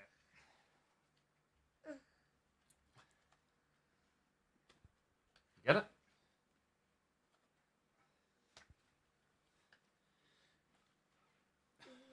No. Emma, just cut it. Just genuinely cut it. It's still got the other hooks, it'll still work. Ugh. Mommy, you need to touch it. See? She knows. What did we learn? Mommy, stop. That's not what we learned. Can you please get rid of KP? Yeah, this is your channel now. Bye. Freya, can you say thank you, Buzz, for 20 subs? You need to stop. Yeah. Say thank you, Buzz. That's it, Mom. I love you, Snot Brain. I said love you.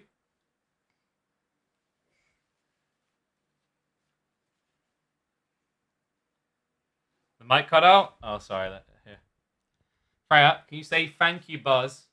That's it, Mom. I love you. I love you. Daddy, is it yours? Yeah, it's mine.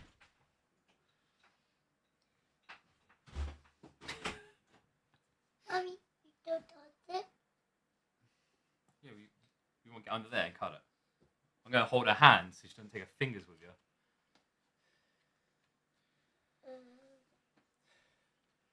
Hey, you look at Daddy. What Mommy doing? Mummy getting you out. What Mommy needs to Mommy. If we don't hit 450 subs, she stays in the chat now. Can you get it? No, you try. Yes, the guy who can struggle to get down the ground. Ugh.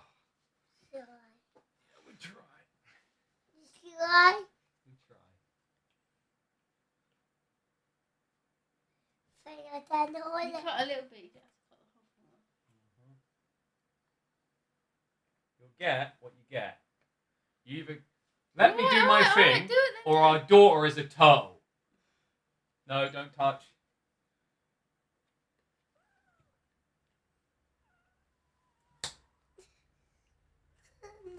Mommy. Careful. Careful, darling. Put it back on the seat. Careful with the scissors. This is on it as far as it will go.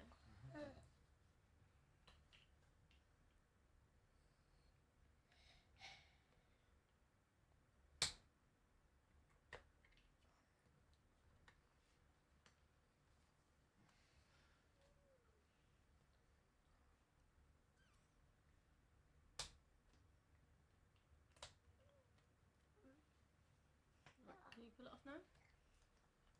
Trying.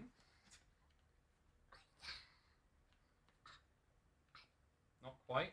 Give me a sec. I so need.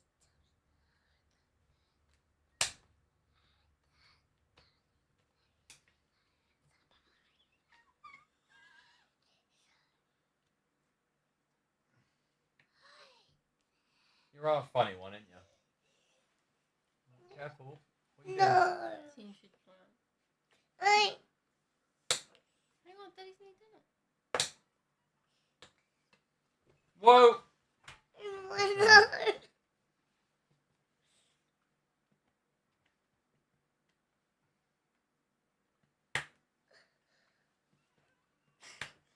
Daddy. You put hold it down. See if I can put Yep. it Ready? So, Mummy gonna pull? No. Yay! Freya, ow! Yay! Now don't go in baby's toys, huh? Look, you're gonna give him a wave. You're gonna wave to the camera. See, wave, sit on the seat and wave. Say Bye. bye. Say bye. Bye. Say, love you, stream. Yeah, you see. Give Daddy a kiss. Stand up. Give Daddy a kiss. Mwah. Yeah. Okay. You better now? Yeah. Sorry about it, guys. We had a slight disruption to the show. But we got there. But Nanny's in chat. Can you say love you, Nanny? yeah, you daddy. You go, Mummy? Mommy. Say bye-bye, chat. Big wave. Yeah. Like this. Big. Oh, she's blowing kisses. Love you, darling. Baby's toy. Hold it. Thank you. Thank you. Daddy. You're welcome, darling. You're out of here. Bye-bye.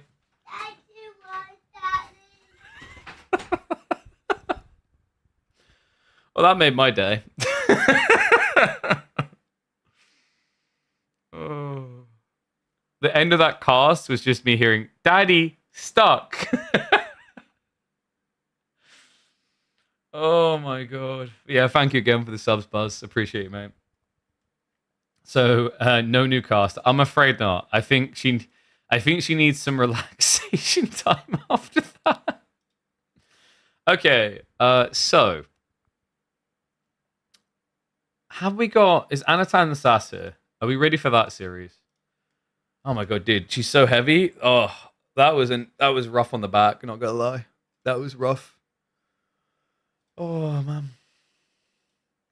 See, this is the challenges of content creator. It's like finding the line between what could be perceived as neglect and entertainment. I think we stayed on the right side of that line. She was adorable. She's outgrown that thing? Yes, but it's because it's not meant to be for her. It's for her brother. But yes, Freya Olivia Elmy, ladies and gentlemen. Woohoo! Oh my god.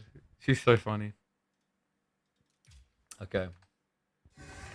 Yeah, it's for our son Ezra. She used to sit in it, which is why she wants to sit in it again. Oh my god, though. What in the duck? Alright.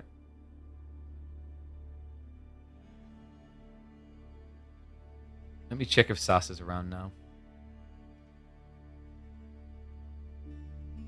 Is Antant here? I'm just checking because, as we said, basically, we do have B versus Numu scheduled for like an hour from now. That will be happening. Oh, sorry. Numedan versus Cat. Sorry. So used to saying B versus Cat all the time. So we do have Numedan versus Cat in, I think, scheduled for now. I'm going to double check with Chum because he did say before.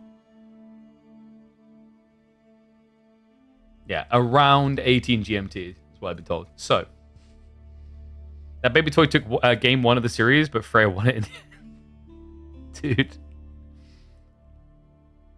Oh. I think, like, almost what made it even more sweet is she's clearly got a sore throat. She's probably now going to get us ill again. Thanks for that, Freya. Which just made it 10 times more adorable the way she was saying everything. Resolve Gamba? Jesus, calm down. Yeah, guys, now I have to buy a new chair. Oh, damn. Yeah. Now we see why someone wants the predictions paid out. Numu just robbed their bank right there. Good lord.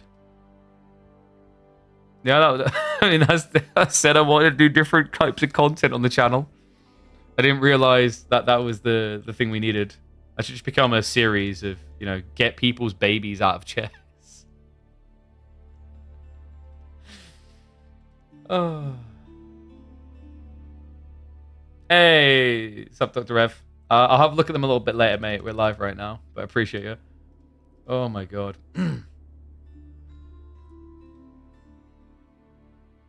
Is Anno Sass ready to go? Anatan Sass is ready to go. Thank you, Chim. All right, guys. So let's get ready for the next series. Oh my god. And we've got.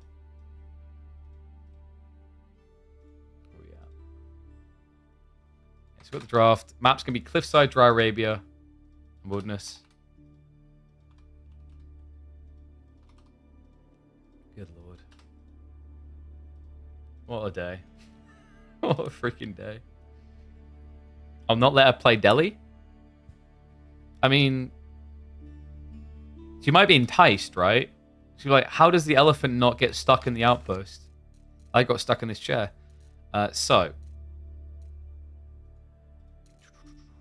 Sasa online. Yeah, they're in game. All right, so let's hop in for the other round. So we've got quarterfinals now of good old Sasa versus Anatand. Let me... All right, we're in game. Good. Let me get ready with predictions. Oh, I need a second after that. I'll run 2 minutes of predictions for you guys. We'll hop into game now. We'll update.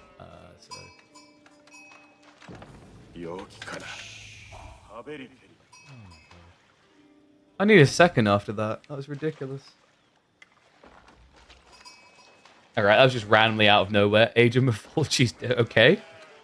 Hello. Welcome to the Age of Empires 4 stream.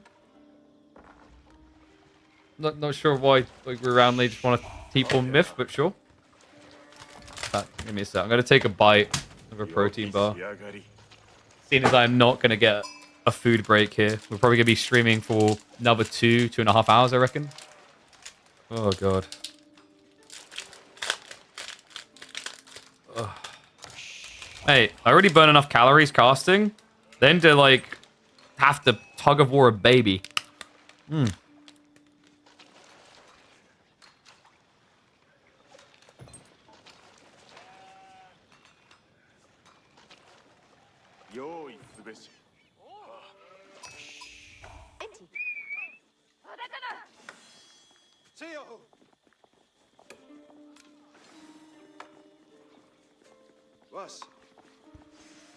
Yeah, I do love how we just begin this cast and someone's like, Age of Mythology is dead. Okay, best game for it. Thanks for coming on by. Ladies and gents, welcome back to Midweek Muster. Quarterfinals time between Anatan and Sass to see who will be in the semis against Lash. Sass beginning with HRE, Anno with the Japanese pick. But yeah, like, timeshares are dead. 2YK is dead. Wu-Tang is dead. I don't know. I guess we're just randomly yellow things that are dead. Interesting one to see if Anatan's going to be dead, though. We do have the Spearman Rush HRE opener here. Against Japanese, not a bad idea. They don't really want to play any Dark Age action. They just want out of the Age. Anno did gather an insane amount of gold to give him the initial Shinobi. This is intriguing from Sass, actually. Going into Spearman against Japanese is a little bit weird, but he's looking for the outpost, right? Yeah, there you go. He's already queued it up. Anatan should realize what's happening, though, and I think he's going to need more than 6 villagers to fully block this play. Yeah, interesting way for Sass to begin. I like it, though. I think Sass, for a while, in my eyes, he kind of built a reputation as a guy who liked his late game a bit too much. But it's nice to see him kind of spread his wings a bit.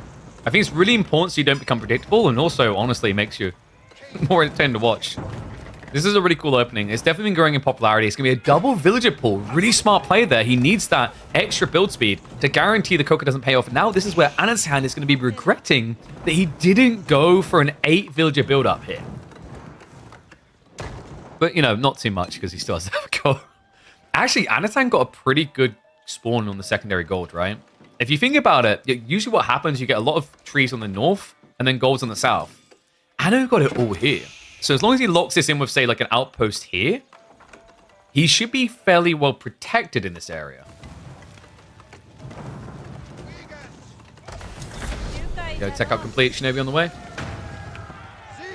Is going Dark Age Dock a blunder on this map or what? No one was going for it? It's very difficult. Like, look at the distance. Without wheelbarrow, remember, that's a long, long way. Right, so like you can't really just rush dock as most civs. It's hard to justify. There are a few like ABBA, IU, Japanese that can. But if you're against a civ that has the potential to build spearmen in the Dark Age, like Mongols, like the Japanese, like the HRE rather, you're gonna have a bad time. I actually really like this map for that reason, is that there's a nice balance between options instead of it just being, you must go to the pond, right? Like Kawasan in theory is a really cool map. Reality check is if you're not fishing, you're throwing the game. And did he do anything there? Oh no. That was the most pointless shinobi ever.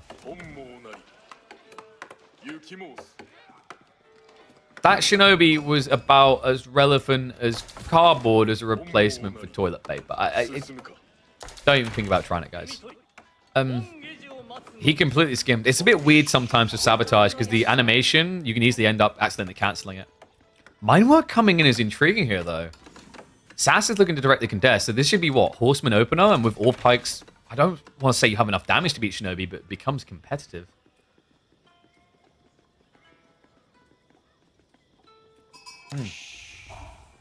Pro Scouts are fishing on this map.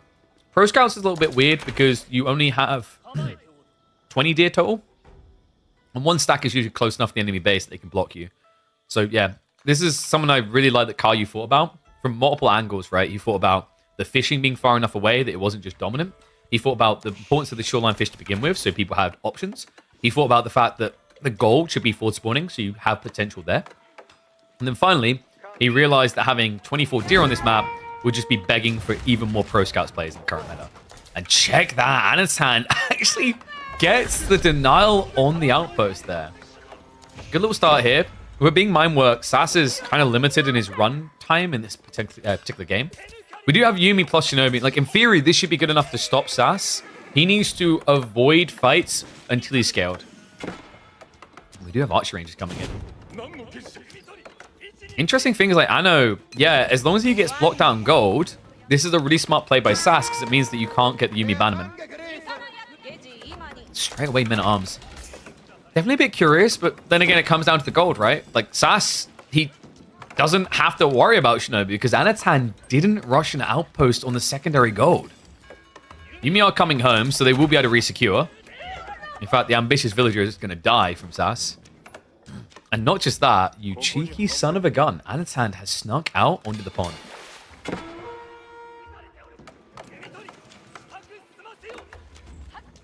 This is your first time catching MM this week? Oh, yeah. You missed out on a lot of crazy things, right? Dumu losing to Myriad. Numadon just beating B. Lash, his deepest running performance so far. It's all cooking up in KPMM. So, Men-at-Arms is definitely interesting this early. Like, he didn't fully lock the gold, right? So this all of a sudden feels like a bit of a waste, right? Shinobi will destroy Men-at-Arms. And Yuumi can easily try and keep pace with the spearman here. Just cut you off a little bit. What is up, Ducks Y? Thank you very much, mate. Appreciate the sub. Welcome to Swarm. I think the weird thing about going MAA here and Archers is it kind of doesn't really use Minework entirely, right? It does for the Steeled Arrow, the Undermesh timing, really good aggressively. But long term, like when you see players like, for example, B, Anno, a lot of people that have been doing Mineworks frequently, what they tend to do is they lean to the idea of Spearmen into Horsemen a lot. Because it's all about inflating your percentiles as much as possible, and all pikes is there for that reason. With this type of composition, Sas doesn't really have a use point for all pikes. I also think that Sasa is unaware of the fishing. Yeah, you can see that Anatan's checking just to be safe. But this is safe economy now, so he will be able to inflate. He has plenty of food on land as well to compete as well, right? He's sitting on 19 sheep. Make that 20 compared to 9.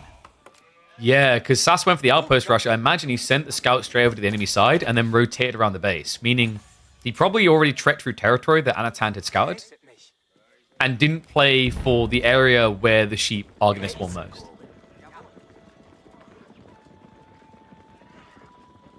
Sas basically has to win by what, about 15 minutes or it's over? You can already see that Anatan is stockpiling. He's adding in a few Yumi, but he's trying to be a bit discard. Has committed to extra units though. Horseman now on the way. And remember, as he gathers this little bit of gold in, adds in a few more Shinobi, that is going to get him into the Daimyo Manor effect, which is a really big deal here with the Horseman follow-up. I mean, Sas, like, what is this ram meant to achieve is what I'm wondering. Kind of built it on the wrong side of the base, and we actually already have walls up from Anatan, so at least the ram's going to find some value there. I just don't know if it's going to like what it finds once it breaks through. Archer ship from Malo, just to guarantee that there isn't going to be some water play coming in from Sas.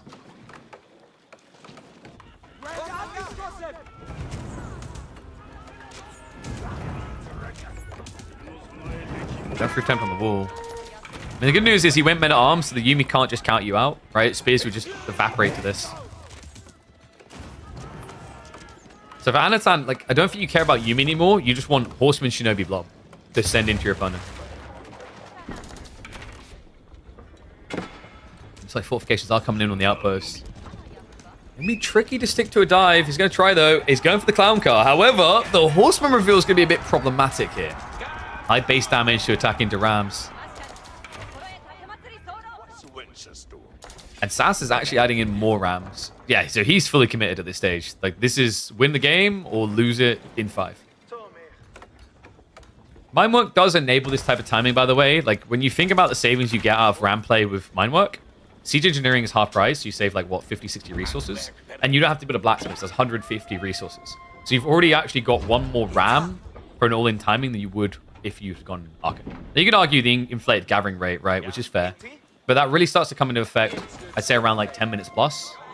Because for the time being, just adding in 1 or 2 prelates isn't sacrificing much of your percentile overall gain, right? So once you get up to 50, 60, 70, that's when you're like, oh man, the amount of prelates I have to add in here doesn't feel great.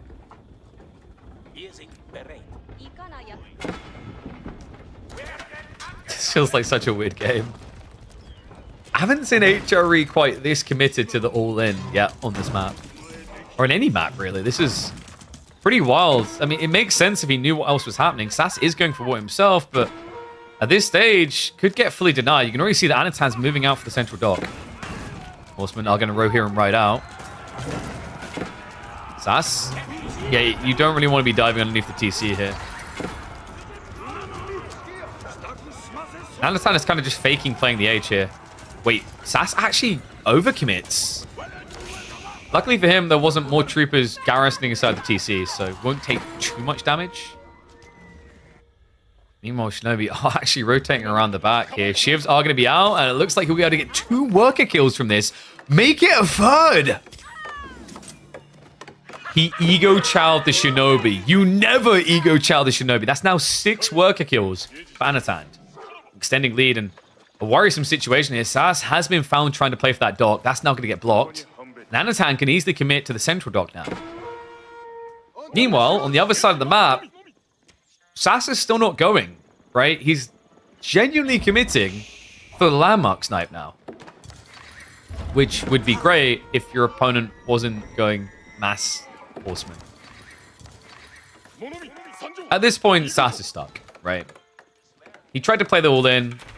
Credit to him for sticking to his guns, right? But we're kind of at the point of no return here. Oh my god, it's getting worse. It's an AHP Shinobi that's still finding worker kills. It's finally going to die. Anatan doesn't quite know how many rams it is yet. But it doesn't matter, right? It could be 10 rams. You've got 20 horsemen. And on top of that, Sas stopped building spears. It's kind of hard countered here. I don't think Sas knew about the water at all. If he did, you would have went down here with a single ram, right? I mean, hell, you've got 5 of them. Might as well spend 1 there. Because the logic is that Anatan couldn't possibly have enough food to vomit mass horsemen, right? Like, it makes sense in Sasa's brain.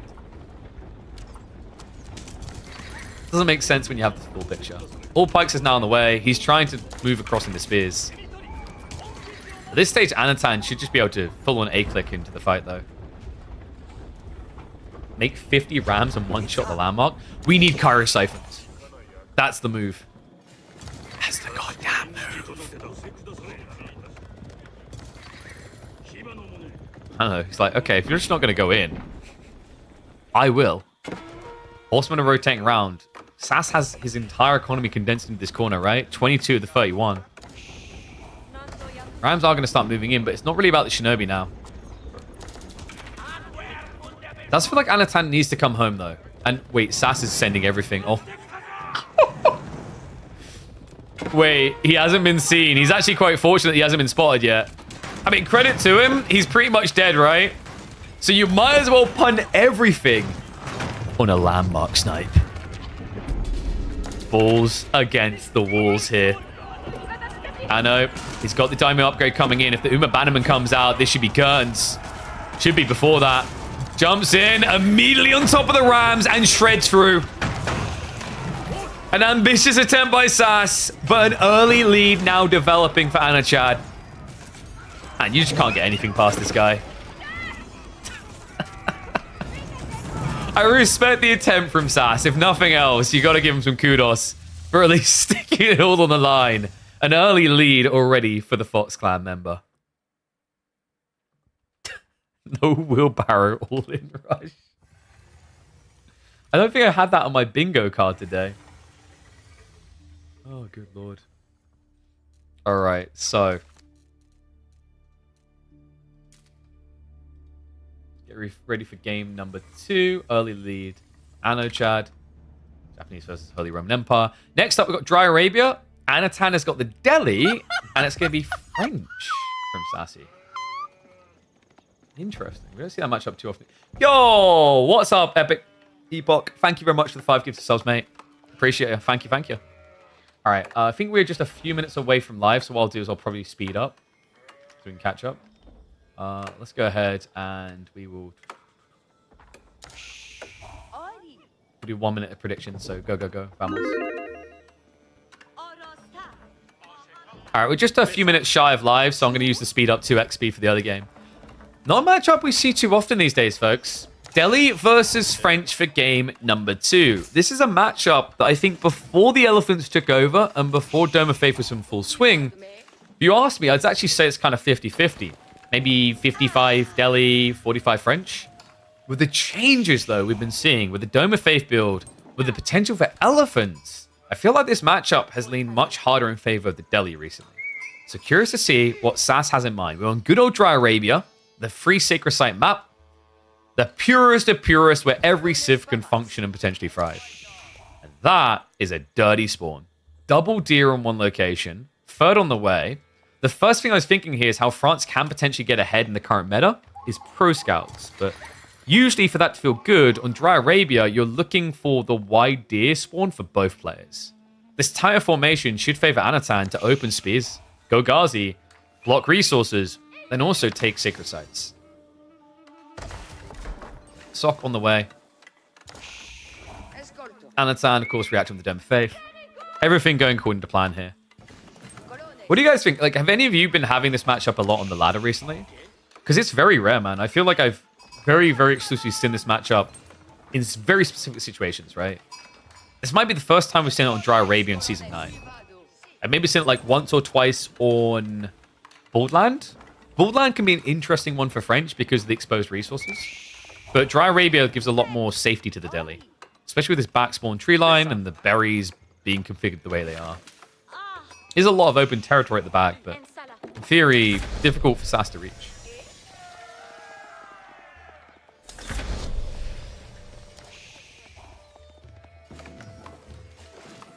So pro scouts on the way as expected here. Anatan, he didn't prioritize that, right? No, Wheelbarrow hadn't finished yet, but it is coming in now. So there you go. 3.5 minutes away from pro scouts. he is going to be opening the Ghazi, so isn't going to go into the spin play.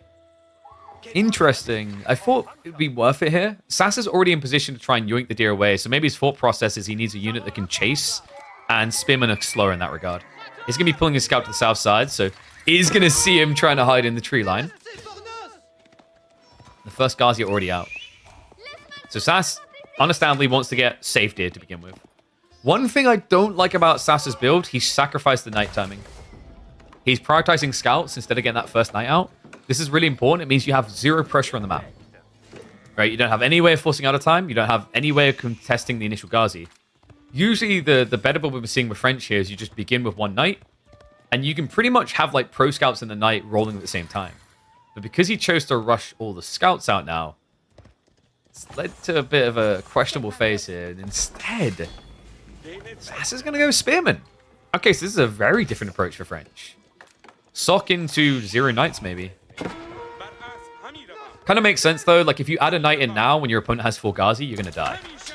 Right? And you're not going to go chivalry before you have, say, 6 to 7 knights with some of them injured. Which means all that can happen is you end up either losing the knight, or you trade a little, and then your opponent heals the Ghazi when he goes to sacred sites. Scouts just doesn't really feel that far away right now. Minute and 10 out. Ghazi might be able to block once he did, but it looks like the first pack is at least home. On the other side of the map, though, remember, he wasn't able to snatch any of the deli deer. So what Anno can do is add in 1 or 2 scouts now and take the 14 deer home. At which stage, you're pretty happy with the play, right? Yes, Sas did get half the deer on the map, but he paid for pro scouts. You didn't. Sanctuary timing is lining up nicely. I think we already have the scholar pools coming out. Indeed we do.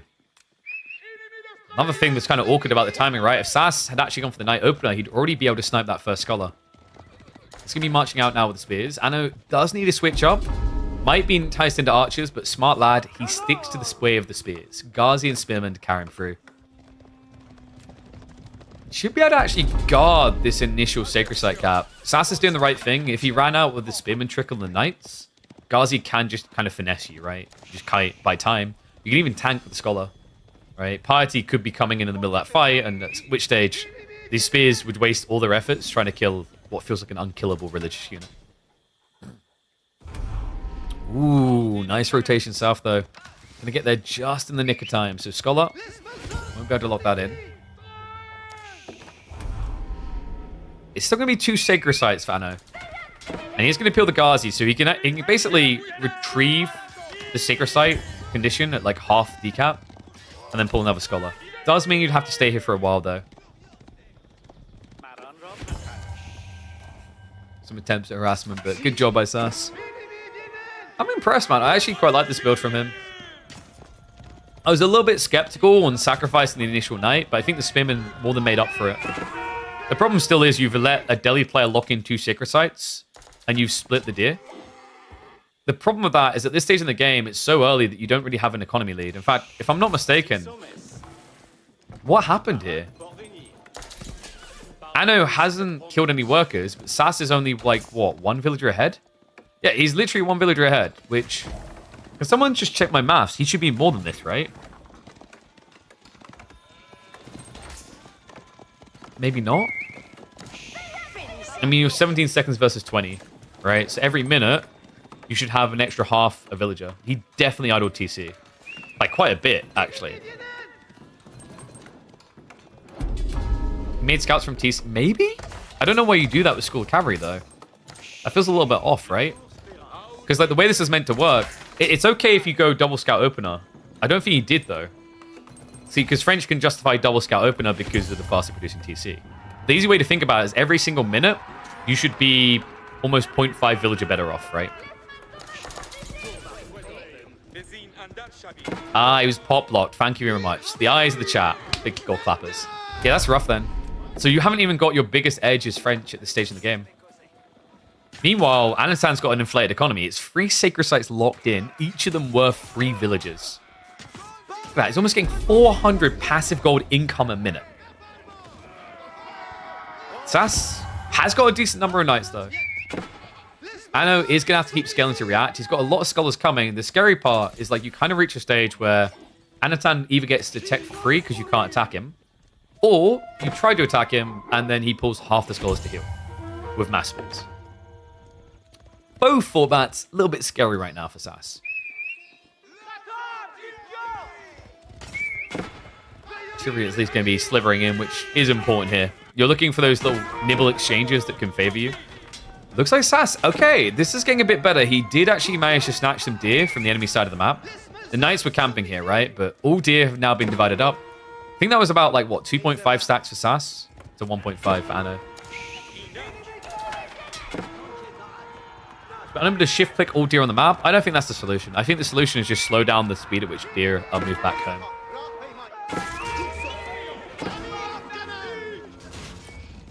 It's like knights are going to try and dive into the base, but Anatan has got more spear coming. And the problem here is, of course, it is going to be the double production rate. It's not really a dive point for him, especially with the healer boys being pulled. Makes the correct choice to pull away, but on the other side, the Ghazi trying to get in great micro there. Sas not losing a single villager to the attempted raids. And there's a lot of attempted raids, right? It's coming from multiple angles here. I know, maybe getting a little bit overzealous on these push times. Not even going to be able to get that knight, is he? Sick body block. Nicely played by Sas. He got in the way intentionally there because it takes, what, 2 hits for the Ghazi to kill. Really good exchange for him. Does still need these type of exchanges because he hasn't addressed the sacred sites. There's always at least 2 being captured. Good return fire, though. Double knight kill. Anno with archers on the way as well. Sas is trying to mirror the move. The problem, though, is that right there is 6 archery ranges worth of production from Anatan. That's wild. I mean, the scale point here is kind of big. He's already got Steeled Arrow ready to go. Meanwhile, Sas doesn't even have Undermesh. At this pacing, when the Archer player gets revealed, he won't have time to actually get Undermesh in. Knights are going to be able to break through, though. Centify is looking decent for Sas for the time being, but that's because Anatan hasn't pulled his Uno reverse card here. In the next engagement, he can send the Scholars. 10 of them, easily. He's almost got every tech available to him. And with that type of heal, Sas needs a way out of this age ASAP. There's a risk Anatan's going to send it into him. You can see it coming, right? Like, at this stage, you just pull 8 to 10 Scholars, lob Spear and Archers and go. This is all about the infantry push now. Ghazi on the backside, still not finding a single worker kill, though. Did at least take 1 or 2 Knights with him. Main engagement in the center. Knights are going to commit. Anno, where are the spears?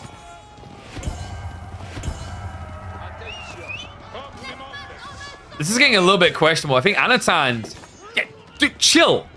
Cancel the Scholars. Buy some food. Win game. This is crazy. He's over macroing on wood.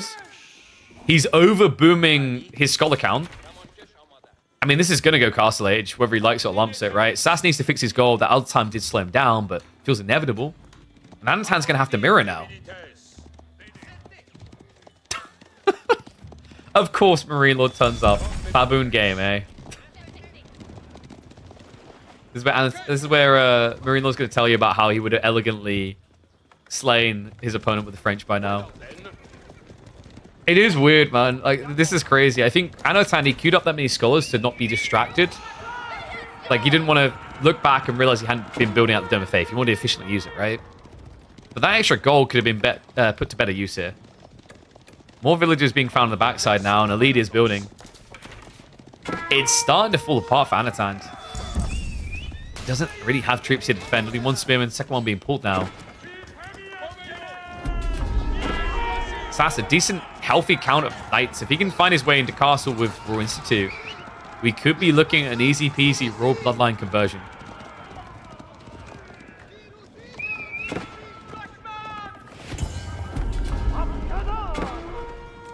Wait, also Marine Lord, aren't you infamous for, yeah, having a lot of wood? I mean, I'm not meaning that in a way like you should put that on your dating profile, but you do like your farm transitions.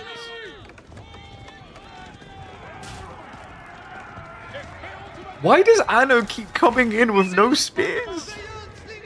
He has 15 spears, but most of them are guarding at home. There's only 3 here. I don't think Sas quite knows just how easy of a win this would be in this fight for him. But we do have that scholar pool we talked about, right? Like, I mean, you've researched everything. What else do these guys have to do? They're a decent frontline at 130 HP. Knights is a quick way of sweeping through them, though. Ah, yes, we've ran out of Ghazi. Let's send in the scout. Archers are going to exchange on the backside. Spearmen have to commit in.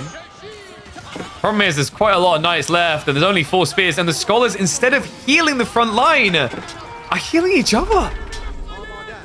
What is going on in this game? What is going on this week? More spears are now arriving, but the archer count's still looking decent. Anno is now finally going back to Ghazi. And it looks like Sasa has doubled down the age, so he got pulled off of his tech timing here. These scholars, I mean, they are absorbing quite a lot of damage right now. Maybe enough to give Anatan a second wind. He does need to start A-clicking with these spears. They just keep coming out of nowhere and running straight into the archer blob. Second wave of spearmen. That should be enough to start sweeping through the knights, right? I mean, if he doesn't target fire them down, yes. We've got a lot of low HP knights, but they're not being finished off. I'm gonna be real with you guys. I don't even know how this... I can't even logically follow how this game is gonna end anymore. Let me just spin the bottle. It looks like Sas should have the breakthrough. Anno just never seems to have enough spears. Good God. And not just that, we've got spears from Sassy now actually looking to make a rotation around the back. This game is weird. And you know what? I like it. I want to be off the beaten path and in Weird Town Central. These are the games that we all secretly want, where nobody, including the players, really knows what's happening. Like, why are we at 17 minutes seeing a French spearman raid into a Delhi tree line? What happened?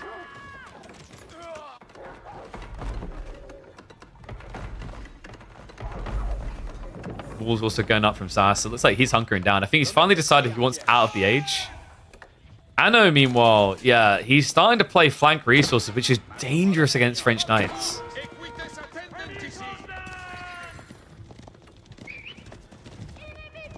Negative as well is obviously Annotan is going to run out of food quicker than Sassis, right? Like, you see Sassis gone for the ball. Anno can't do the same. What the hell is this? When was this part of the plan?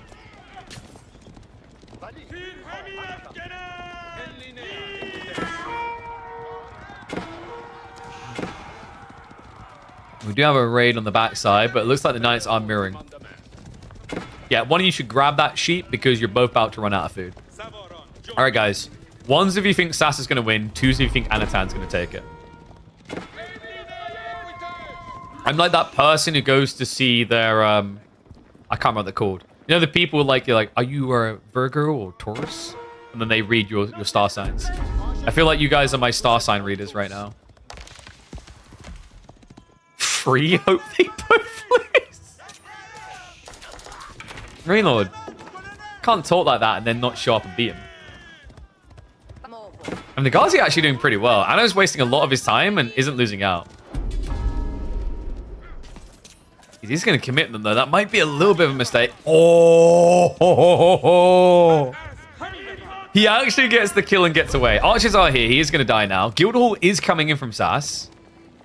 The entire army got dragged back here. This is a bit of a problem. If Sas gets the age up and Anatan isn't right outside his base, this should be an easy conversion. However, Anno is barreling towards him. And for some reason, Sas does not like hiding in the outposts. I mean, in fairness, they will just get blown up, right? But at least you maybe buy time for the army to arrive. So it's going to be a dive in. Should be able to chase down the villagers and at least find a few. From this position, Anno's surely going to push.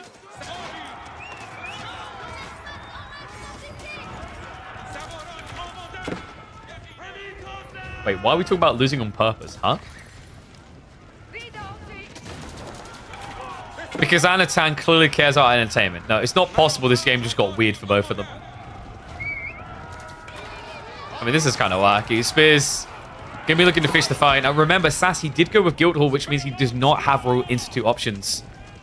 The problem with that, right, is like you're out of food, and I get why he went Guildhall, but it means that you can't have that big wallet from the Knights. There's still risk here.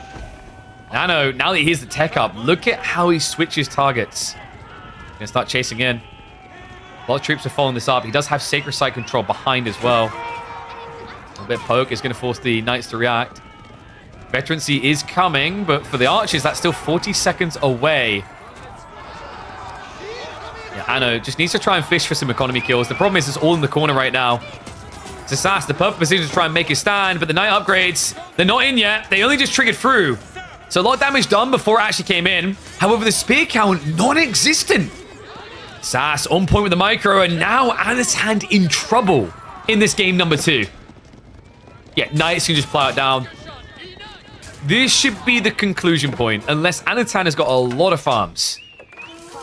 18 isn't bad. I don't think that's insane counts, though.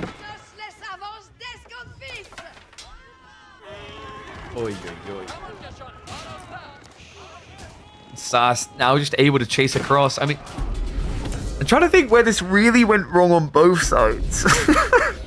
I think Sass unnecessarily got a bit cold feet-ish around the center fight, right? When those archers came out unguarded, which is why we got deeper. But like before that, for Anatan, he hard-pressed into archery ranges with triple archery range drop with scholars.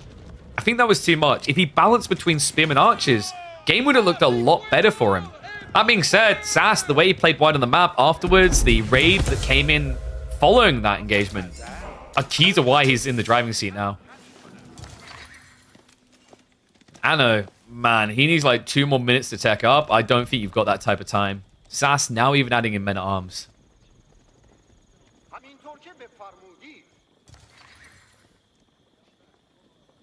Yeah, Anatan is clearly losing on purpose because he knows I haven't eaten today and he wants me to starve. Like, come on, guys. Sass played this well. Like, I would say they both played it scrappy, but you could argue a logic of forced mistakes, at least. Forced errors.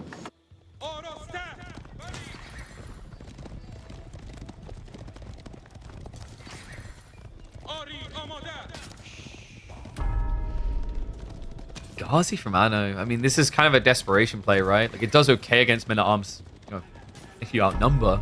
In equal numbers, though, the castle variety should be feeling better, the MAA type. Knights should be able to dominate that fight. I'm a bit worried that Anatan doesn't really have any real shot at defending here. Numbers are deceptive as well. 16 of it is actually scholars, so it's not like he has the lead militarily. However, position-wise, Sass needs to get his ass moving. Knights aren't here yet. Men-at-arms going to try to slow things down. Knights are now going to arrive. Is he going to scare him away? Needs to make sure he's target firing down those spears. And those 3 men-at-arms are eating a lot of pressure right now. Knights have to get in on it now. Candled Saddles has ran out. Hasn't got the extra buff damage. However, what he does have is enough Knights just to A-click his way to victory. That has to be it. Game 3, just feeling like an inevitability, right? On the other side of this Sass, he's up to 20 farms, so he can keep the pump going. And with 10 plus Knights at this stage, you can just spread out. Send 2 together everywhere. Find eco kills, find other time. That's all you need. And in desperation, even just pulling the village with the shivs. He's actually going to commit to it. Okay. I mean, sure. It's not the first time we've seen Anatan do these moves. Remember, he had the earlier series up against... it was Mahodo, where he dealt with Japanese samurai this way, but it's not going to work this time around. We are going to get a game 3 after one of the weirdest French Delhi games I think I've ever seen. That was weird. That was weird, right, chat? I'm not imagining that. That was nowhere near a regular Delhi French game. God, I loved it.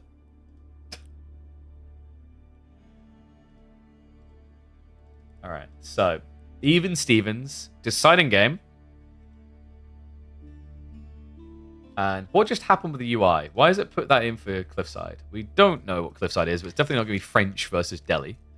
Let me have a look. Cliffside is going to be Chinese versus Biz. Used to be a decent matchup for Biz. Not so convinced in the Pro Scouts meta, though. All right. Let me get predictions ready for you guys, though. And we'll hop in. All right. We're just like...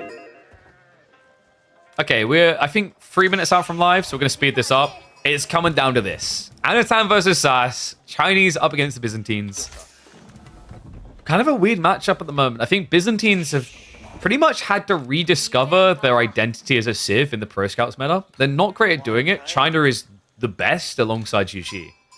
So curious to see how Sassy wants to approach this on a map like Cliffside, where you do have that short rush distance where things like the longbow timing, the javelin timing can feel pretty impactful. It's going to be a bit rough at the spawn, though. Anatan did get the back gold. He got the back tree line. Actually got a lot of safety play on the backside of his base. Even a wallable area, actually, with these small tree lines. So with 4x speed so we can get as live as possible. Does he do a hippodrome? I mean, Sas keeps trying to explain to me that hippodrome can be a thing, but no, it's going to be Grand Winery. Imperial Academy pretty much standard. Looking at the spawn, lot of very fun time on the west side. I think Sas may have a really good push timing for him in Feudal Age and Start of Castle because of the olive oil location. So scout rotation's coming in. 13 to 14, so they are neck and neck. But do we have Pro Scouts? We don't. No, instead, we have a Rax opening from Anatan. Huh?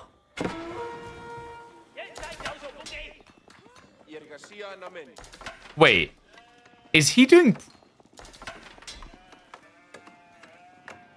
It's Byzantine's Pro Scouts. And the crazy part is Anatan read it perfectly. He's going for an outpost rush. Oh no, I cast it. We just literally said this spawn is great for berry gathering. And then this. And because Sas went for Pro Scouts, he can't counter the Spearman. Which means he won't have mercenary timing. And Anatan, I mean, I don't think he's going Pro Scouts still. He's got 3 on gold now, maybe eventually. But not before. He starves the Byzantines out with a good old-fashioned outpost rush. Split arrow fire does mean it looks like he'll get away with that. Actually should have been one worker going down, but wasn't quite on point. I know, it's just going to be at a camp there. Villager's going to be walking home. So what do you do now if you're Sas? Like, that's all the berries. You can't easily get to any of them without being seen. You can't gather from these two without killing this. He did get enough olive oil for a single mercenary pump. And this should be Lombos, usually when you do horsemen. Honestly, if you can't scale Lombos, though, surely Kashix is better. I almost sound memey in saying it because your opponent has spears, but I don't know what 5 Longbows are meant to do here. Can't Anatan use that to plant a BBQ? Sure, but like, you haven't got Wheelbarrow, you want to go Pro Scouts, do you really want to try and go for a Barbican play? It's a cool thought, maybe down the line, but like, you don't commit to it now. It's not worth it. Also, you'd rather have a Barbican at home to protect you, so then you can send everything into the enemy base. What a crazy opening. The Lombos are on the way 40 seconds out. I mean, I don't think there's anything else that would have been higher value. You don't really want to be walking out for a neutral trade post for 1 pump. It's kind of a rough position, and Anno, he's already blocking the Pro Scouts. Closest deer. And also, you can see his opponent going round, so you're seeing Sasa's reaction. He actually arcs wide to dodge the vision. Smart read there. Means he should be able to get some deer home. However, if Anatan is paying attention and looking through the fog, he will start to see these deer disappear, which is usually a little bit suspicious. So, how did you guys gamble? 79% for Anatan. So, Sas, I think you got a better chomp of the votes compared to last time, right? But still very much Anatan favored.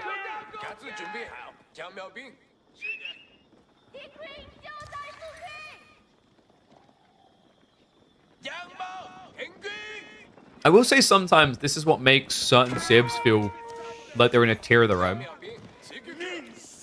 Like China, Byzantines, Yuji. the transition. What Sas done is a bit weird. You could argue you scout the golden nut, right? But like, theoretically, that gold could have been going to other things. Name me how many civs could have made that outpost rush work as a delayed reaction to the play. China is king. Juji are there. There's not many after that, right? It's tricky to actually get that type of play. It's crazy to think that like the conversion rate, I keep saying conversion rate, but like, you know, the production rate matters that much. But it's why we've talked about Delhi being so dominant for a long time. Order the Dragon? Hell no. Order the Dragon is possibly the worst one, right? Because their units take longer to produce. They don't move faster. It's hard, man. I know, now going into the archers to make matters harder. Like, Sas, the problem here is unless you want to add in double archery range, you're in trouble. And why would you ever want to add in double archery range, right? When the reality is you've got loads of food. He could try to blob Horseman, but I think Horseman can sometimes feel weird on Cliffside because of the chokes. Manano also has already built spears, right?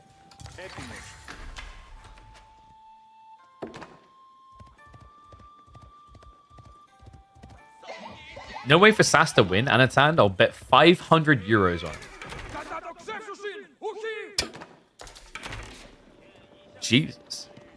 That's quite the bold commitment. Hold on, so let me just message Anatan and ask if he wants to split 250 euros.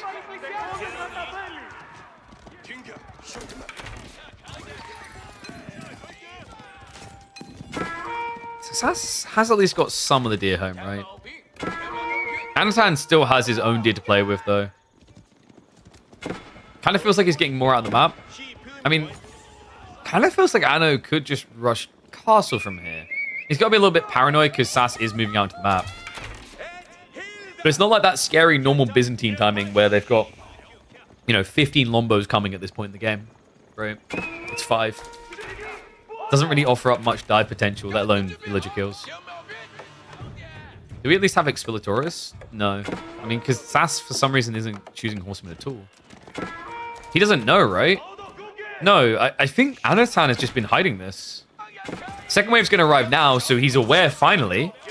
But Anno managed to get up to 15 archers before Sas realized what was really happening. And guys, this is the scariest part about this build. Anatan loves this build for good reason. It's not about the archers itself. It's about what it does to your economy. The amount of extra gold he's just got sitting there for taxation is ludicrous. He can put it to work trading. He can put it to work for an aggressive castle timing down the line as well.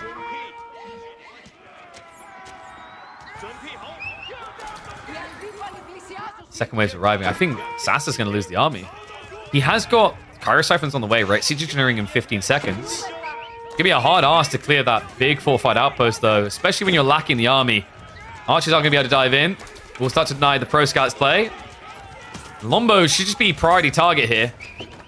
Instead, Anatan just A-clicks everything. Oy. This is getting a bit out of control. Just look at the difference in military and then look at the difference in economy, right? Anno pretty much is in the driving seat on every detail now.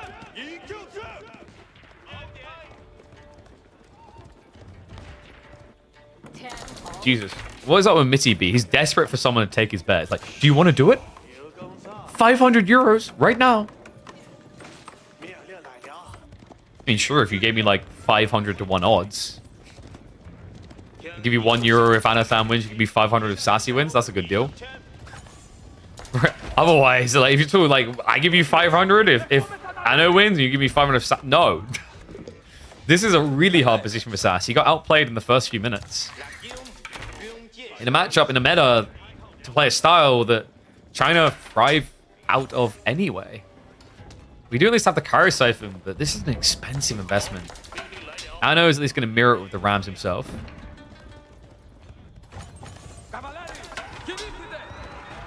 French tax takes 50%. Damn, that's stronger than Chinese tax.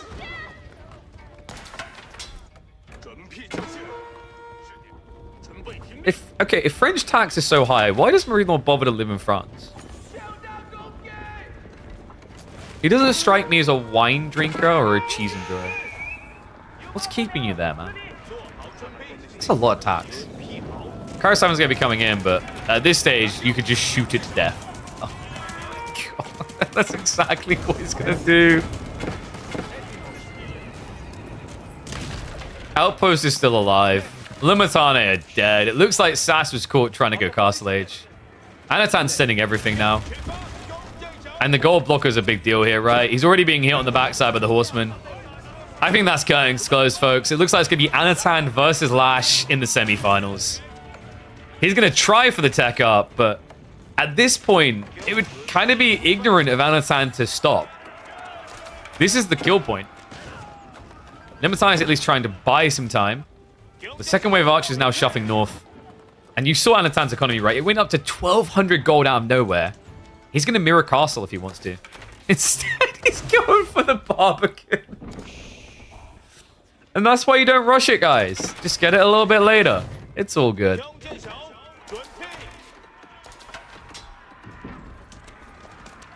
Oh my god, he's about to sandwich the landmark as well. I know. Oh, this is just a dirty timing. Sas can't run back to safety either. Too many villagers are going to die. He has to commit to the age up. And commitment is death at this stage. So a valiant effort. Sasa, really impressive game number 2. But now he's dead. The only reason he's not dying before the landmark goes up, he did have the wits to use Akratoy defense there. Even with the extra armor, most of the workers are dead. Clean game by Anachad. A reminder that he is back, and you know there is a vacant throne after B got taken down by Numidan. Could this be Anno's week to shine upon his debut KPMM in 2025?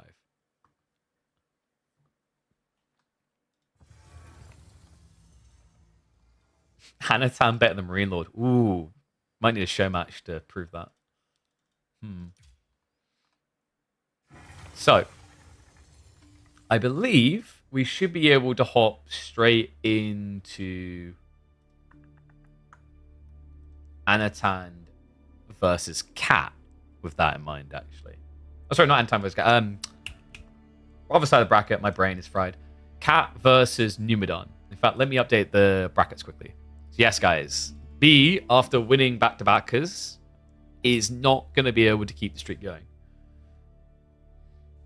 Which is cool, because that means no one's really been that dominant. I mean, Puppy Paw might like to count his as a 5-win streak, but he did take a break, a week off, so it's kind of debatable.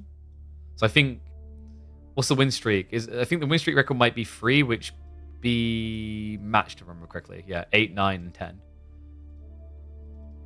So let me actually enter the scores for you guys. So I'll update the brackets now.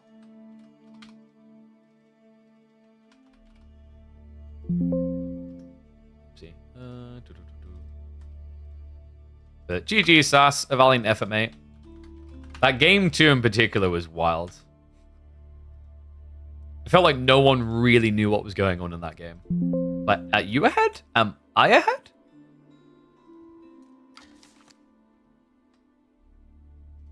So.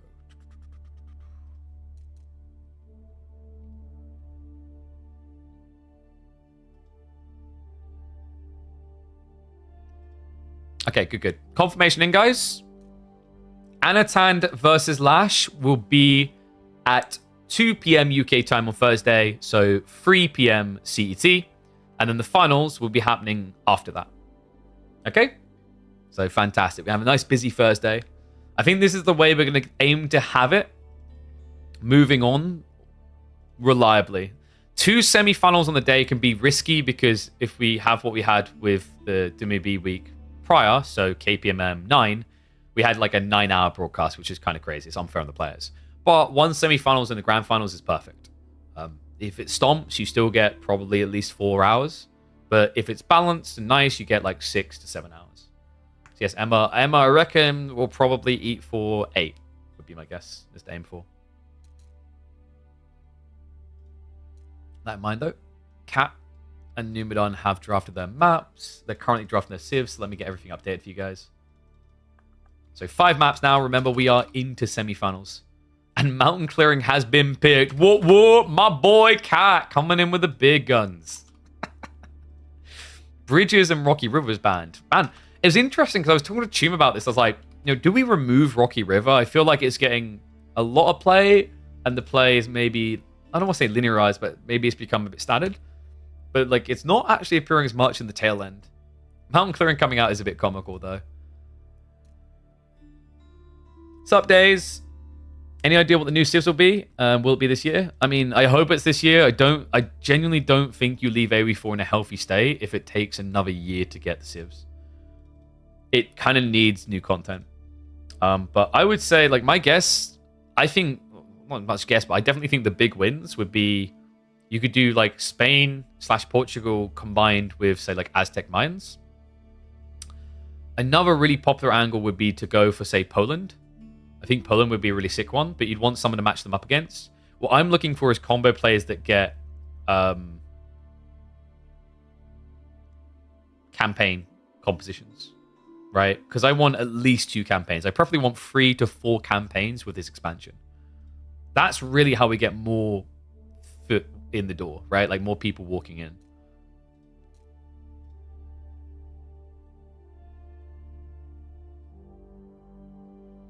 Oh no, dude, Sass, you can't tell them that. Shut up. It's a secret, dude. Any YouTube channel with all the matches for a rewatch? Yes, Arco. You can go across to my YouTube side, !YouTube. So the VODs are all going to be uploaded there. If you guys want to watch VODs, I always recommend watching the YouTube VODs over the Twitch VODs, because Papa Bezos doesn't give streamers any money for you watching their VODs on Twitch. YouTube does give money to the creators for you watching them there. And on top of that, a lot of these series get trimmed down and put into a video themselves.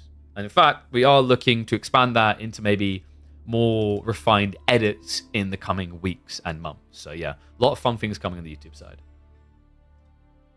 Yes, kurwa. The word that means everything. Let me get the draft up for you guys because it is happening live. So I can show you guys. They've been a little bit slower than I was expecting. I was just going to click and copy and paste it across. So remember, we are in best of 5 territory now, which means you draft a lot more.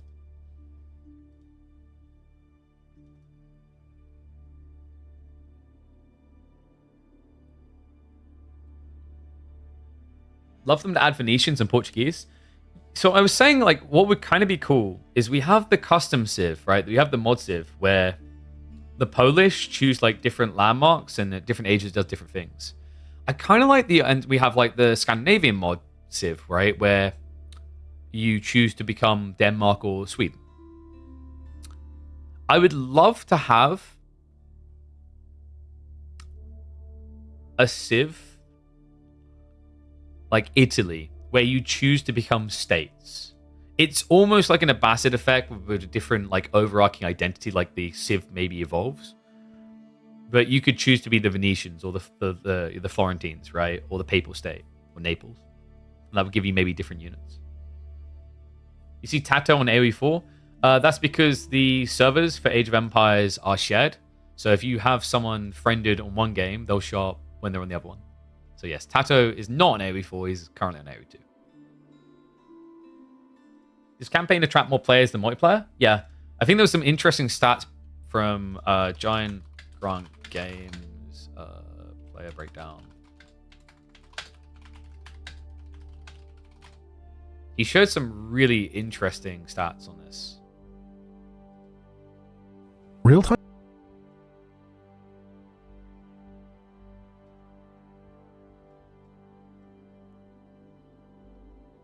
If I can find it.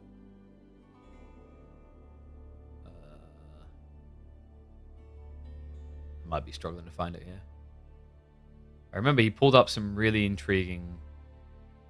Oh, there we go. Demographics. Maybe? Yeah. So when you ask people, most of them describe themselves as casual. I don't think he showed the other piece in this. There it is. There you go. When deciding to play an RTS, how important is having these things? So for campaign, 68% of people. Co-op, 35% of people, right? I think these are age, like in terms of, sorry, so let me point that out. 1 is not important. So left, not important. Right, very important, right? So like you can already see, like even co-op has a very big skew towards really important. 1v1, a lot of people don't care. Teams, a lot of people also don't care. Arcade, people care. People love modding. And esports, a lot of people don't care, right? Like, campaigns in the RTS sphere will drive purchases much easier than just focusing on 1v1. Because the other thing is, like, when you focus on 1v1 and only do multiplayer stuff, people don't have an environment to even learn the game. They just get crotch stomped all the way through, right? It's not fun. So, have our drafts ready. Let's shift over. Oh, did we pay our predictions? Let's do that as well.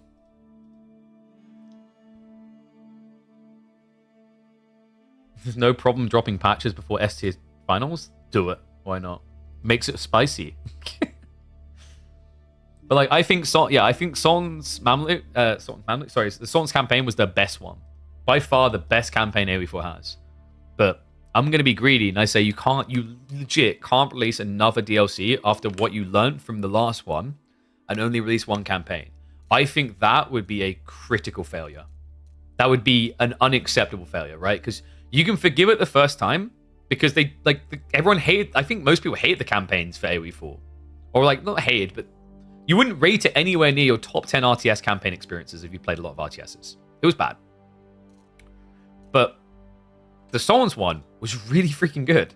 Had loads of cool missions, maybe one or two that were a bit questionable, but a lot of fun missions. I remember talking to some of the pros who even struggled with one or two of those missions, like the Mongol Horde one in particular. A lot of people struggled with. I chuckled because I just like nerded my way through it. Felt good about that. But like, you had missions that even pros like, this is a bit hard. That's a good sign, right? So what we need with the next expansion, now that we know the campaigns can be good, they can be valuable, is more of them. That's how you get people to hang around. And also within those campaigns, try to find ways of leaning into characters. Let your characters guide and drive your narrative instead of a historical video with someone talking over it and jumping from one person to another and having no sort of connection. Try and find some stories where you can actually focus on an individual, right? Like a Saladin type person. And then try to, maybe you go slightly fictional because you're telling parts of the story that we don't know is for sure real. But we don't care. What we care is that we actually are now invested in the story of the characters.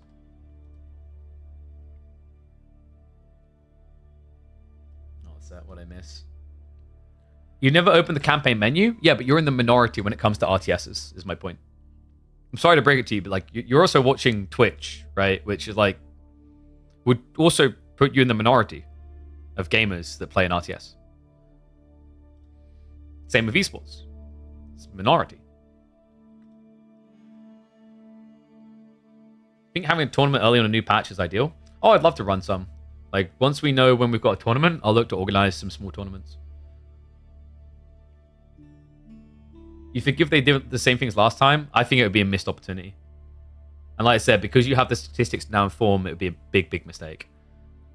666 villagers? Nice. Viewers, rather? No, you're my villagers now.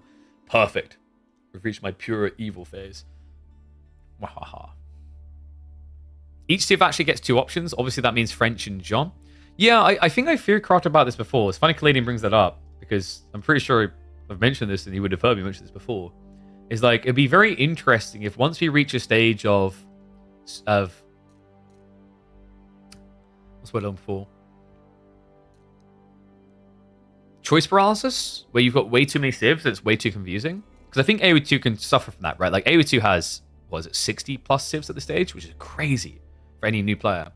One interesting thing you could do that in a way complicates the game, but also can be actually nicely finessed to be more elegant in its approach, is the whole idea of like, when you age up, you choose to become Jean or you choose to become Burgundy, right?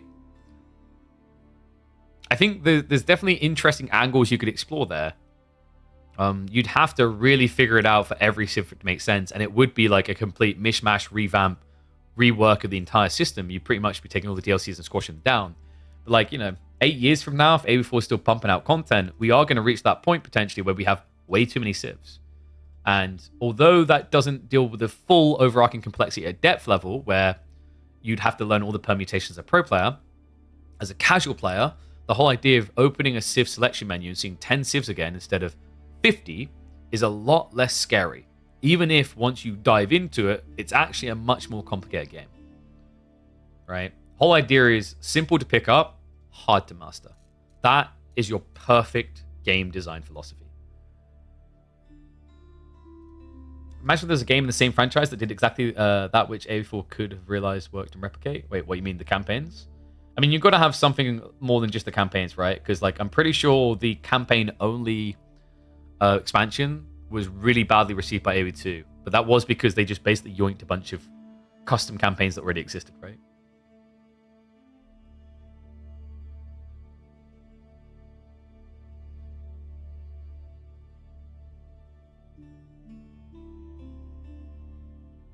You completed the first campaign after 2 years of playing 1v1.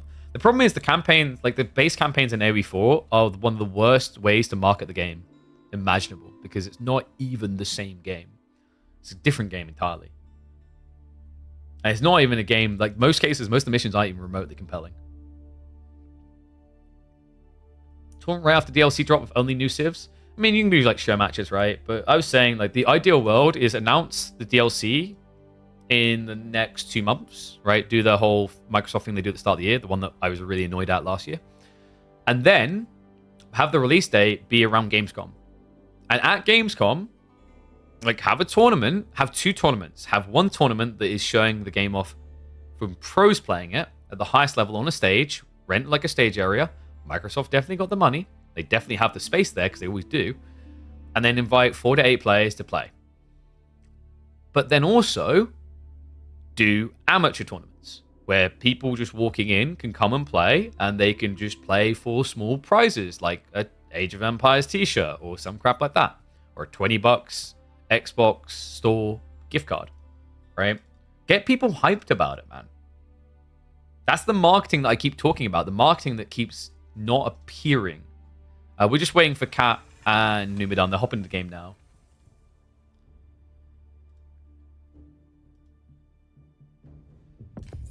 Well, AoE2 might be boring to you, Seraph, but it's not boring to those people, right?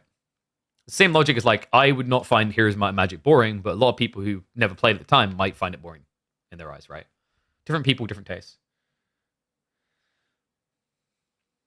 100% bounced off AoE2 because the number of civs being way too overwhelming. There you go. Face kind of raising my point, right? Like, it happens. And the problem is, like, compared to... Sorry, let me update the maps there. Compared to, say, like, you know, Dota 2 being complicated, or like, you know, Command & Conquer... Sorry, Command & Conquer? Long Day. Counter-Strike being complicated. These type of games being complicated is like, they have the benefit of you'll go play with friends so you don't care as much. Whereas, like, 1v1 type games leave you in your own bubble with your own concerns.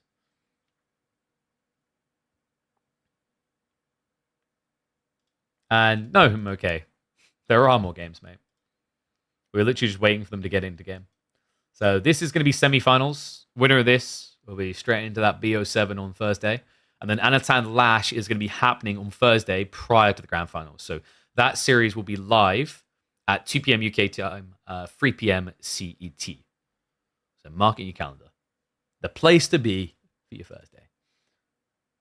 In fact, reminding people, make sure you got notifications turned on. I know a lot of you don't on YouTube and Twitch. Go follow on both of those. It's free to do. Let you know when we're live, because we will be live pretty much every Monday, Tuesday, Thursday, and Friday throughout the first half of the year. Probably beyond.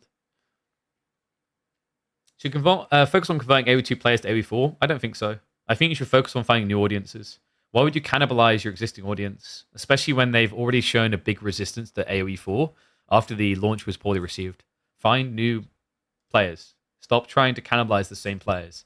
Trying to cannibalize the same small niche of players that exist that like RTSs is exactly why RTSs as a genre has player count been on a decline for years. It's not trying to appeal to new players, it's just pretty much arguing over the same toy.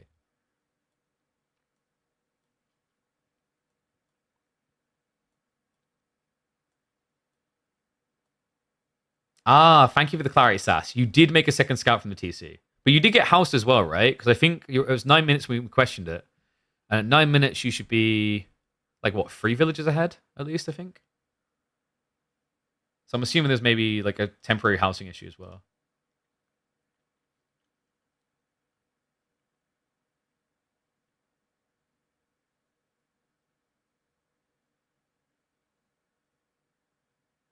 Ah, got you, Sas. So it's a delayed second scout. That's quite interesting. So you tried to pin him, basically. Yeah, it's cool. I think I said a little bit later, you'll see in the VOD, I was like, I think the Civ that can actually get away with two TC, two French scouts out of the TC is French, right? Because you have, by the time you go into feudal age, you have about 0.6 more workers than other Civs. Oh, sorry, no, 0.6 workers more than you used to have before they done the buff. But overall, you'll have like, 1+ more worker, right? So you can get away with it, yeah. But your uncle trying AoE4 still playing Command and Conquer? I think Command and Conquer, like a lot of people like Command and Conquer, like the pacing, and AoE4 is much more casual. This is why I think they should be targeting casual a lot harder, by the way.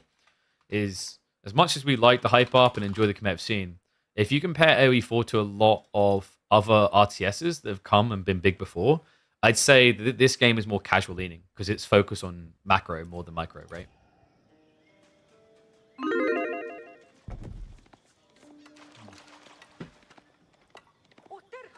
Okay, let's get ready. Oh, I gave you 2 minutes on that, didn't I?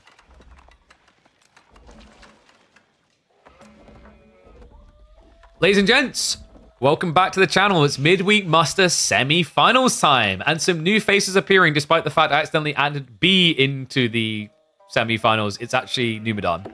Apologies, I'll fix that afterwards. Yes, Numidan able to take down B 2-1 in the quarterfinals. So Cat, he was moaning at me. He's like, can we maybe shuffle the seedings? I don't like having B every week. Here you go, buddy. You've got a different opponent this time around. Opening game's going to be an interesting, a classic one, actually, for this map.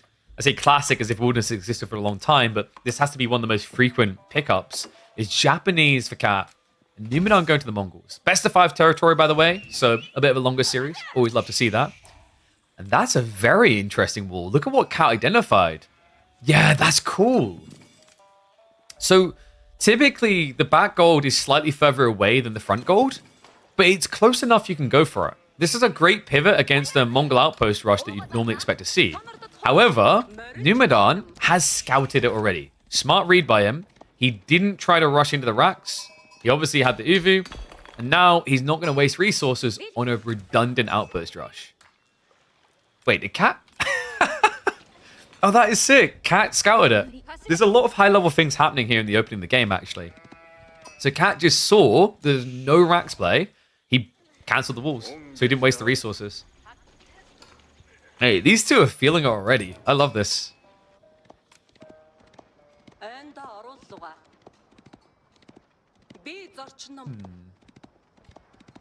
So usually the way this plays out is very different. The Mongol outpost rush can do like a dot of damage. They can stop the shinobi. But now Cat has free reign, right? So Numu's probably just going to be looking for fast feudal into archers here. And then try to play blocker. The worry is if you just go archers, your opponent's going to go for that wall again. And you will be blocked out. Sheep haul so far, looking pretty good for Cat. 18. Only 10 for Numu. This is very unordinary. Typically, Mongols get an edge because of the maneuver speed arrow. But you have to remember, he kind of darted across to spot the gold. Meanwhile, Cat went for the north side, which seems to have been a bit more sheep dense. All right, how do you guys predict? Show me the numbers. 75% for Cat. Really? I would have expected maybe something a bit more 50-50 divide. Especially when, reminder, Numidan took out the reigning champ. No small feat. These were the two that I was kind of excited to see match up, by the way. Just playstyle-wise, I think it's quite intriguing. With how Numidan was expected to be more like a chill for the mid-game, with some funky early-game build orders. And Cat being, I'd say, more of an aggressive party in these particular matchups. But after what we saw Numidan do in that deciding game against B, I wouldn't be surprised if this series is a relentless bloodbath on both sides. So Coco is going to be on the way. No play out into the water yet. That is now coming. Cat is moving. And he is being mirrored. Yeah, but Numidan is notably later, which means that Cat will definitely get the dock up. If this had been about the same time, with Shiv's out and the Khan, you could have killed this villager. And sorry, let me update the title. I just realized we haven't actually updated it. So yes, we have got Cat versus Numi now. Sas versus Anna already happened. So every player skip food for Shinobi, is that good? Oh, what? You mean Kura Storehouse? Yeah, Kura just doesn't give you any tempo or control over Feudal Age. Kura is pretty much you conceding control of the early phase of the game. It's great if the feudal goes long enough. It's great once you're in castle, but it leaves you very vulnerable to these all-in type plays in feudal. By going for Shinobi, you have great blockers, right? You can either try to contest directly, or these just kind of function like mini knights. They're that good at killing villages, right? Because of the high base. Dock drop's coming in. Cat, now that he knows it, he should be running straight over. This is the tricky thing if you make this type of play as Mongols. Like, when you just play for the feudal and go to docks, Shinobi's going to ruin your life here. In fact, the timing could not be worse for Numu. Yeah, he doesn't even have the resources. Even if he did, due to Shunshin, he wouldn't be able to get a boat out. So this is a wasted dock. A rough start for Numidan and exactly what Cat was looking for.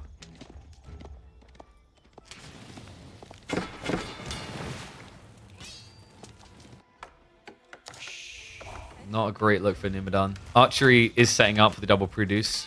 But if the Shinobi just commit, he could easily kill this. A little bit surprised actually Cat is trying to run away like this instead of just running in and stabbing.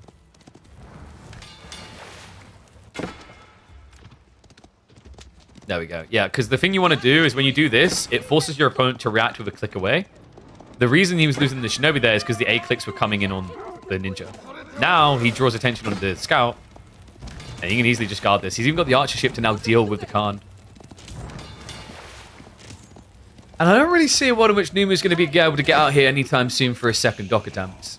So Cat at this stage can start adding in his fishing boats. The archer ship gives him enough protection. Other tricky thing when you play against Shinobi is they just have such good vision themselves that they kind of become a secondary scout mechanism for the Japanese. So many good things about this Civ with this choice. Bit of a weird choice actually with the scout there though. Dock is at least going to go down. He's going to lose one ninja for it, but definitely worth it. And Cat, well, it's kind of his oyster now, right? He can try to play long feudal. He can go for fast castle.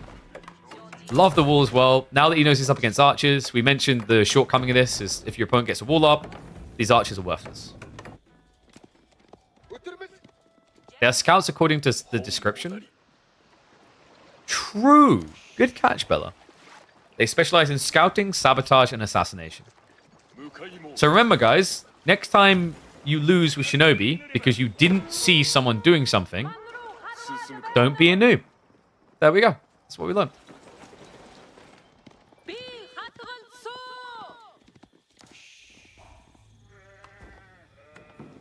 Keshik's now to follow up from Numu. Tricky spawn to try and breach, potentially, right, with the outpost now coming up. I think Cat is just going to try to macro this game. So Nimdar's going to need to be very aggressive in the line he takes. And that is aggression right there. Siege engineering coming in. Yeah, I do find it a bit insane that Shinobi can see through stealth forest, actually. I mean, I guess, you know, classic Naruto hopping through the trees.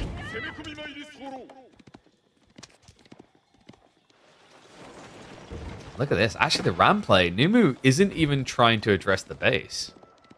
He's dealing with the dock. Cat is already prepping the horseman, though. Tricky. I don't think you're going to be able to get here quick enough to stop that ram. However, watch this. This is important. If Numu comes in range of those archers, archer ship wins. The Shinobi, they have insanely high damage against these things. They hit as hard as a horseman, basically, against siege. Right? Because remember, they hit for 20, and they buff damage by 20%. So 24 per strike, with a rapid attack speed, means they're actually better at killing horsemen, killing rams rather, than horsemen are. And double archer ship is a sick read by Cat. It means that Numidan cannot go and protect this. Cat needs to pay attention. Isn't shin-shinning away, so definitely a bit of a miss micro there as he got distracted. Busy cutting the reinforcements here. In fact, sneaking the ninjas in is a big deal. He can sabotage these. Whoa, you lose the rest of Shinobi. Okay, so a big slip up there by Cat. Bit surprised Numidan actually was able to mop up all the Shinobi freely like that. It is going to be tight between the ram getting the dock on fire and the archer ships getting it low enough, but he should have enough health left to set it ablaze. Cat, at this stage, you just need to go Castle Age. It's going to take way too much effort to reclaim this area. He should be able to get probably like 2 more fish drop-offs, maybe. Maybe. Maybe. Are you kidding me? Okay, so no more food for cat. No more cat food. However, he does still have, what, 14 sheep? The berry batch is really vulnerable, though. So he has to make the sheep work and then take control.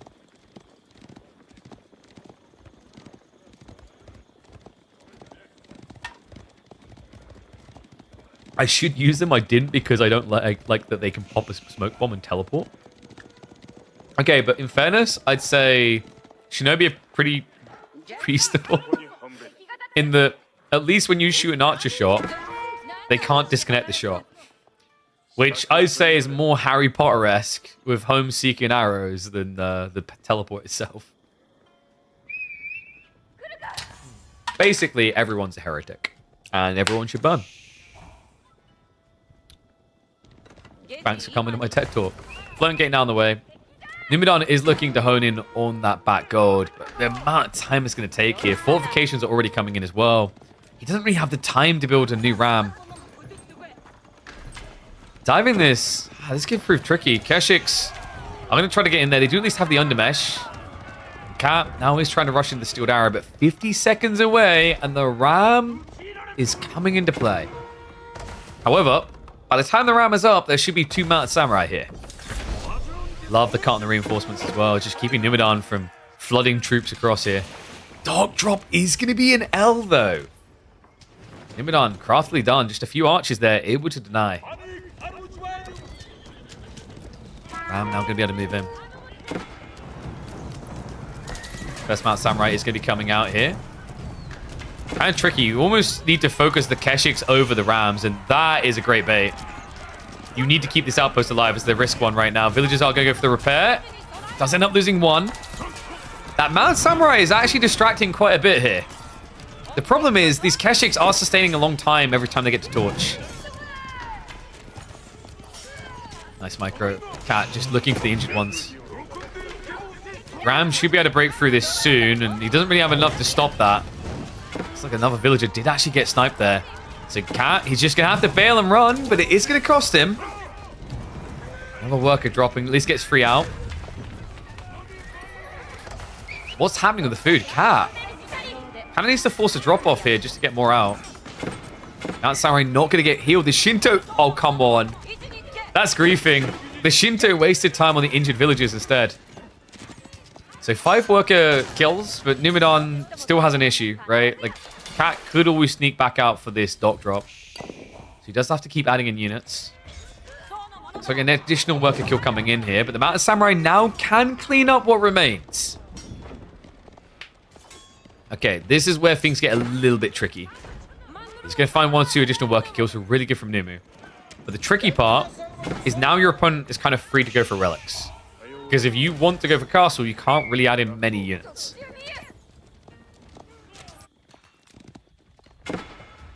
How much sheep? Okay, so 8 sheep left over. He's going to sneak it again. This one does get through. So fishing is about to kick back online. This was the scary part I was worried about, right? Like, it's only 3 fishing boats, but right now that's the world for Cat. Because otherwise he has to fight you to get onto the berries, and no. Cat, there's no ping coming. The ping's up here. So another big hit. Numidon gets 3 more worker kills. That's now 11 worker deaths. Dare I say, Numidon is doing it. I mean, it's definitely costing him to stay in this age now, right? But he's made it worthwhile. Cat, still only 3 Mounted Samurai. He's not even microing away the injured, so won't be able to heal them up afterwards.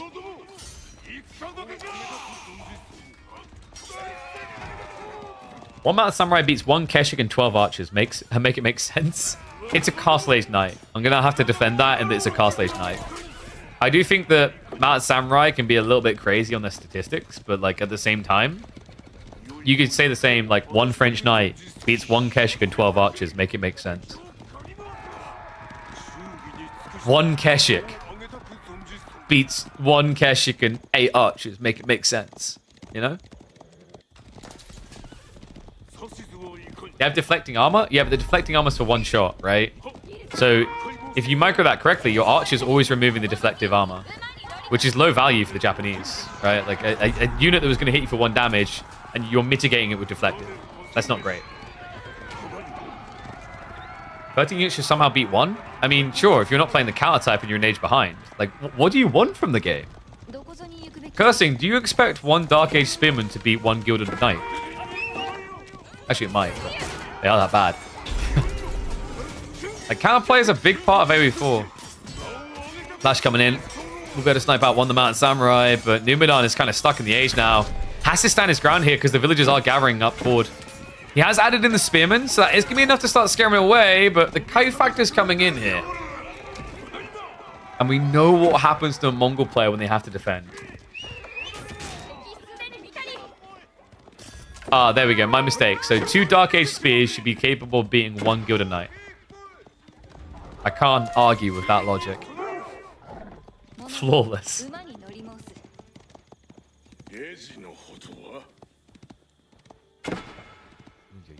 So Cat even has the abandonment at this stage. I think Numi maybe missed his window here. He'd done a great initial raid, but then didn't mirror the tech, right? He tried to double down, but his army really wasn't big enough to justify a double down. He's just going to be able to block some of the relic gathering. But this is definitely going to cost him the next 2 minutes. Right, the fishing continues to blow. We're now up to 6 fishing boats in total. It's 7 Mad Samurai. There's only 5 Keshiks in play. And 8 Spearmen would be great against this if it wasn't for the lack of mobility. And the deflective armor, the cooldown, I'm trying to remember exactly what it was. Yes, after out of combat. So 8 seconds after you're out of combat. But to be triggered as out of combat, I think there is like... Can chat remember? I think it's like a 6 to 10 second delay. I think it's 6. You don't just trigger, like, you don't just go from in combat to out of combat like that, right?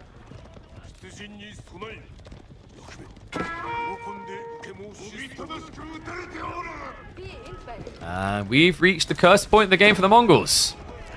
Tech up coming in at the worst possible time because he garrisons. Cat should be looking to go by. Instead, he actually charges in the Keshik. So Numinon buys himself some necessary time here. And it looks like it's going to be enough to get him into age 3. That was tight and uncomfortable. So, like, look, he's out of combat. There you go, triggers in. But he was out of combat for, like, I want to say 5 seconds? It's weird because some of the clock starts ticking, and then the deflective armor, like, cooldown thing shows after, right? So, like, we might get a chance to show it here. If he stops killing him. All right, yeah, so he's out of... Wait. Look, sir, I'm trying to prove a point. All right, we're not going to get through the point. He's just jumping in. Good lord. The Spearman. Veterans, he's going to take a whole minute. He doesn't have a minute. There's really no time left here, right? He's only got 2 crossbows as well. No front line to protect them. Villagers are gathering in the massacre zone.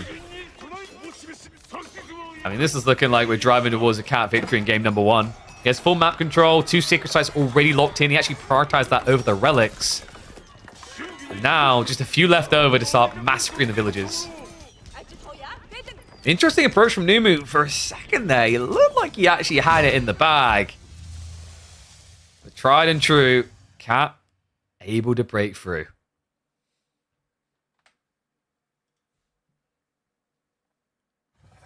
Charge absorption, extra damage, and faster production. Yeah, but the faster production is a byproduct of Floating Gate, right? So that's like separate. They don't have faster production otherwise, remember? Yes, the extra damage also is a scalar factor of needing the Bannerman. We also have to remember that, right? It's like going Keshiks are broken when you have Kurotai, sort of, right?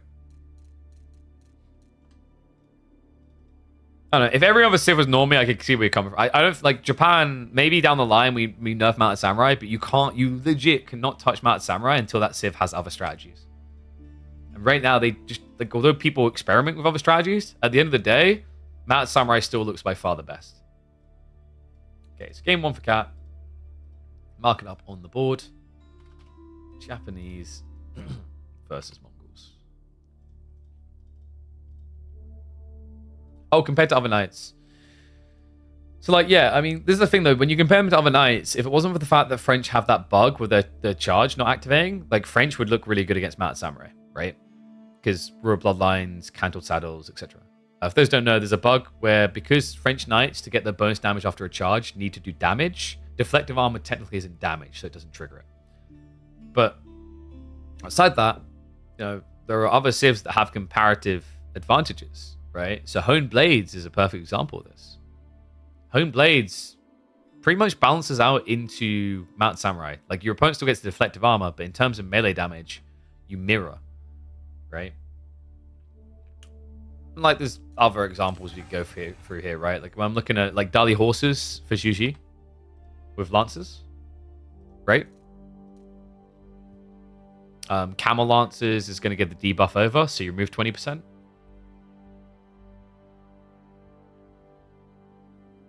And then Roos have Boy's Fortitude, which gives 25 more health.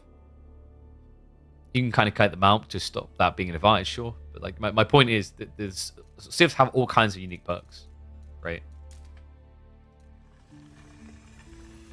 Not Samurai and Feudal, like other civs will get it. No, I don't think you need to do that. They already have that with the Uma Bannerman play.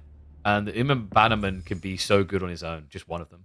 All right, guys, so we are 4 minutes out from in-game. In a second, we should be able to run ads, and I'll run enough ads so you guys don't have to worry about them once we're in. I'll start predictions with a 5-minute timer for game number 2. It's going to be English Mali. Oh, no, dude. We're going meme clearing game 2. What is Nimadon doing? Wait, what else did he have to pick? I mean, Numenor was always going to go English here, right? Could Cat have done anything else? No, not really. Like, Roos would feel like he's still going to feel worse than English. Mali and Saharan Trade Network, Javelin emplacement, Javelins, maybe. I don't know. I kind of feel like this isn't catastrophic for Malians. And what is up, Wembley Hog? Thank you very much, mate. I appreciate the sub. Welcome back to Swarm. Remember, guys, if you want to support the channel, subscribing is a big way. There's also the donation links. We have separate ones, the Patreon as well. Still want to have some ideas from you guys on what would get you using the Patreon. I want to give you guys value for what you're investing in. So definitely drop recommendations in the Discord. That is totally free to do. !Discord. And then the coffee link is for increasing prize pooling on tournaments and whatnot. So loads of options if you do want to support in a specific way. But also just tuning in on Mondays, Tuesdays, Thursdays, and Fridays does a lot as well. So I appreciate all for that.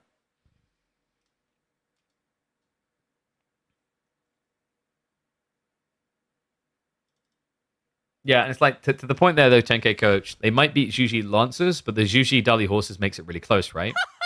And the big problem, and what's up, Popsaw? Thank you much for the Prime sub. Those type, you've already paid for because you paid for Amazon. So pretty much you're able to give me some support, and you don't even have to pay an extra penny. So thank you very much. Appreciate it all the same.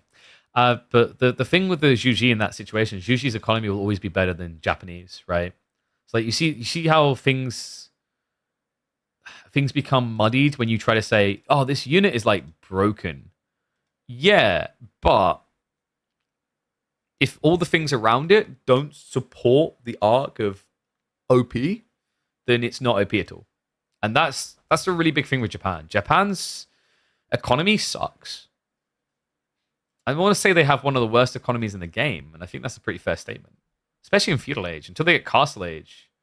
And even then, it like only starts to look good because they pick up relics, right? So, and that's a conditional element. That's a difficult conditional element of that, right? It's not like when English just age up, they get 5% more value on their farms, right? Which is, by the way, a base rate increaser, which makes it even better. Okay, Twitch is griefing us. I can't even run a minute of ads because of timing. So all the more reason to subscribe. Sorry, guys. It did just run ads, but if it's a long game, there's no guarantee it'll be Gucci. Oh, how you guys doing on YouTube, though? We did have some sound issues earlier. Are we good now? I think so. Hopefully.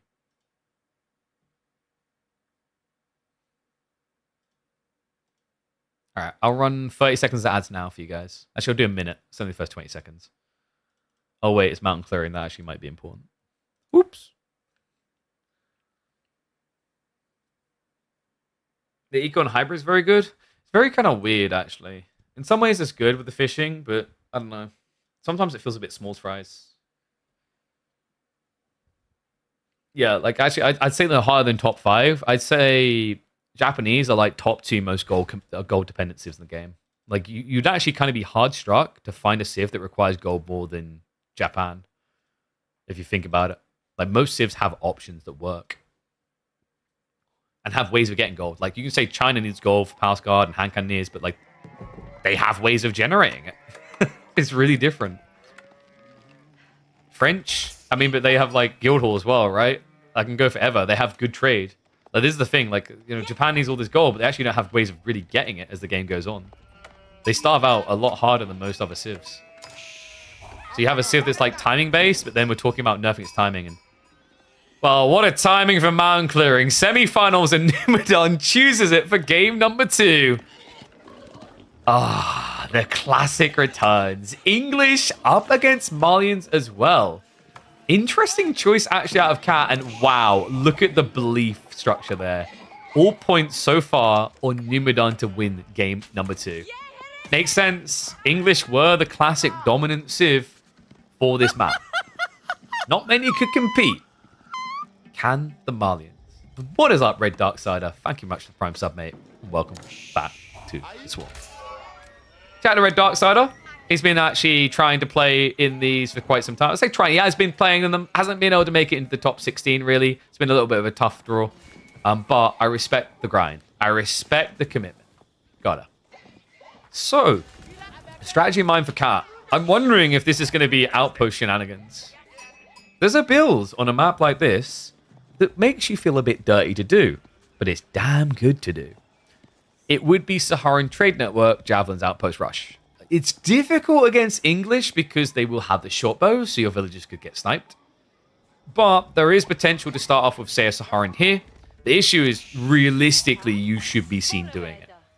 If Numadon, however, chooses to be greedy and just shove the deer in, it is going to be a blind spot. Shouldn't you go mass feudal javs here? I think so. What would be interesting from Numadon is if he just tried to go for horsemen as a response. You don't have much of the map to work with, right? But like if you cut the map in the middle with an outpost, your opponent gets divided, and then you can just circle him. So definitely some potency there.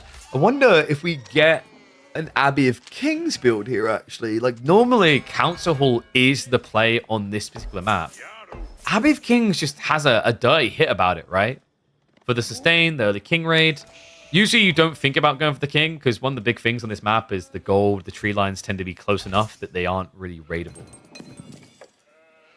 And yes, Myriad did indeed beat Demu. 2-1, in fact. Then ended up getting beaten by Cat, and even that series actually had its close moments. That was another 2-1 series. Myriad's been leveling up, man.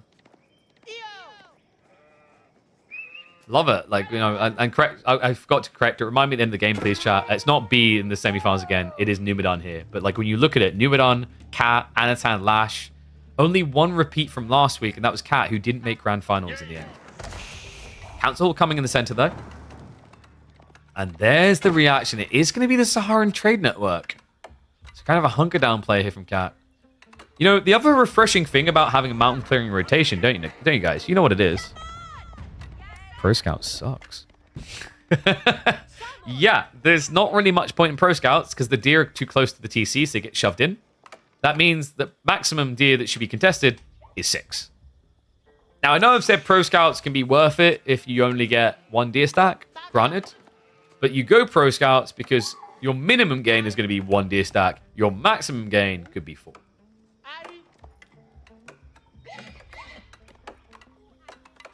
Did the bets balance out a bit? Okay, so yeah, Numadon actually got less backing in the end. 76% of you believe in Cat. Have to see if it pays off for him. Council Hall, definitely an ambitious choice from Nimu. Especially the food being so tight towards the TC.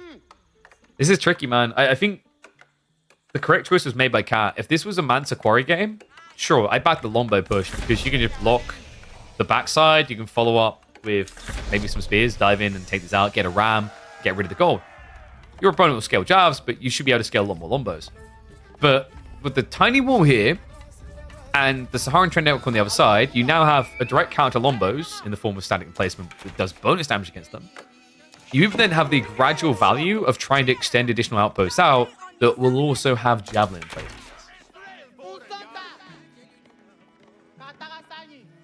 How's Cat going to trade?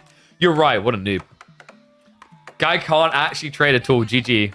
Can't believe, no, it's nice, but remember, like, the deceptive element is the trade network detail doesn't really matter.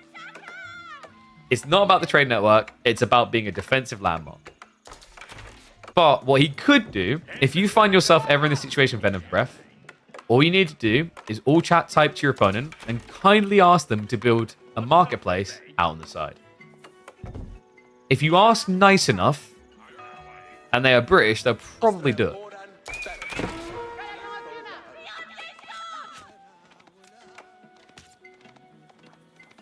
So Lombo's on the way, and he just got... Alright, this plan is officially cooked. Back to the barn. Archery range reaction already coming in. It's javelin time, Cat. He's already cooking up the counter. Oof, so what does Numu now do with this? He has got a forward outpost. Smart read here. The attack speed aura should allow you to test. But Cat's got this safety to it now, right? He's got blacksmiths coming. Undermesh pretty much breaks the idea here. The Jaffa and the trade post has a really strong arm? No, dude. It's just like, this is just physics. He only has the extra range. It's the same logic as why Kobe can dunk more balls than me. I mean, clearly if we're the same size, we'd be just as good as each other at basketball. It's just height, man.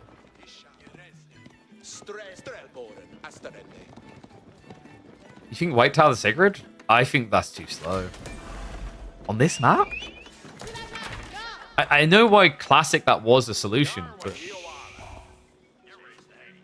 I think if you tried a White Tower against mass javelins, you die.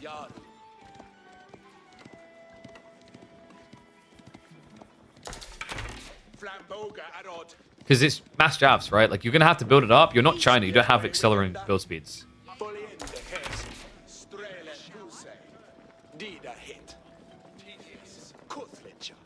Oh, an archer range coming in. He tries to fish for a kill, but Cat doesn't garrison quick enough. So, first blood drawn.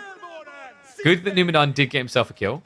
Although, it's actually not balanced on this. He fell behind on villager production a bit. Only a 0.5 villager lead for Numu. Which feels bad when you remember your opponent has a pit mine, giving them like 2.5 more villagers anyway. And at this stage of the game, English have no economical edge other than that boar they're eating, right? Which is really good, but I mean in terms of passive income, better gathering in general, it's not like Roos where I could build a wooden fortress and get 20% more wood, which at that stage would equate to an extra free villages. God, can you imagine how broken English would be if they had the wooden fortress buff? Whew. I don't want to think about it. Undermesh coming in for both players now. 4th archery range, though. Good lord. English better than Roos. Okay, cursing, dude. Like, this is how I know you need to play other civs. If you did, you know how wrong that statement is. That's like saying alcohol-free beer.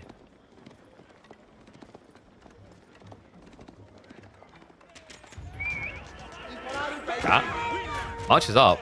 This might have been too soon. Huh? I mean, he has got the undermesh timing, so in theory, you could argue there is a window here. I don't think this is the right time for it, though. He's not respecting the attack speed. Cat has got a lot of production coming behind, so I guess you could argue that in his favor, but this was not it. An unusual fight from Cat, and one that didn't entirely feel necessary here. He's going to back up. Numenor now is switching into men at arms. This is perfect for him. This is exactly actually what he needed. I think Cat, if he'd just been scaling more javelins here instead of rushing in, he would have equaled the number, at which point he wins the fight. Definitely drop of the ball. I mean, we have to remember that players don't really practice mountain clearing anymore. They might need to now that we're bringing it back into the midweek musters. Last time we saw this would have been Rebel Wallow Legacy. Steel Arrow has also been queued up, but Numinon did get it first. I just don't understand what he's expecting from this. He's jumping the gun again. I mean, this is unforced errors right now. Numinon didn't walk in and say, hey, fight me, right? He didn't walk up and say, your mama's so fat, and then run away, and Cat's like, wait, come back. What was the punchline? No, he just ran out. Twice. It's like he walked into the yard, over to the biggest kid, slapped his Milky Way bar out of his hands, and then wonders why he just got Omega wedgie to the point that he's wearing them as a hat. I don't know, man. This is getting a bit odd.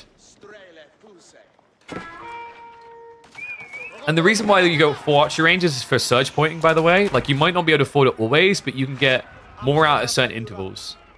I just think, like, there was a point where that made sense, but the Cats moved past that point. This is weird. Oh, yeah, sorry, I forgot. Milky Way is a British thing. A Klondike bar? I guess Mars bar, they're more global. Everyone would get them.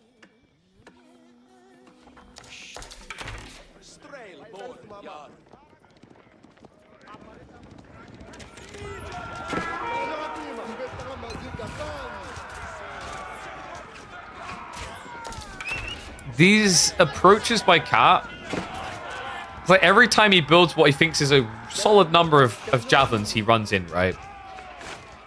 It's like someone who has been saving up their whole life to buy a Rolex and decides the best move is to walk into a deprived Liverpoolian neighborhood and brag about it to all the kids on the street at midnight. It's not going to end well. He's getting mugged in this game. It's 15 longbows to 7 javelins. I kind of get where Cat's coming from. Like, when the longbow count gets too big, you're going to lose too many javelins before you gap close. But at this stage, add something else. Maybe even some scouts. Just to maybe bait fire into you. You need sofas? I think sofas is tricky here. Against longbows, like, you need a lot of sofas, right? And you have to remember, this is not a game where he's got ranches going. He's not even scaling for them.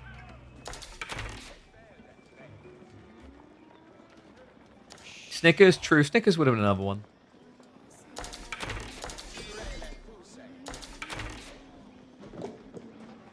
And Numinon looks for the close, though. Check this. Siege Engineering's coming. This attempt to go in may actually be his undoing. Oh my god, I feel like this game is going to be both of them essentially punting before their go time. I mean, Numu is now up to 22 longbows. It's a healthy count. You see how much difference the outpost aura makes as well.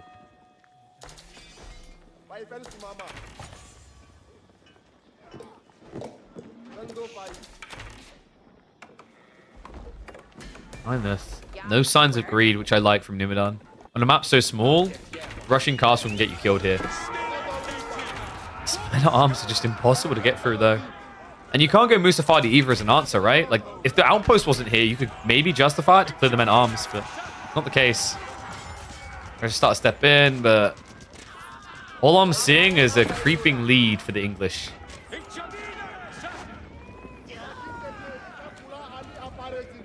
Now, Numinon is going to have to start adding in farms soon, but I think he's built a big enough lead that doesn't really hurt him. Right? Actually, for the time being, he's making everything last. He went to the deers, he went to the berries. So he might just try to actually skirt this as long as possible. However, if he does find a bit of wiggle room to get into farms, the gathering rate you get from those, we will be looking at men-at-arms swelling. I already feel like they have swelled enough, right? 6 is really scary here for Cat. This is pretty much the definition of banging your head against the wall until you pass out. But then, like, at that point, you've spent so long banging your head against the wall, it's become a subconscious routine, and you're doing it in your sleep. Until you get no, I'm trying to think of a fancy doctor word. Subdermal hematosis something. Have we got any doctors in the chat? Give me a fancy sounding term. Comatosius maximus. That's what happens. Okay, so Cat is now trying to go castle. Had he not rushed out, this could work because Farimba Javelineers would slap. He has 7 javelins right now. Subcutaneous hemorrhage. There's the one I wanted. Thank you, guys. I still prefer Comatosius Maximus, though. That should really be something.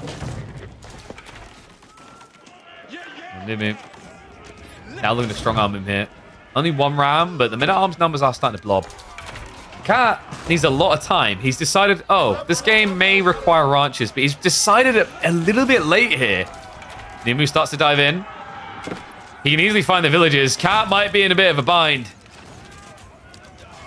Has to duck and run. Nimu. No, the A-click. Got to be careful.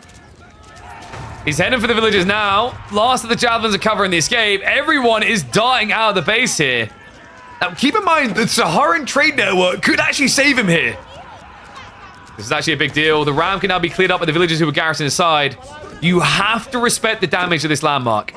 Luckily for Numidan, most of it went onto the men-at-arms instead. So it wasn't this bonus damage that would have instantly wiped out a lot of the Lombos. Instead, on the villagers that chased after the ram are being sniped. Nimu ahead by 3. How is this game not over? Cat is just resisting to concede, but farms are coming in. That means we've reached the conversion point, right? The point where English start to ramp up. Once he's at 3 farms, he can not only continue to scale, he can consider castle.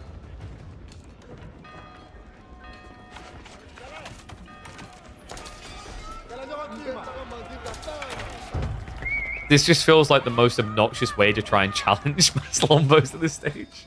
Like, in theory, the counter just it does make sense, right? He is also overproducing cow to eat. What?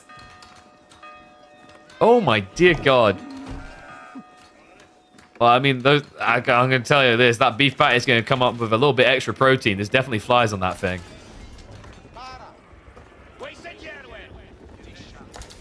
Cat. Is he really? No. Okay, I was about to say, I thought he was getting ready for a Fulani play here. No, guys, it's not a peta issue. This is like, you know when you take a Big Mac and smack it in another Big Mac, and you take that and you smack it, take a patty and add another patty, and you add a patty on top of the patty, right? A quadra patty. That's all he's doing here. And oh my God, he's actually doing it. It's Farimba. If he wins this game.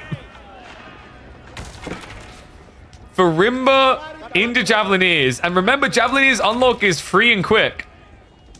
Sure, the veterancy is going to take 30 seconds, but I think I remember correctly, it's 10 seconds on this?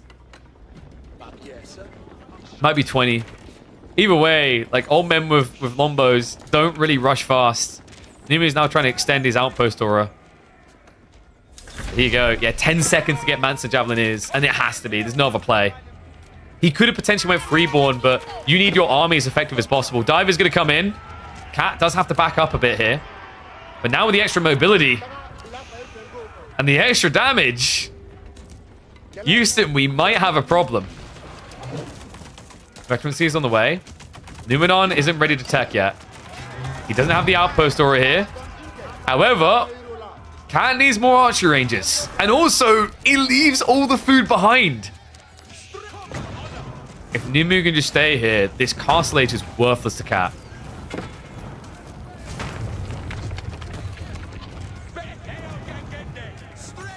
Veterancy did just tick in. Okay, so the men-at-arms line has been cleared. Numidan is backing up. He's just looking for an age up now.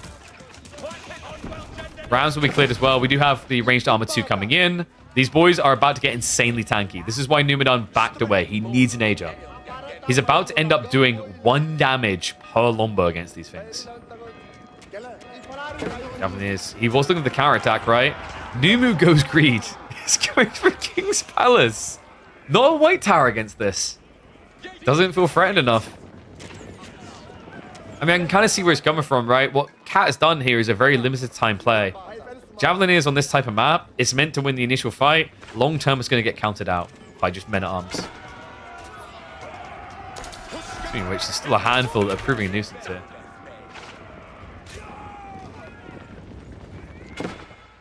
Well, the outpost did go up on the flank, so if he ever gets pinned again, Gatling gun mode will activate. Almost are committing. Veterancy's on the way. 30 seconds until it triggers here, and Cat may have just overextended there. The men-at-arms upgrade also coming through in 30. And you just can't afford to go back, right? I can't believe this, dude. This has been like 20 minutes of him running back and forth with javelins in the same spot. This is the definition of insanity. We have been attempting the same goddamn play for 3/4 of this game. Admittedly, we upgraded them. We made them a bit more shiny. We put lipstick on a pig. But it is still a pig that is about to be slaughtered.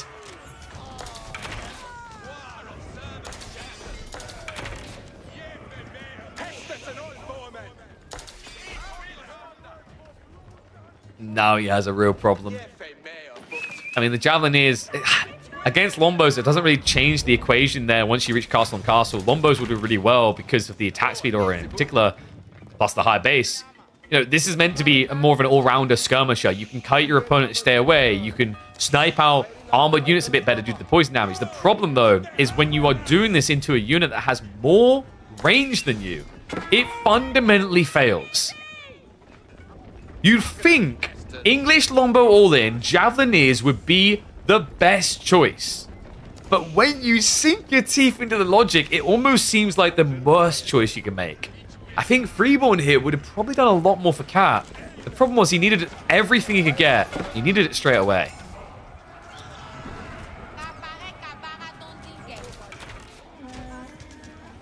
Looks like he's trying to pick up relics as well. Just needs any sliver of hope he can get. He's getting ready for a sofa switch, but this is not Fulani, right? It's going to be Farimba with 2 ranches. On top of that, the Lombos are close enough that you shouldn't be able to gather the food here.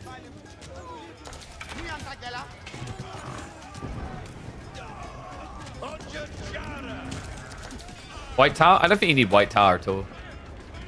Not from this position. Like, if it was early in the game, understandable. But, like, when you spend, like, what, 15 minutes in Field Age? You've probably got a big enough army. You'd only White Tower if you'd lost the fight. So, Sacred Site now locked in. I don't think there's any hope left in this one from Cat. We're going to be going to a game 3 with 1-1 on the score, meaning we still get at least 2 more between these 2 treats.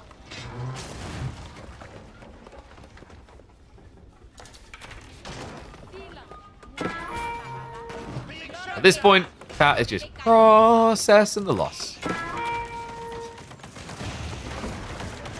As he's been doing for the last 10 minutes. Yeah, no front line at all.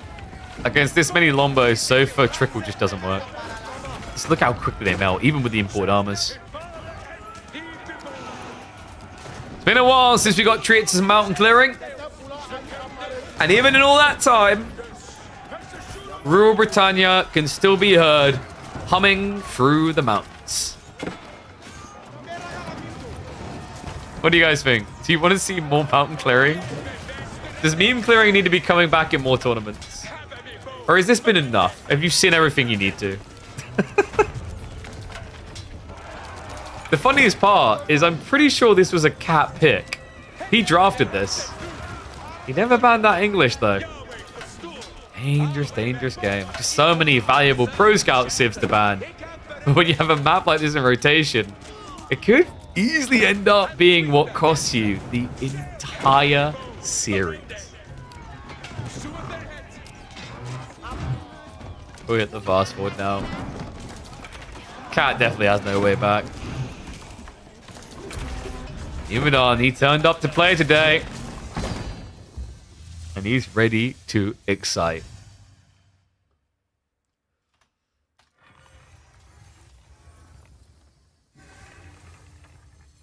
Hey man, like dude, we're trying to do the work for the rest of the scene here. We're trying to find the maps where pro scouts can't work, you know? Wilderness does a good job of it. Mountain clearing does a phenomenal job of it. We don't talk about Scarguard. That kind of does the opposite thing of it, you know? Alright, so choose predictions. Good game from Nimu. Evens us up. And that was Malians versus English.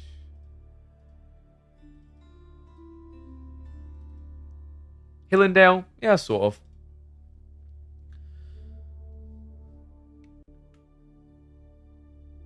Island maps? Yeah, but dude, no one likes the island maps. I talked about this before, right? It's like I could see it when we had Archipelago in the weeklies. We'd start Archipelago and the viewership would go down. I'm like, whoa, okay. That's not a good sign. Oh. Oh, you mean oh, you actually meant atoll. I wasn't sure by the way you typed it.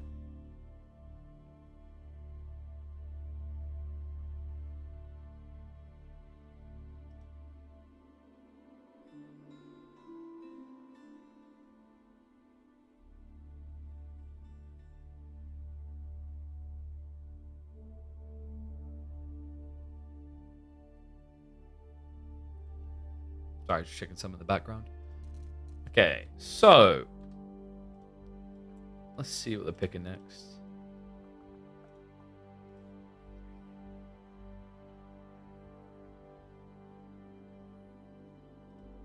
They drafted? Rus Byzantines. Oh. Guys, I think we're going to Boardland. I think Nimu is about to try and do to Cat what he done to B in game number 3. You guys remember that one?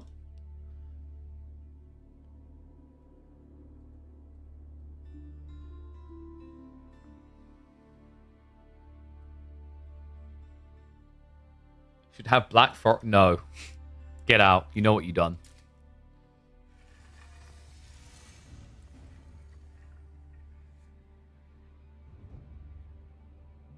Nunlin with like 60 deer on it? Jesus. I think the whole King of the Hill comment though, we were talking the other week about how it'd be interesting to have a map where it's King of the Whole. I think it's Byzantine who mentioned it. And he's right. It'd be really cool because like the problem is you already get so much from King of the Hill in the center. If you at least couldn't see, like there's an interesting leverage point there, right? Where like it's a bit easier to like counterplay and claim the castle, claim the center back. But anyway, we are 3 minutes and a half away from in-game. I'm going to run 3 minutes as now for you guys, so you don't have to worry about them, okay? So we will get the 3 minutes. Oui, oui. Très bien. Get it underway.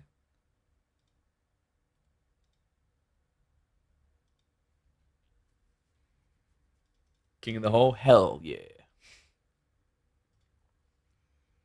Sorry, just checking messages because I'm getting spam in the background. I'll respond to that a little bit later. Need to think on it.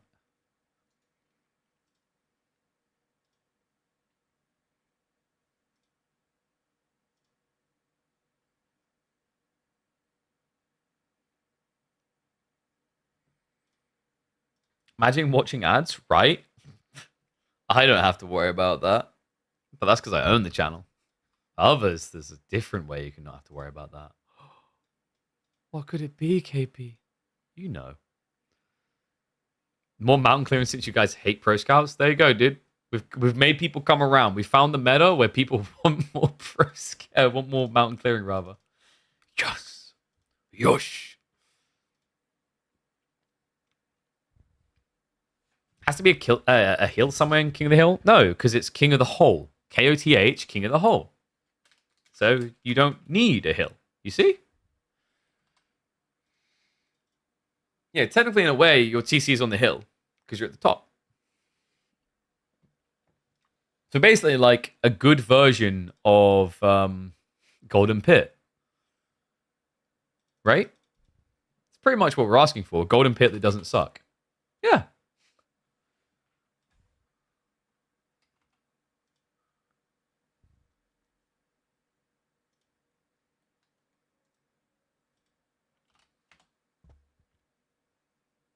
Sorry, just double checking something.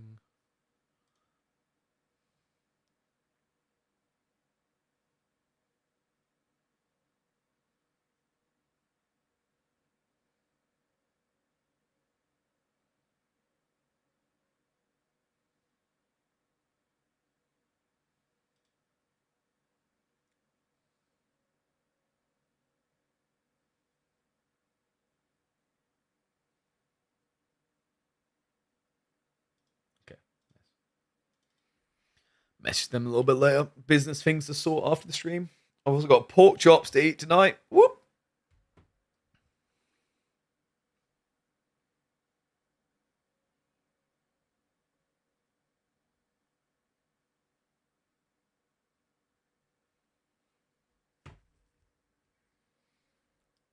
Wait, why do you guys want Black Forest? Gravy and applesauce? No, I think she's been doing baked beans with it. Or gravy. It'd be no, baked bean, no. It'd be gravy. Be gravy. And then she does says pork chop and chips. Because she can't be asked to like do anything with a potato.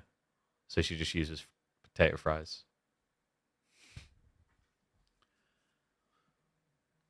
I used to be the fancy cooker in the house because I liked like doing the elegant crap. But then like I felt underappreciated. Flat out told her that. Like I'd make like a really cool like, you know, chili bread bowl, for example. And then I get, it was alright. It's like, oh really? It was alright. Well, I'm sure you'll be alright with doing the cooking yourself.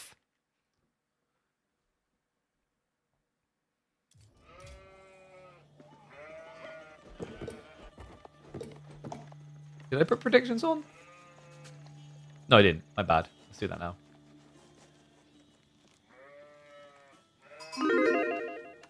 Is lamb expensive in the UK? I don't know. I don't really buy lamb. The closest is when I have doner kebab. I've never had mutton. I think mutton is a bit dear on price though. Which is weird because you think it would be 100% sheep and not part venison. See what I done there? I hate myself. Wait, lamb's more expensive than the States? That's surprising. But we're sheep county, bro.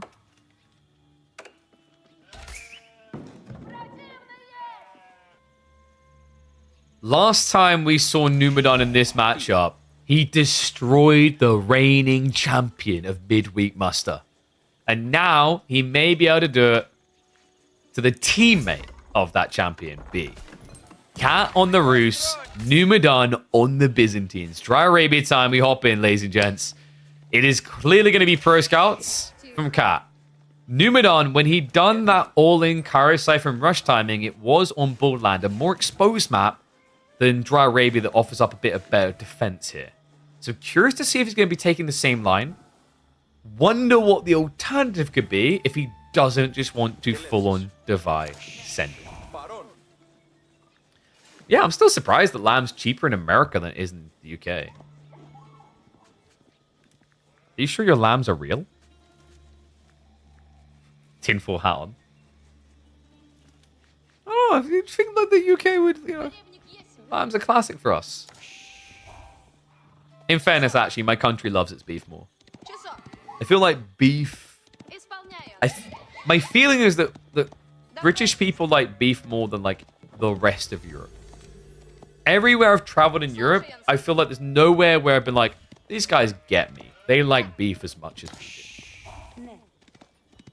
I'm just flat out going to say, like, the cheese choice, like, we by default do cheddar cheese.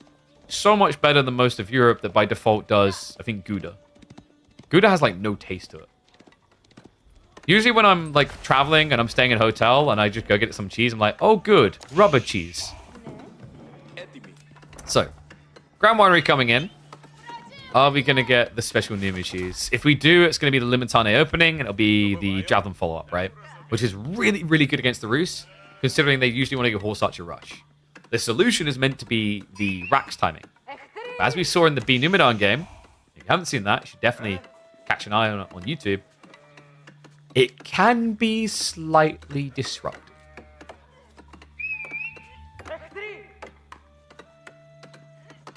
Chicken tastes better than beef? Whoa! I don't know about that. More people consider cheddar to be more plastic? I don't know what cheddar you're eating. Maybe if you're talking like, you know, floppy plastic wrapped, go in your burger piece of cheddar. But I'm talking about matching up Nice proper cheddar versus Gouda. The cheddar punches.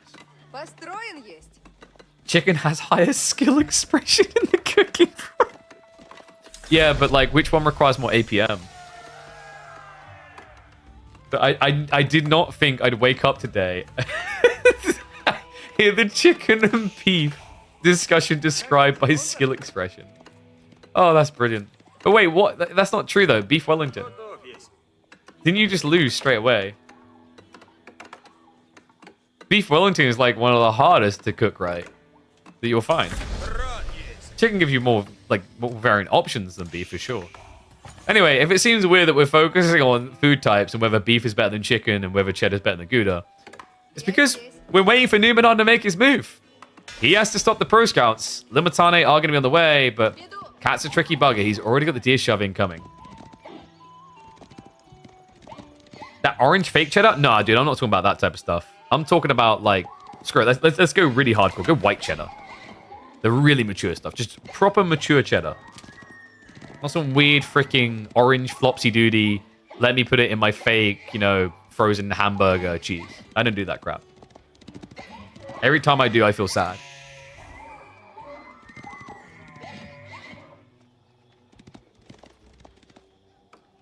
Yeah. To emphasize, like, what we call in the UK cheddar, Americans would call like their processed cheese. I'm not suggesting you eat that crap.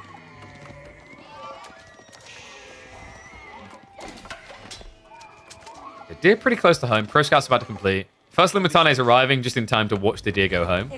And we should be seeing Silk Road, yep, being prepped now. Even the blacksmith timing. So this is going to be a rush into Cairo siphons. Remember, this is exactly how Numenor executed against B. I don't know if Cat had time to review that game, but he really should have taken a firm look at it. Because right now, he doesn't look well poised to address the threat.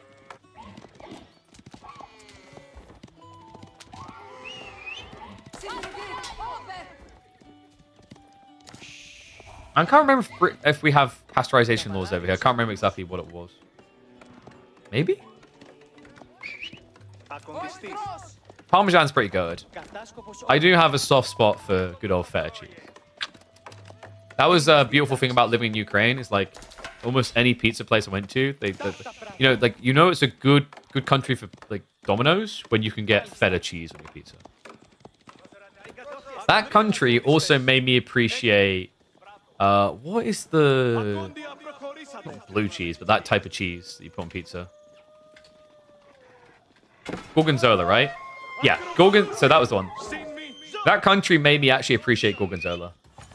If I wasn't put in an environment where I'm like, okay, it's kind of on every pizza, I would never have tried Gorgonzola. Oh, so glad I did. What about foot cheese? Only for my tier 3 subs. So, just coming in from Cat. He has evolved the builds compared to B. Interesting choice, but he's going to be following up with knights here. It's getting a little bit funky, actually, considering there's javelins, right? Like, the condensed formation for Byzantine should be a bit better. Cat, however, blobs archers really hardcore here. It might be difficult for Numenor to keep up on the count.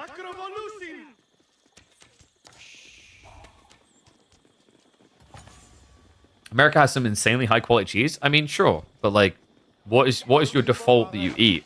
I think is my counterplay here. Because we were saying for Europeans, a lot of it is the Gouda crap, floppy, like, plasticky cheese that has no taste. And that's like most European countries I've experienced, they always have it. For the Brits, it's definitely our cheddar cheese. Not the plasticky crap we're talking about. We're talking like mature cheese. But then, like, what's the default cheese for Americans?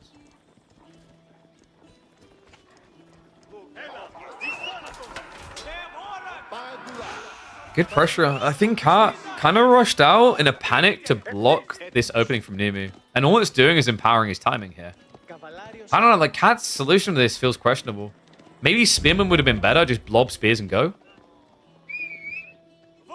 Okay, Americans pasteurize their cheese. By default, the flavors can't be as rich as Europeans or France. Boom, baby!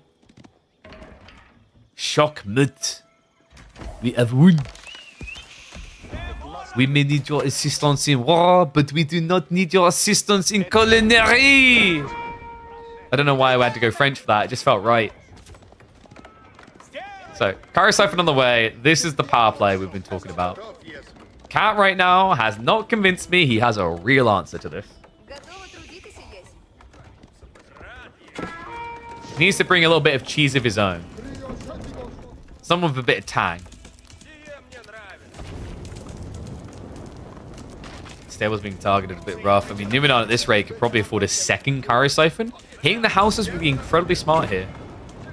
We saw this before from Numenor where he focuses on the threat of the production building instead of the houses. In this situation, I don't mind it. Then again, I don't think it's necessary. Like, you have so many Limitane, Knights should never be able to win the fight. But he's just really thinking about the protection for the Javelins, and there we go. Second Kara Siphon already. He's ready to cook this kitty.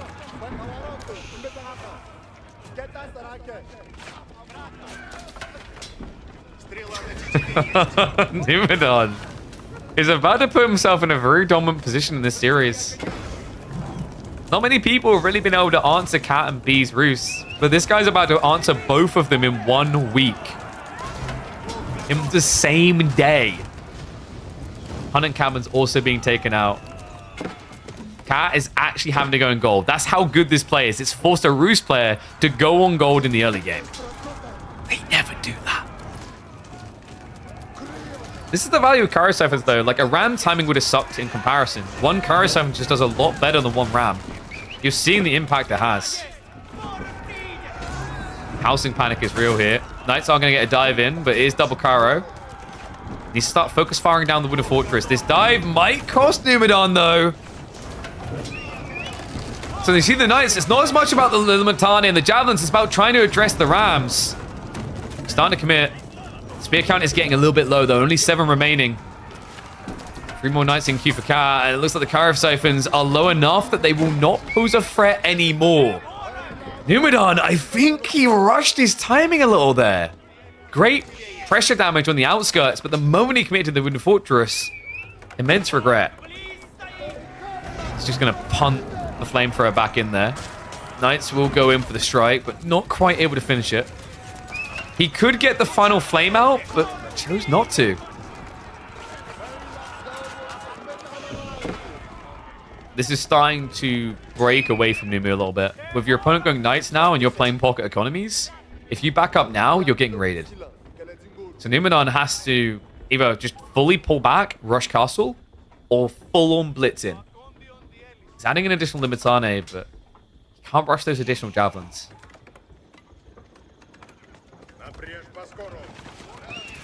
You can't just have to go Gremlin here. No, you want Golden Gate, right? I think he held really well with the Wooden Fortress. Numenor just kind of rushed his timing. The problem is if you adjust Kremlin, then Byzantine's fast castle, right? That's the trade-off.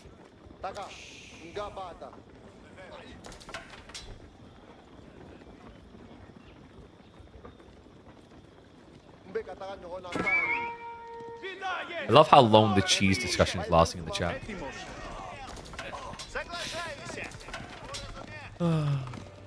For real though, Ukraine was a game changer. Living there for a few months really opened my eyes to so many more cheeses. Which you wouldn't really expect Ukraine to do, but God, I love those people. A bit of poke damage. He's baiting Cat out here. Could be a good fight for him. It's a bit tricky though. The Limitane account isn't exactly scary anymore since Cat did get the Steeled Arrow. Nice, might just try to brute force this. They do go for the charge in. He doesn't have the protection anymore. On top of the Javelins. Javelins that cannot be easily replaced. Even bypasses the Limitane. Numenor doing the best job he can to just try and skirt it while taking out the Cav. The worry I have here is if Numenor isn't setting up groves, he's going to eventually run out of steam with this play. Okay, he does have them coming. So yeah, we can see a handful of farms already coming through. So he actually might be threading the needle. He even is starting to save up towards that castle timing.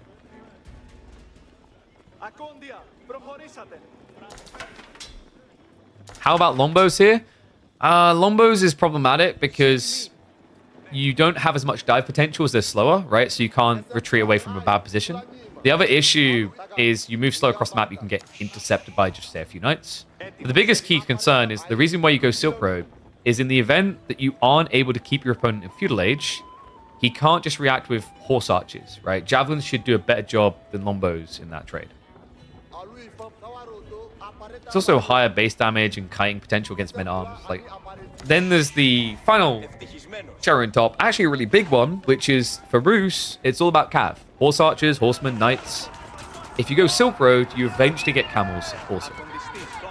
I think in this matchup, you just can't do anything but javelin.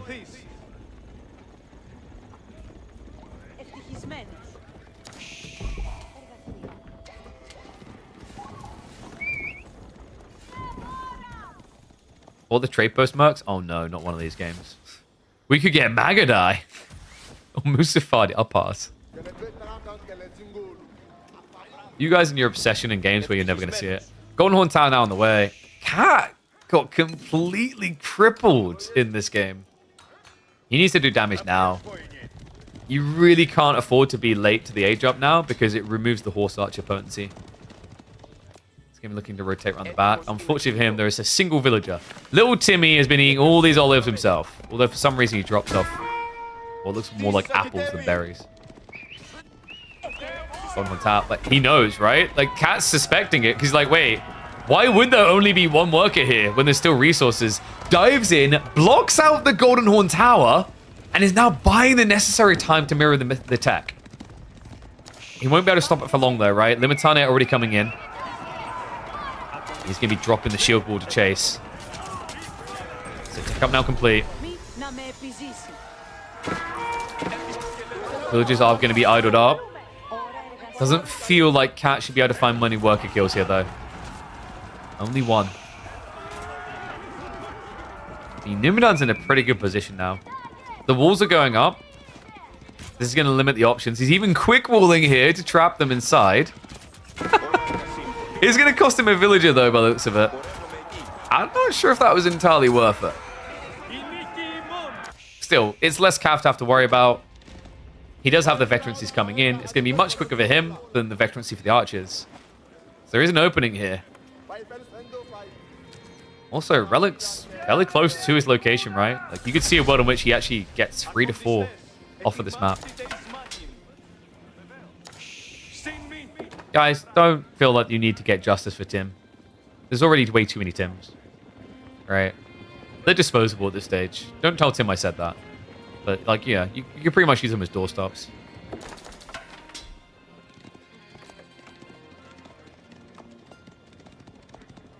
Frangin down the way. Cat, I mean, he's making the correct read here to still go Knights. Does still have to solve for the giant-ass Limitane problem, though.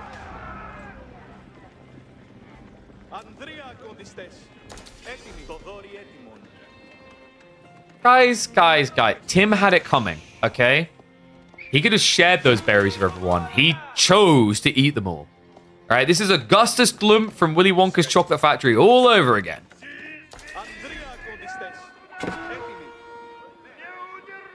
Wait, Tim doubled down the American football references? Oh, what have you guys done?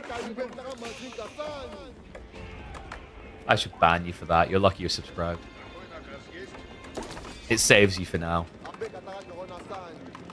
Okay, guys, if you think that's really a good idea, I will start making cricket references. I don't even like cricket, but I will just do it because you've opened the door now.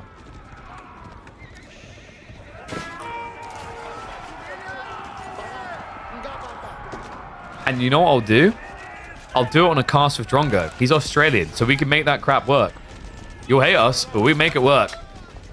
What doesn't look like it's working right now is Numidan's push. This looks ugly.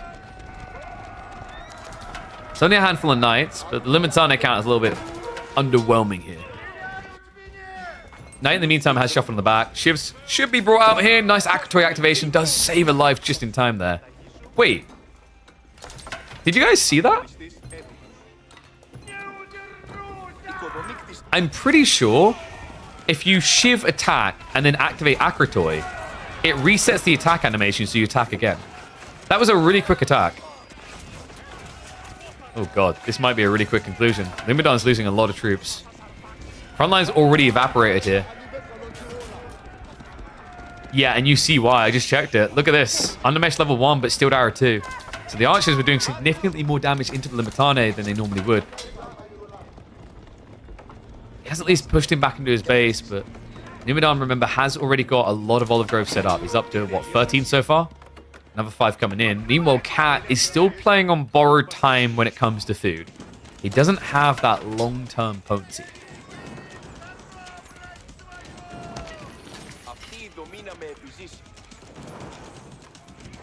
Make a Shrek reference? Dude, we've done those all the time. Someone builds a lot of walls, you talk about layers. Numidan has layers.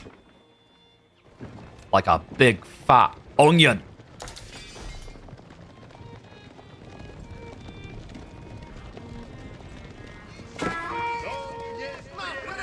Boys Fortitude on the way. Not as impactful as when you go mass horse archers per se. You're just going to have less units compared to when you go knights. We do have warrior monks on the way. The Saint's Blessing could be a big deal in these fights as well. Camels could turn the tide here. Looks like we actually have got knights shuffling into the tree line. Things are leaking through here.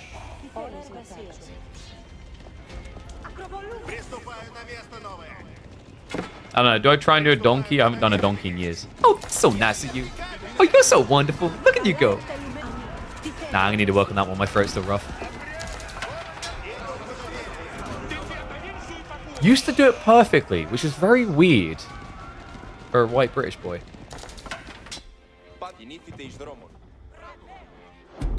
Is Numu out of berries to work with? He is. Good timing to get mass on the groves. 25 now, more scaling.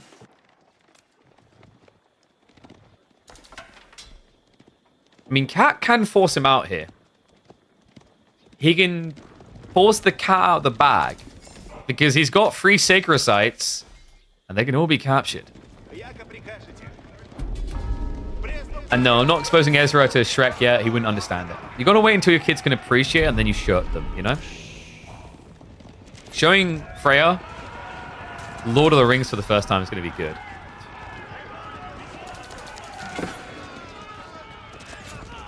Actually, you know what I need? I need a movie that's like called Stuck or Trapped or something after today. You move. Just got baited out. Camels are already down, right? So no debuff in effect here. And the Limitane. There's just a few too many knights involved in this engagement. He's going to get a bypass on the back line. Cat can now chase. More camels arriving, though! 4 just in the nick of time there. He's to target fire them down. The javelins need to be trained at that back. So Cat is going to be forced to kite. Reminder that Cat still doesn't have farms. This is gradually favoring Numidan because Cat needs to make that transition soon. The moment he does, his push is going to dry up.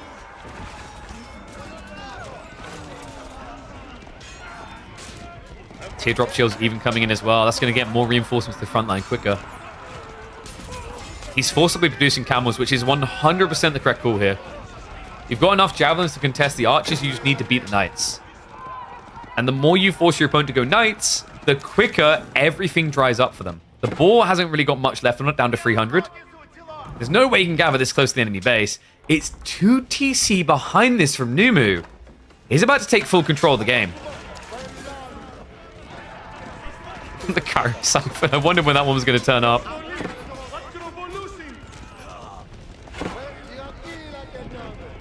Thinking about the rest of the draft as well, reminder that Numidan, what does he have left here? He's still got China. That's a big deal, actually. He's got China to work with. He's got Abba. Order of the Dragons, eh. Then again, like Cat, he's still got some potency, right? He's got IE, but he did also pick French and Jean. I don't know, man. I think Numu, with this type of draft, has the easy potential to end this in 4. Especially with the way that he's been executing against the Rus. Is it worth to repair the Ram? If you realistically see it as a win condition, sure. But, like, it's kind of a moot detail. This game isn't going to be decided by Kari Siphon anymore. We're past that point. Whoa, whoa, whoa. My kids are not going to think that my taste in movies is old. My daughter happily watches Clifford the Big Red Dog, and I'm pretty like Clifford the Big Red Dog was like before my time, you know? I'm talking the old school ones. I'm going to start showing her Tom and Jerry. Oh, fantastic. And then she's really obsessed with the dinosaurs before time. Which is like, I'm just checking now. 1989, baby. Hell yeah. Girl got taste. But we mix it in with the new gen. You got to show her Bluey. Guys, no matter when you become a parent, whether it's a year from now, already, 10 years from now, I don't care if your kid's already 20. Go and watch Bluey with them. That show is goated. It's like Numenar's looking to be this week. Feels like there's no stopping this man now. Cat's army feels a little bit budgeted with this many archers. The thing that's making him competitive, of course, is the knight count.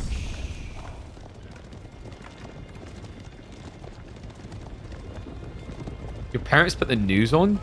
Jesus, boy. I think they secretly hated you more than Tume does when he does the seeding for the drafts. Sorry, that was mean. Oh, Unlimited on the way. Remember, this is kind of Cat's final pump. He's now about to be out of food. If these knights get wiped, it's over.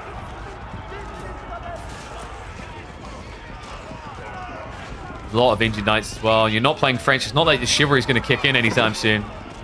Just a few camels as well, just kind of diluting the effectivity of this mass archers, mass knights comp. Remember, Numu is clawing ahead. Like, he doesn't need to win now. He just needs to make sure that Cat can't. Those initial wallops are definitely doing the damage necessary. You see how clutch Boys 4-2 can be as well in these type of engagements.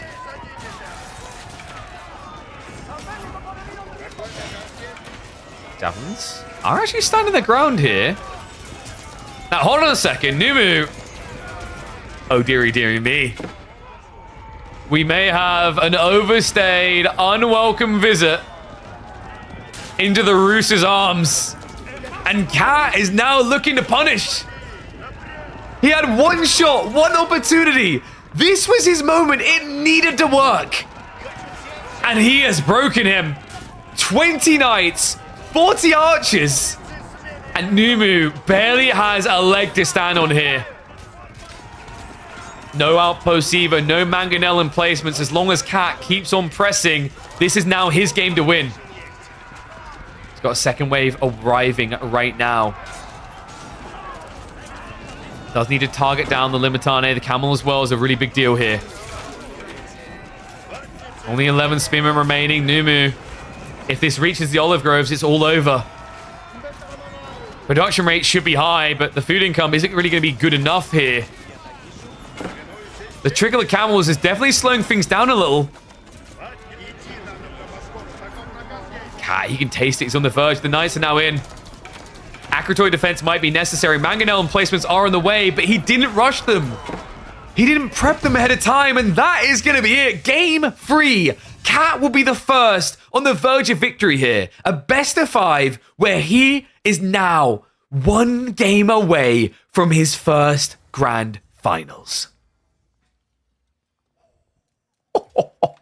And what a way to do it. Man was playing with fire, playing a dangerous game, but he threaded the needle. Big props. I mean, Nimu, he almost had it, man. That was an insanely scary game for Cat. But props for rallying and finding a way to alter the build and come on through. So let's set up the outcome on there. So that was Roos versus Biz. Win for the left. Cat now just 1 game away from his best performance so far in Midweek Muster. Numidan is going to be taking us to Cliffside. Chinese versus IU.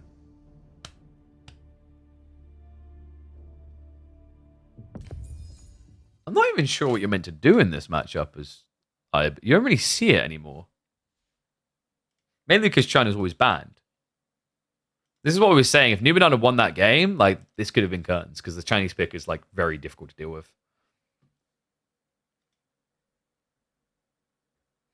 The push with the double Cairo was a flop, got nothing. I agree to disagree. You can argue got nothing, but he forced the Roost player to play long feudal, which isn't bad for Byzantines, per se. Right? Like, you say that double Cairo got nothing, but, like, go back and watch the B game. B versus Numidan game 3, and then you'll understand what the strategy was here. It stops Fast Castle. There aren't many ways to stop Roos Fast Castle, but that one actually does work quite well. As he kind of proved there, right? Instead of getting Fast Castle, he forced the Roos player to play a long feudal. It wasn't a comfortable one. I think Cat played better, right? It's not a case of the strategy doesn't work. It's just I think Cat outskilled him.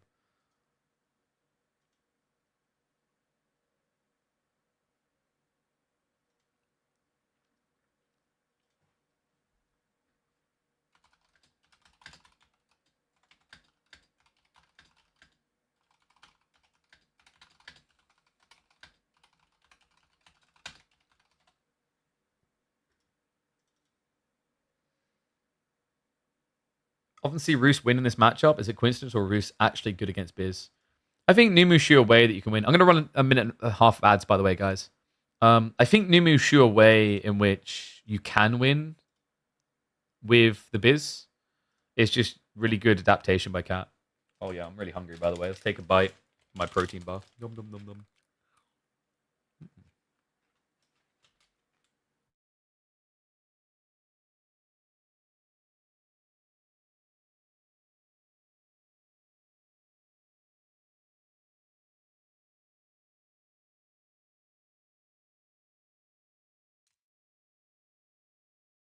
It's eerily quiet. Sorry. Just figured you guys wouldn't want to hear me crunch. So YouTube says, Harry says, might be seen too late to enter the cheese debate, but UK cheddar is way better than American cheddar. Hell yeah. We have good cheddar. Give it a try when you're over here. If you like strong cheeses, you'll probably like it.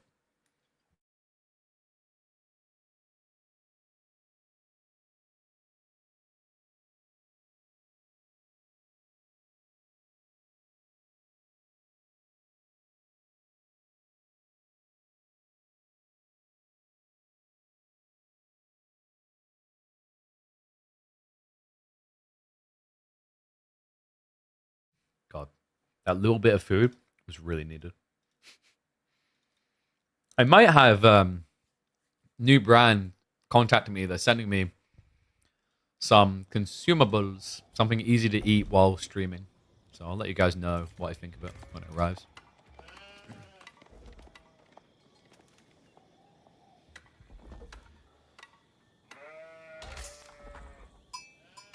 Gamba, please? No!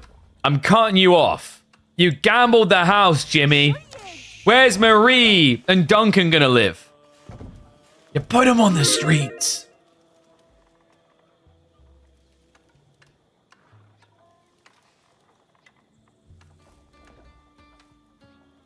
Eat like an astronaut in energy bars? Bro, like, we do regular 6 to 8 to 9 to 10 hour streams. Hell yeah. Like, didn't have any time to stop for dinner. I don't get to see my family. Gamba wing. Gamba wing. Say it in the chat right now. Ladies and gents, welcome back to the semi-finals. Cat versus Numidan. We're into the 4th game. Cat on the ropes was able to get that uppercut knockout to get to match point first. If he wins here, he will be through to the grand finals. His best performance so far. But Numidan, similarly, has not been able to make it that deep. This would be a new time all high for either of these players in midweek muster. Numidan, he's gone for the Chinese. Chinese that is almost always banned. Very rarely do you currently see China making it through the draft. Same with Zhuji. In fact, Zhuji itself was banned by both players. Good map as well for China, right? Imperial Academy into a Barbican drop in the center. Prevents all types of rushes. Very difficult. IU have to get creative here. I wonder if Cat's going to try to send it. He's the type of player that plays more aggressive on Cliffside. So I wouldn't be surprised if we saw Growth Wing and an attack. It's a bit risky because one of your biggest edges in Feudal Ages IU is to play Desert Raiders. Doesn't work very well against China long Feudal because they can get into Repeater Crossbows, which is an outright counter.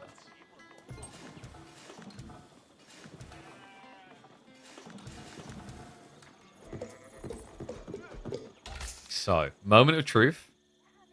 It's, boo! Okay, so I'm a wholly a believer that if you want to go for Gamble Wing, the time to do it is when you're leading a series. And it would be, although very ballsy and risky, a potentially big winner against China in particular. Because I'm wondering now, what's the plan for Cat? He has to outskill, right? He could look for Growth Advancement Wing just to get fast castle to rush relics. But you are going to be forfeiting Pro Scout play.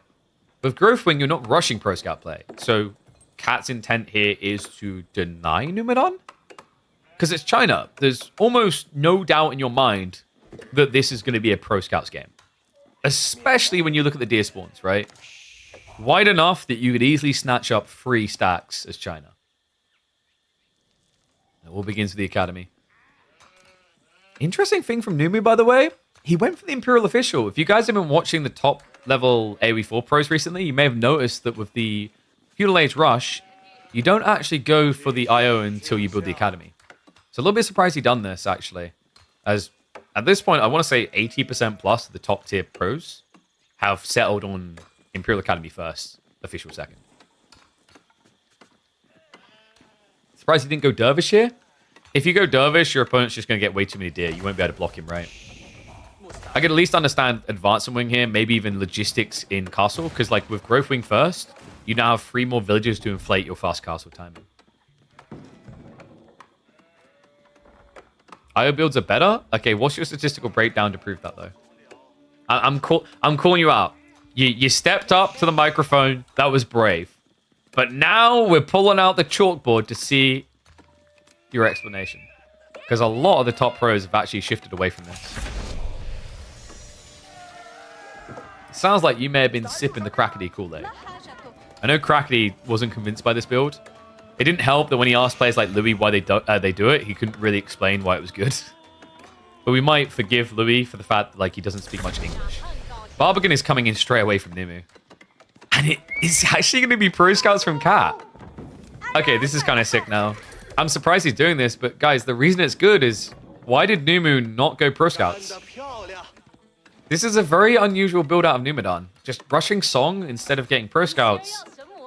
I mean, you're burning through your resources quicker, right? Sheep count is at least decent for that reason. He did get 19 compared to the 12, so you can forgive him for that reason.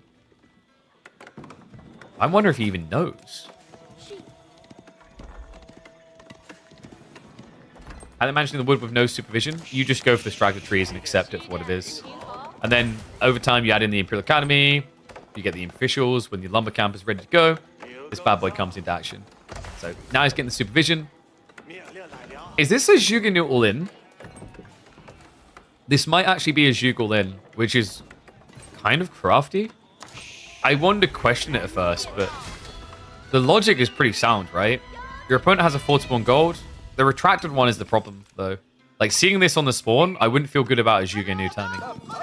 If, for example, Numidan's spawn was Cats, where it's double gold like this, you could always go Zhuge and win. Because once again, like, what's Cat going to do? Build Desert Raiders? No. You are going to get the racks beginning, though. And yeah, okay, this is a classic Chinese all-in. And the funny thing, actually, is, like, by going for this Song timing, he's going to offset Cat's advantage, right? Like, Growth Wing is great right now, but Numidan's already got a 25% more efficient TC, right? He's reducing villages 75% of the time it takes you.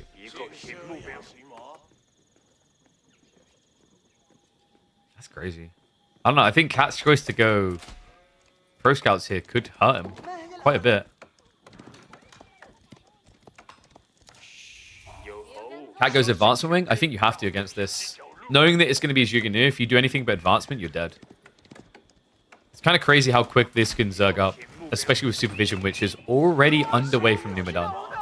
Reminder, although he's got some gold workers now, he'll quickly reach a point where he can scale himself on taxation alone. You can already see this is stacking up. Next stop should be a Blacksmiths and an aggressive timing of Distilled Arrow. And that's usually one of the biggest weaknesses, actually, for IU. They're terrible at going Blacksmiths. Does at least get the outpost up, so that is going to slow things down a bit. And with the fire armor, does mean that Numu may also need to consider a ram.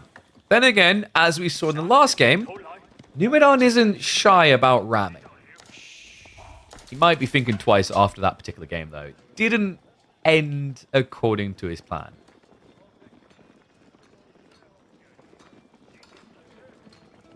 Alright, guys. Ones, if you think Cat's going advanced wing.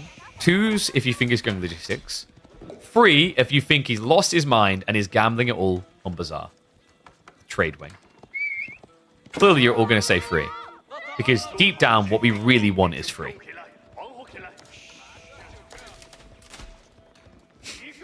That's my people. Gamba. Gamba. I mean, every time a series starts, you guys ask me to gamba. So, this is par for the course.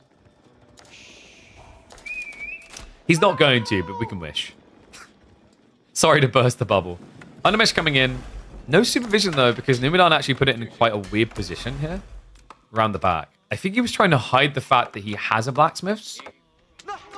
It's cute, but it doesn't work for long. Like, other civs justify this, but I don't think you can justify it with China. Considering supervision would get you the text in 24 seconds, it's not that big of a wait.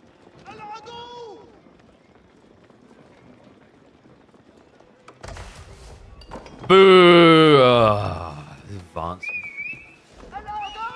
Wait, but it's got like a bag and coins, so it kind of looks like gamba. And obviously, like when we gamba, we eventually always lose. So like the coins going down represents gamba. So deeply in our brain, we were kind of right.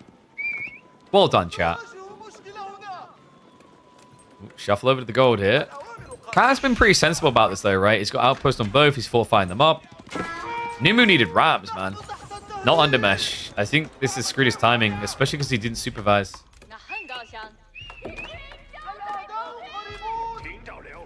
Oh, Nimu, why? Did he really expect Cat to play the Age against Yuk?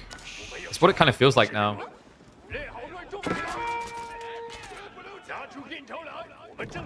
Rams are coming, but I don't like this timing now. We're what, 20 seconds away? He's got Raxes, so this is Gulem's. Gulem Camel Lancers can work quite well here.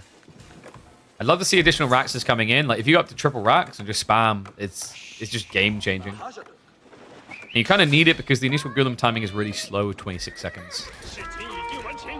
In fact, is Nimu going to do this thing again? No. But this... But... No, this doesn't work. Kaz has out-stratted him. By going for both golds, like, Numidan can't stop it. The Gulems are on the way. This was the thing to hit. He needs to get rid of the production buildings.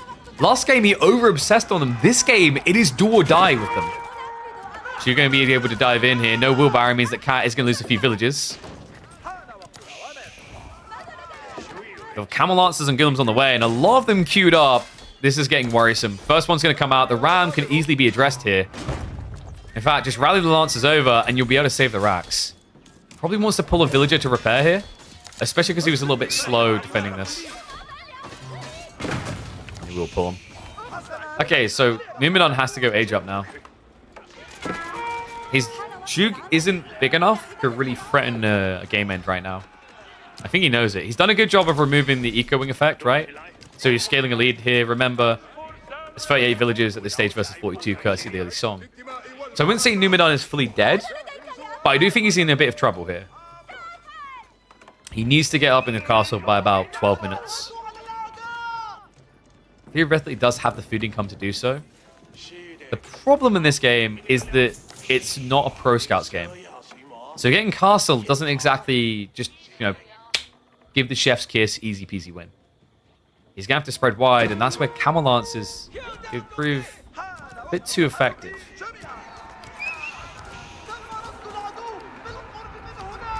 Alright, he's going to shuffle away. The Bloom's going to look to move in. And he just has to abandon the Ram. I love that as well. He's chasing away because he can just follow up with Lancers and the villagers to clear this.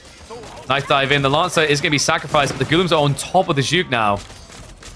Congrats. It only takes you like 64 flurries of attacks to kill one of these.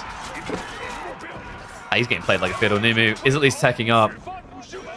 The spears have been evaporated here. Camel Lancers can just actually stand their ground and fight into it now. This is fine. And this is where you should be looking for the moss drop, right? So go for the relics now and keep on pushing. And here we go. Cat understands it. Wall is going to go up, so that's going to buy some critical time here for Numidan. Let us in. Let us in. No, you're gone, mate. The day you picked up the repeater crossbow was the day you knew you deserved to die. Why not pro scouts for China? Because Numu was going for an all-in rush timing. I don't think he respected the spawn enough. Once again, to reiterate, if this was a tight spawn, say, this gold and this gold, his play makes sense. But look at the rotation, right? You have to go all the way around here. All the way up to block the second gold. Same logic with longbos, it's just too much distance.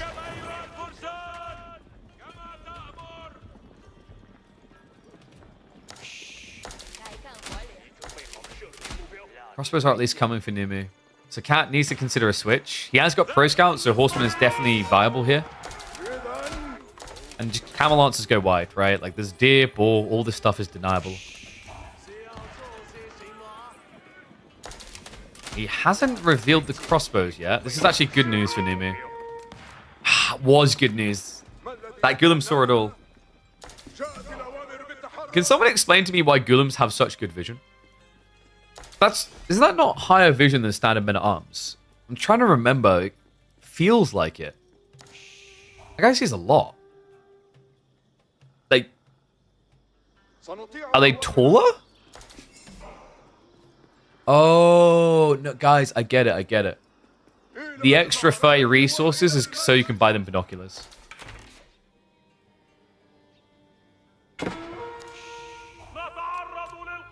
I don't know, I'm trying to remember now. I feel like men-at-arms usually have worse vision than that. It is also kind of hilarious that the guy on horseback sees less, right? You could argue that there's the visor blinding him, but then you've got Gulams and men-at-arms that should be just blind. Where is Beastie? Not here. He fears Crackety appearing in the midweek musters and defeating him. It's smart to avoid the Master Crackety.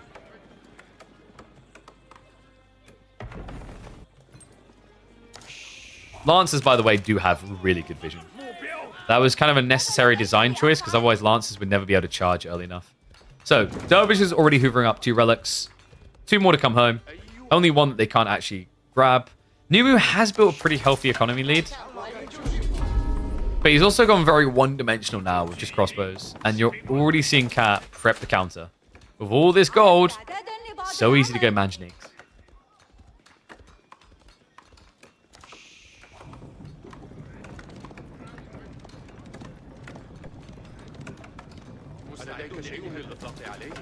BC would have played Gamba. Nah, dude. Like we need Faye. Faye would have played the Gamba wing.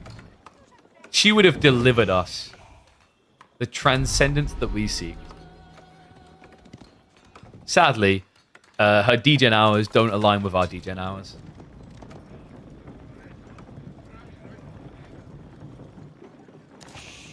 You know what I think? I think the reason why infantry see more than cavalry is because that stupid horse's giant head is in the way.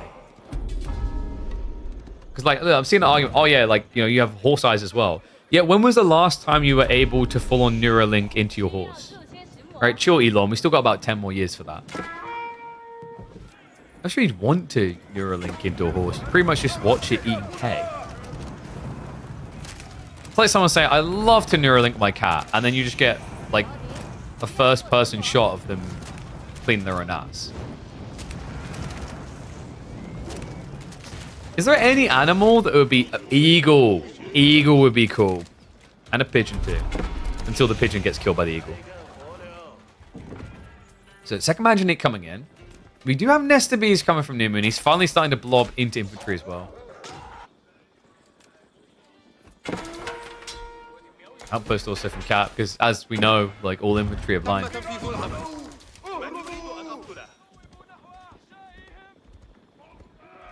So there was an attempt to get some more gold going. He's trying to look in the sacred sites now. Pretty good slew of gold coming into the pockets of Cat, actually. Gonna start shuffling in. Now, keep in mind, Numu, he doesn't solve for long-term food issues here.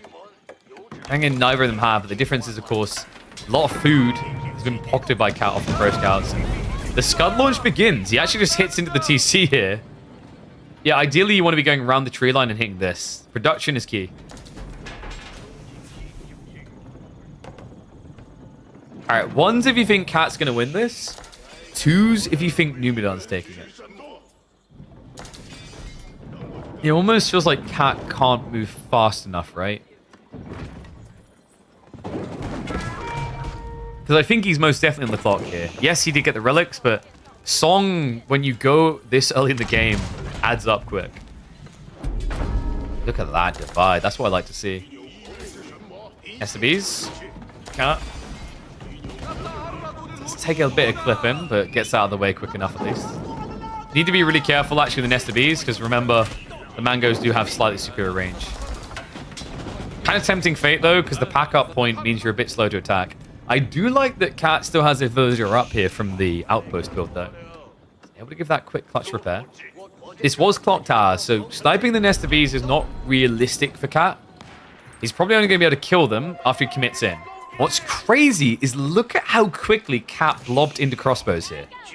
Numidon had an insane lead in X-bows. He's now behind. Okay, this damage is actually adding up. Cat needs to be... Oh, he lost the village. He needs to be a bit careful here. He's clearly trying to scud his way through the TC, but it's a hard job.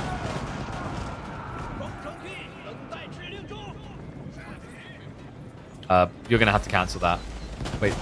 Cat? Or we could just burn it.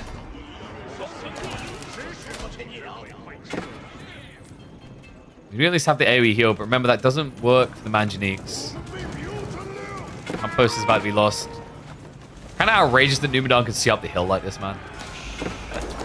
That's sacred sites for you. You capture them, sometimes they're not your friends. And look at this chase here, and he's going to force the fight. STB shots are coming in, but needs to be hitting the crossbows to win this. Numidon. Look at the flurry, but the Scud launch is coming through for the Manganiques. He's cutting away from him here. Repair crew is going to be there. Nestabee's shots are following. The Dervish do need to come back in to help. I'm starting to think the Dervish heal is going to win this. If you keep edging out fights like this, it's pretty good, right? Because over time, these health bars are just going to deplete. One thing that is concerning, though, is, you know, for that to work, you need a pretty long runway here. And what I'm seeing is Numidon is scaling for a really scary attack point about 22 minutes in. Look at the Nest of Bees count. We're up to 7 soon. Meanwhile, only 3 Manganiques now. For Cat to really remain competitive, he needs to be up to probably about 6 to 7. Springles could be an option here. We know that Cat likes them. But in fairness, Nimu is kind of falling behind in spears, and Cat is actually looking to take advantage of that. Horseman now getting queued.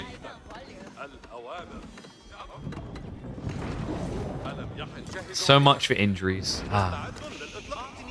Remember, he didn't go logistics, so it's not perma AoE heal. But he does have an activatable in these lads. So a lot of the boo-boos have been kissed better. Sacred Site decap is going to come in, so no win condition there for Cat. He has started adding farms, though. Only 8 so far. Meanwhile, the granary switch up now coming through for Nimu. This is where the game officially gets scary for Ibids, because now you're playing into the late game against one of the kings of late game AoE.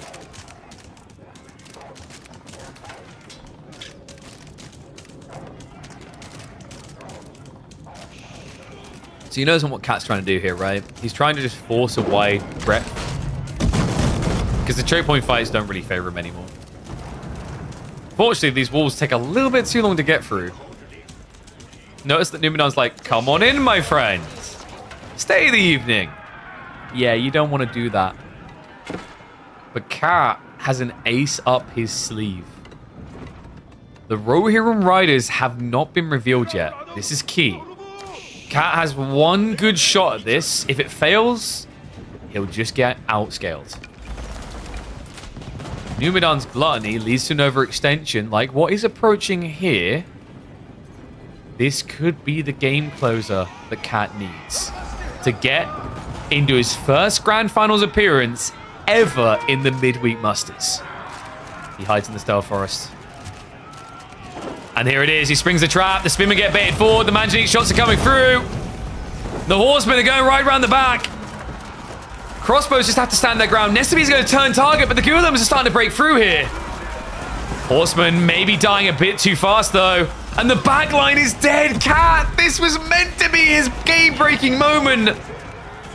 But the choke points, the lack of rotation to get around, means we are going to be seeing a Game 5. No food for me. Crap. We are going all the way, folks. Numadon able to peel it all the way back down to a deciding game here. Let's mark it in. So we had Cliffside. We had IU versus the Chinese. Now neck and neck. It will all be decided on Borderland. Cat has got Jean of French. Basically French. Numu has got Order the Dragon or Mongols. This is going to be a Mongol pick, I'm almost certain. Let's have a look.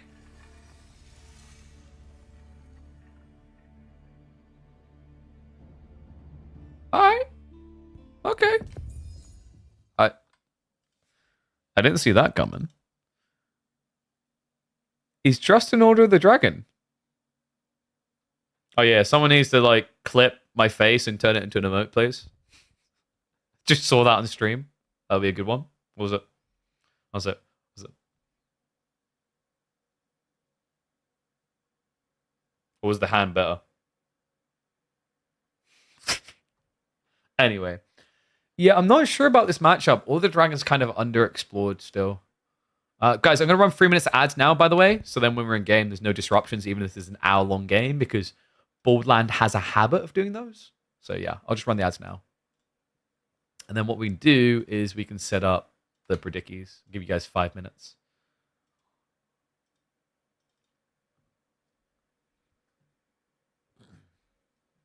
Order the Dragon spears destroy knights. True, but the problem is like in this matchup is if French outscale your knights to your spears still can lose. Because when you brace, you stun yourself and the enemy knight, but extra knights aren't stunned, right? So they can just then hit you. They get 3 hits. They basically, well, 3 hits and then there's no exchange, but they get 2 hits in, right? They get a lance charge, they get a wallop. It's like 50 damage. And then you peel and heal. I know that with Jean versus Order the Dragon, this was OTD dominant. But French is a bit different due to the scaling. Is there another match today? Jesus! R4, do you not want me to rest? No, welcome to the chat, mate. This will be the final series of the day. So we've got B versus Cat now. Dude, I didn't update it. I'm an idiot. Numenon versus Cat. I'm going to update that now. No one reminded me, and I couldn't remind myself. So yeah, we've got the deciding game of Numenon versus Cat now. And then Anatan versus Lash will be on Thursday before the grand finals at 2 p.m. UK time or 3 p.m. CET. So yeah. That will be all for today. And then the rest of this weekly will conclude on Thursday. A reminder, by the way, guys, these are happening every single week throughout the first half of the year. So basically, this is your go-to place if you like competitive AoE 4 on the weekdays. Because nowhere else is running tournaments literally every week on the weekdays. Weekends, sure, everyone wants those. But I thought, let's fill in a gap and give you guys entertainment where there's maybe something to be filled. I was going to say something to be filled and then just go eyebrows, but I'm glad I didn't. You hate AoE 4 competitive on weekdays. Someone tells... I'm not sure, but... Oh, you love... There we go. Thank you, mate. Look at that. The love. Oh.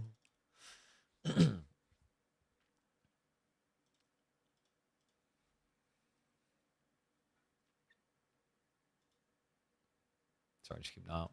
Nice. I done well telling my partner to cook the food for like 8:30. Worked out well because she's also feeding Ezra right now. I still can't believe my daughter. Did someone clip that? I don't know. Part of me wants to upload that to YouTube. I don't know how that would fit onto the channel. Oh man, that made my day. Oh, That was the best thing so far this month. Bless her. She was so cute about it as well. Daddy, help me. I love that kid.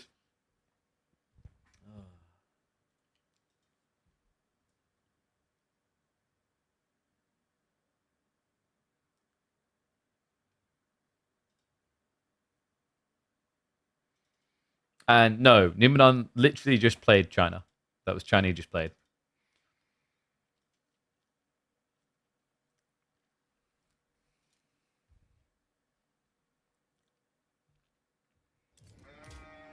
You walked out for a whole game? Fine him 5 subs.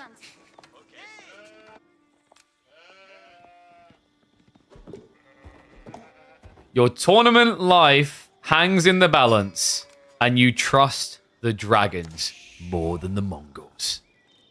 Ladies and gents, it's time to decide it. Who is going to be making it first into the grand finals best of 7? Is it going to be Numadon with the Order of the Dragon, or is it going to be Cat from 3D Clan on the French to break this? French, definitely a solid pick. Pro Scouts, meta, map like Borderland feels pretty good here. Numadon, admittedly, had that Chinese pick and didn't commit it for this final map. He needed it to keep himself alive in this tournament series. Reminder that this will be the biggest achievement for either of them in the Midweek Masters. I think Numadon has already set a new high by reaching semis. Cat is looking to improve upon his earlier weeks in 2025, where he made back-to-back semifinals up against B. I think Order of the Dragon do have some potential here. We're just talking in the pregame, this matchup, OTD when it was Jean versus Order of the Dragon. OTD done really well because Jean couldn't find XP, she didn't scale her economy, and the units could trade quite well into French. The difference with France, current meta being Pro Scouts, and the other detail being they scale villages over time. Now, the Pro Scouts detail is important here because this is not a bad civ at Pro Scouting. I'd argue, actually, that the current meta indirectly buffed Order of the Dragon. They may not be an HRE, a China or a Shuji, but in terms of the second tier of Pro Scouting civs, they slot in really nicely because of their better early economy and the fact that they can then use that to pump out scouts at a regular pace, right? Of all the units, the one that doesn't take longer are, of course, those normie scouts. The Mongols can't deal with knights. Consider French would be chosen for Cat. No, but what Mongols can do is outpost rush your gold and deny you. I've seen Mongols break French in under 10 minutes on this map. Because Borderland is the type of map where you can use Mongols well. You're talking about a very exposed starting point with tree lines which aren't even in TC protection range, and gold veins which also lack the protection that a town center would offer. Look at this, Numu. He's actually just immediately hunkering down. Yeah, it's sure sign that this is Pro Scouts, right? 2 villages on gold doesn't look like a lot, but for Order of the Dragon, it's considerable.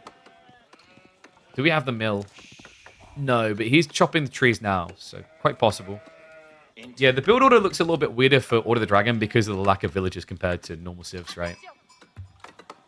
Sheep Hall is going to be 17, so a lot to work with even if it isn't PS.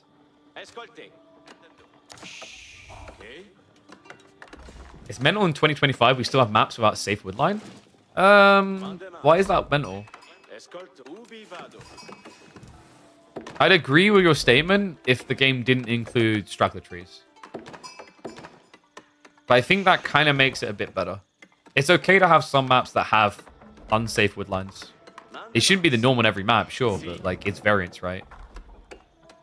I'd say it's mental that in 2025, most maps we make has a big fat tree line that you can just eat into and not be touched. Isn't that sillier? That tree line can last you easily at least 15 minutes in the game. You could sit there just jerking off doing nothing for 15 minutes. It's an interesting way to begin a cast, but yeah.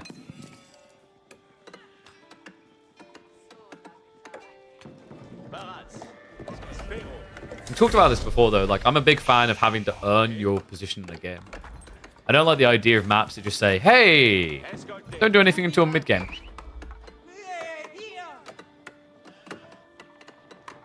So, Tech Up's coming through soon. What was your gamble like? Let's have a look. 62% for Cat. The Dragon Doubters right now. Well, you can see it's definitely going to be Pro Scouts, right? Is that a misclick? No, because he needs the spearman, right? But this makes your pro scout timing kind of weak. I guess you can actually make it okay, right? The order is a little bit weird. It does feel like his timing should be weaker than Cat's. And Cat, funnily enough, didn't actually even bother with the knight. He's just going straight into the pro scouts. Even double stable. That's a bit more rare. Usually you're just happy to start pumping the scouts out of here because you get them every 21 seconds. Courtesy of the faster production, right? But, wait, Nimu? What was that? Wait, has he changed his mind? What made him change his mind, though? Because he didn't actually see anything here. Got a spearman coming. The scout hasn't arrived yet, so it wasn't that it wasn't a bait, guys. It wasn't him going, Cat saw the stables. Psych. Maybe he gambled. You could argue like he pretended. Okay, so yeah, it's coming in now.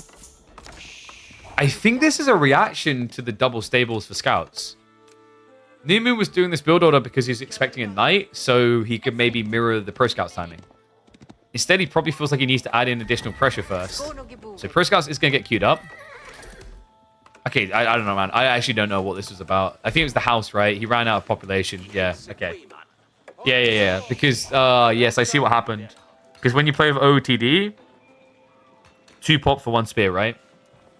So what happened to him is like in a normal game where you don't have units that take double the production, double the population rather, he would have been fine to wait for the house. But because of the OTD population detail, he kind of got screwed by it. Definitely left him a little bit suboptimal. Do I like dogs or cats better? I mean, I've had cats my whole life, but I've always been a dog lover. So it's kind of hard to say, really.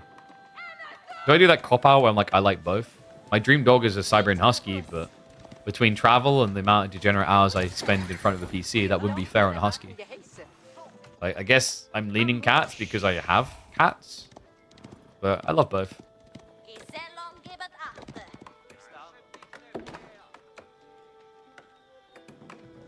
9 scouts for cat. Good God. I think it's fair to say he's won the pro scouts race. Numenon is still expecting the knights, right? So he hasn't ran the spearmen out to more dangerous locations to contest the deer yet. The knights are coming, but not in a rush.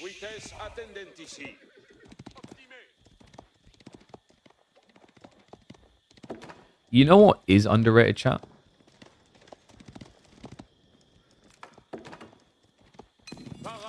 Roast pigeon. No, I'm not gonna get that. What is underrated? What I would love to own. Own's a weird word as well. They're your pet. You love them like family. But anyway, whatever. We'll stick to own because it's easy. Fennec foxes. Fennec foxes are goddamn adorable. It's like having a kitten-sized pet with the spirit of a Siberian Husky.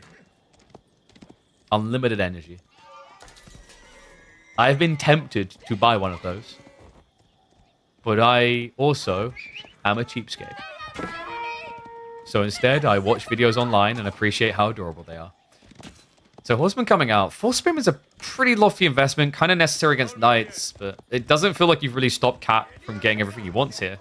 He's switching into Archers now. He's still got a lot of Knights coming. And most of the deer are just getting snatched away, right? I think Numenon's probably going to get about 33% of the deer on the map, if that. Like, it's 9 scouts versus 5, and he was later in his timing. Got him. 8 scouts versus 5. You can see he's trending towards Castle Age here. Makes a lot of sense, but Cat can compete from behind with Mass Knights. And when he does catch up, Royal Institute, right? Really big deal in this matchup. Basically makes you feel like a Gilded Knight.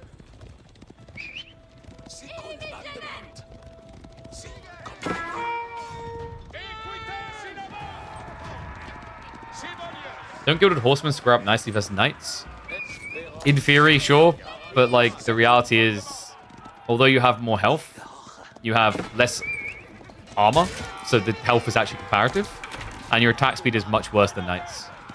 Right? While having worse damage than Knights. So, like, actually in a one-on-one, I think a Knight, if he gets his charge off, is meant to win it. It's pretty tight. But the issue you run into is you're paying the same price, and this unit afterwards can heal from Chivalry, which doesn't make it a fair engagement. This is kind of brutal, man. Numenon has now revealed that he's teching. This is a dead giveaway. There's no other reason you wouldn't be able to counterplay if you were investing in the age at this stage. This is why you're now going to see him shuffle forward. Numenon only has one spearman. Regnitz is coming up behind this. This is very dangerous. Fast castling with Regnitz is kind of taboo right now for Order of the Dragon. You have to play a long feudal to justify Regnitz. Otherwise, you need the power of Burgrave to get units. Life is going to be able to connect here. Looks like the villagers just about skirt death and stay away from it. And the Chivalry is now going to be coming in. So this is where you're probably going to be starting to see Cat peel Injured Knights. He did kind of fluff it up a bit there. Didn't get out of range. Is he aware, though? I mean, he could have clicked the gold, right? The gold is a dead giveaway. What could Numenon have invested in that has him down to 2.5k gold? There's nothing that makes sense other than age up. So he should be expecting this. This is where he can just start saving up himself, going for castle. And it looks like all the deer is already gone. It's funny how quickly all the deer disappears from the map when collectively between the two players, they end up reaching a critical mass of 14 scouts.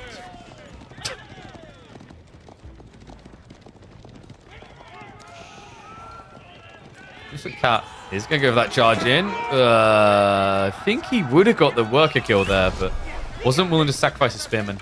In fact, sacrifice a nice tooth spearman, rather.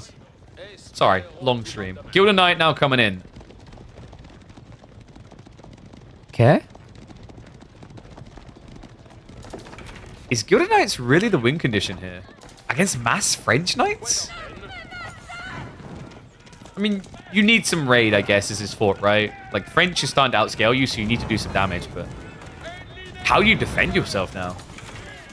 Against mass Knights, we're also seeing Cat now starting to save up, so this should be Rory Institute.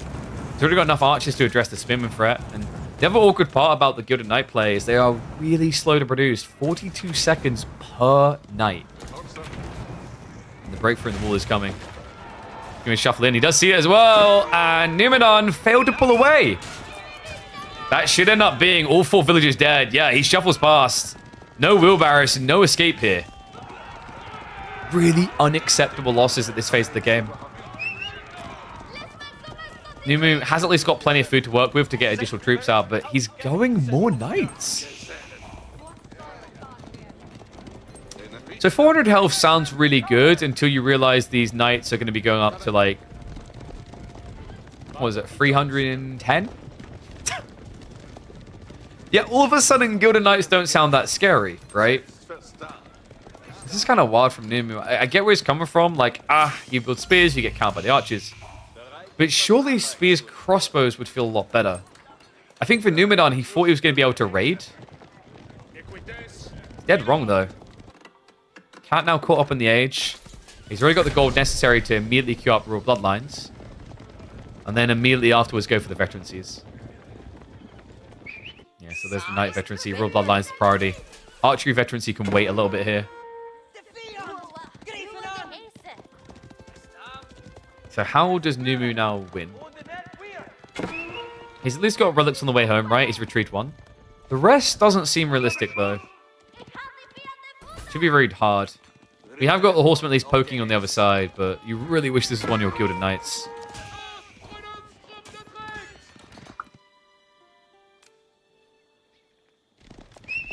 Speaking of those Gilded Knights. Am I the only one who, quite often when I watch Order of the Dragon, let's say you like watch 20 games of Order of the Dragon over a month, and you see a variety of units. I always feel like this is the most worthless unit they have. It's big, it's clunky, you know, technically it doesn't die. It almost feels like a cataphract with a sippy cup in that way. It also just feels really hard to do things with.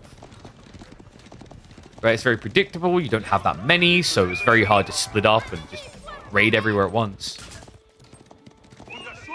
At least be able to find the scout kills, so pretty big deal there. He should be able to patrol north side here to get this relic. Yeah, Cat hasn't played for it yet. Cat hasn't gone for relics at all. I was kind of expecting a monster. It's now coming in.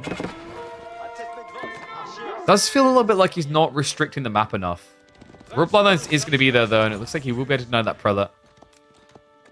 Okay, after I flamed the Gilded Knight, this is where he proves me wrong. Are you ready for this guy to bathe in so much blood he no longer shows black and gold on his armor. It's just going to be full red. Look at him. 1. 1. Still 1. 1.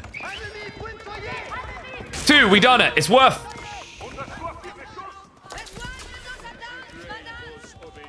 It just looks so clunky. This is like when someone says they love dogs and they want a big dog, right? They want like a Dasher Hound, and then they get a Dasher Hound and they're like, where do I put it? And then you realize, oh, I should have just got like a Labrador, right? Which is what a French Knight is. Or I should have just got a pack of Siberian Huskies. Like this. Hey man, they do look cool. Like someone who just freshly trimmed their armor in RuneScape, but at the same time, there's only so long you can kite before we get back to your base. And when we do, you better have crossbows ready to defend. The red hooves look odd. That's because of the way... Wait, that's because of the way that, like, foliage hides a unit. So that's an intentional thing, so that, like, if trees show up, you see them. The reason they have red hooves is because of the grass, basically. Warlord coming out. Good saver there. Okay, so things are looking a little bit better for Numu, actually. He did lose workers, but he got return damage. And most importantly, he's got at least 2 relics home. I still, with a burning passion, think I hate the Guild Knights. Kind of what he done here is used them to bait attention while he raided. But he could have done that with, like, 2. Right? He didn't need to build 7.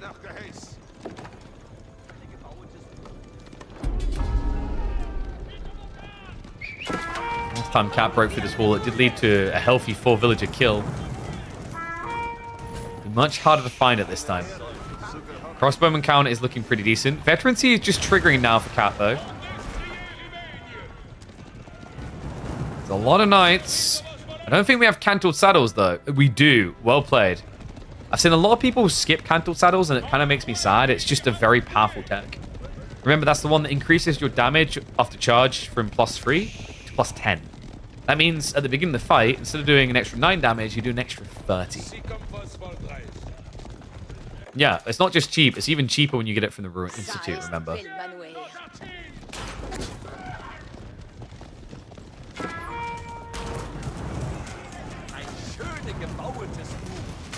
Okay, so, Cat. 24 knights. And we've got an Avely switch in motion? No, okay, he does actually cancel it out. I like that. I don't think you want to try to contest Gilded Crossbows with Avely. It's not a great trade until you have scale. We do, however, have a Horseman switch in mind here. I love the read by Numidan. Inspired Warriors is a really big deal here. The plus armor, especially against these archers, is going to be effective. Okay, so Cat is still going to be going for the Arbitrary. I think you can kind of justify it because you stop building knights, right? Gamberson's definitely less impactful against Gilded Spearmen, but still pretty damn decent. Remember, against normal Spearmen, it makes them barely tickle. One thing I am a bit worried about Numidan for is he's pretty gold heavy with crossbow scaling. So you're seeing him taking risks now on the gold. Type of thing that could actually get you bent over a barrel here. Numidan does react quick enough. The Gilded Knights are in again. Uh-oh. We do have a keep drop, though. Okay, so should be able to keep him safe. It takes a long time to kill one of these knights. And he did just scout the horseman play. So Numidan should realize that blobbing too many crossbows will get him killed here. Adding in more spears is quite beneficial. And what the flailing duck are these wolves? Cat, Numidan, I'm meant to eat in 5 minutes. Don't do this to me. I've been streaming for 7.5 hours, and I just want to taste food. I'm not going to get to, am I? It's one of those games. Oh, nice. They actually snuck in here. And he hasn't got economy back here. The big problem I do see is Numidan, food is a little bit lacking, right? think they're both going to struggle with that issue. Cat has at least got the back berry still to work with, courtesy of how long his Pro Scouts play did last.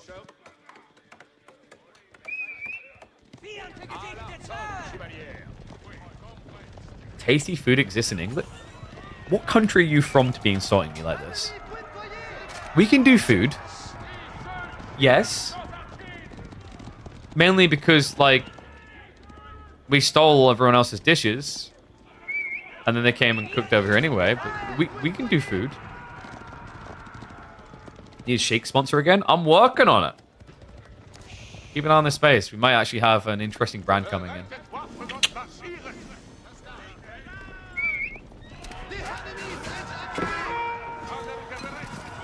Nice. I'm going to get pinched a little by the Guild Knights. Numidon. I mean, this is the deepest we've seen him go in a very long time here. He's been hunkering down for ages. Scary army. Admittedly, there is that castle to protect Cat's main base. Remember as well that French do get a very healthy discount, though. There's only 810 turns build. That's a discount that, by the way, Killjohnny was completely unaware of until he watched our casts. See? Even pros learn things here. I am getting as hungry as these two are with a deer running out. We do have some extensive plays from Cat, though. The wall's going to be going up. He is playing for the ball. Yeah, he's extending his life. I mean, Numidon isn't two-faced, right? He's not dead, and on top of that, he's getting more of these farms in.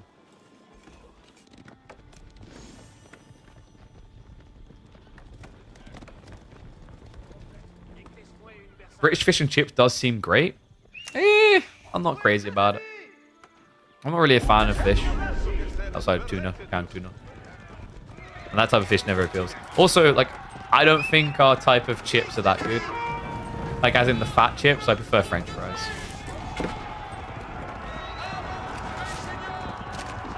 Now, so here's the thing, guys. Here's the thing, chat. We talk about the Indian food being really good, but actually, low-key, blown away when I went to London and went to this really fancy Pakistani restaurant.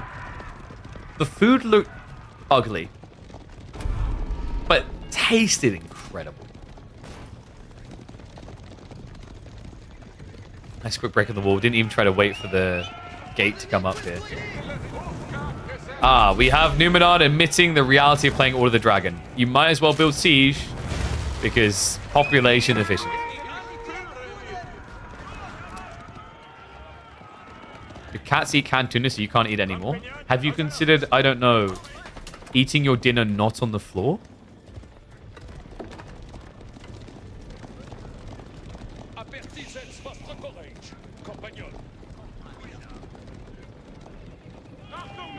One thing I will actually, this might get me kicked out of the UK. The way we do bacon is weird. It looks fat and squidgy. I gotta say the crispy bacon makes more sense in my brain if someone was trying to sell me on the tasty looking appeal of bacon. But this also comes from a person who doesn't really care for bacon. Now, pancakes! We've got to talk about those because it looks like this mango's gonna try to flatten like a pancake. Arbitrary a little bit tricky right now. Spoon not going to charge him. Remember, he has got the Gambesons. Can even deploy the Pavis right now. Nimu. I don't know if he can stay here. The Inspired Warrior's Blessing isn't really being spread out either because the healing. He's focus firing on Chain Healing 1, which means he's not buffing the rest. And the commitment comes through. Cat sends the Knights in. Only a handful left, though. The Arbitrary have used the Pavis drop. And it looks like he won't be able to reach the Mango.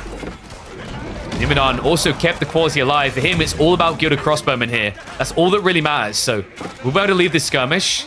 Cat does also, however, keep his Arbitrary up. For both of them, this game is decided by their ability to keep crossbows.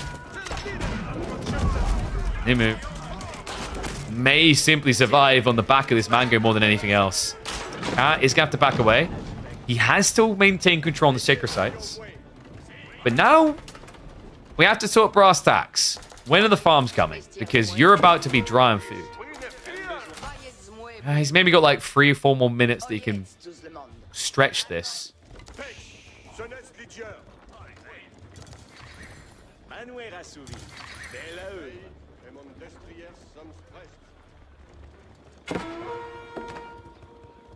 Alright, why is English food getting so much flack? I feel like people haven't been to actual nice restaurants in England. English food is like, I want to say kind of hard to flame. And the reason is because true English food isn't really as much of a thing anymore. A lot of the classic English dishes, we don't really do. We just do other countries' dishes now.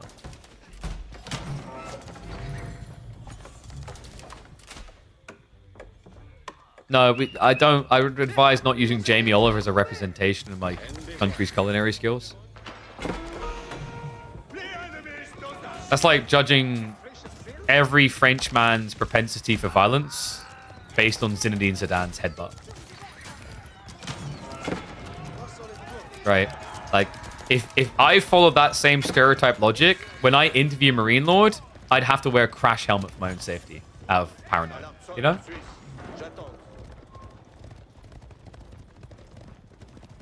You don't want to talk about Zidane? Oh, okay. I see. I see.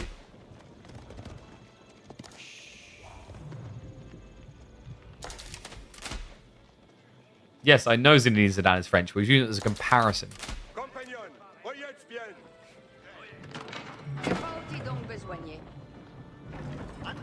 Oh, we've done it again, guys.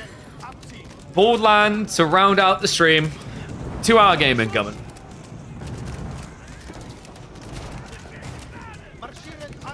No, guys, don't. No, we don't need to headbutt Marine Lord. Just pushing him breaks his ankle. Be kind. Oof. Raid attempts being shot out here. Cat has started to kind of scale that gradual eco lead. It's not as impactful anymore when you remember that Order of the Dragon's villages are 28% more efficient.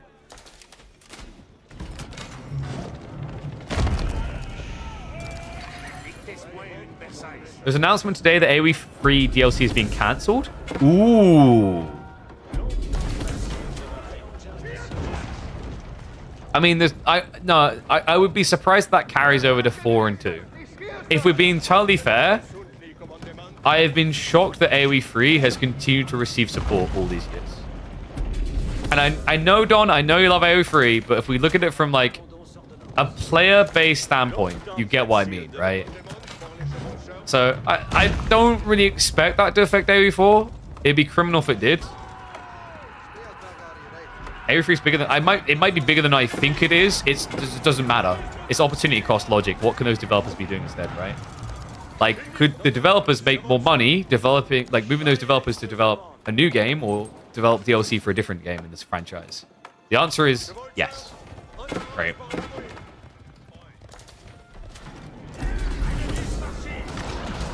Yeah, chill, guys. We're not dying. We're not. AoE4. AoE4 is gonna get DLC. It's gonna happen. My dad works at Microsoft. We're safe. Oh my god, dude. This is Springle strat. And Numenor built way too many spears. No. The infection's taking over. However, the mangoes is a problem here. He needs to reach them fast. Off to the backside, he headbutts into the spears with Horseman. I mean, there's a lot of Springles here, folks, and there's a lot more coming. Currently it's 7 more in queue. The spears are getting thinned out here. You only need a small group of horsemen to reach that back line. And this is the difference, right? If it was adjustable crossbars, sure, the mangoes win. They clear out the Springles quick enough. They're kind of struggling here, though. The horsemen starting to slip in. The mangoes are starting to slip away from existence in this game. There's barely any bio left for Cat. It is just I mean, really, what is a Springald other than a giant gilded crossbowman, you know?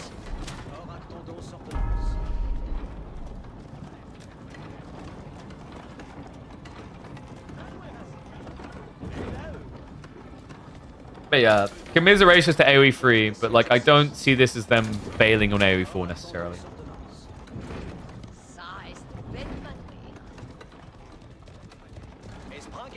I think for AoE 4, they're at least going to punt one more DLC before they're like, curtains closed, brother.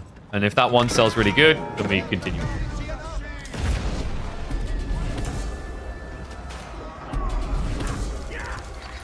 Oh, thank you, Estrella. Well, thanks for visiting the UK.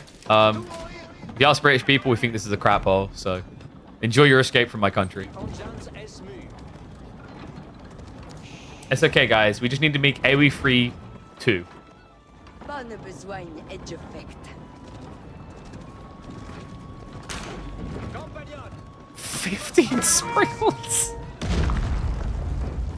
It's a deciding game in a semi-finals, and it's gonna be decided by Springles.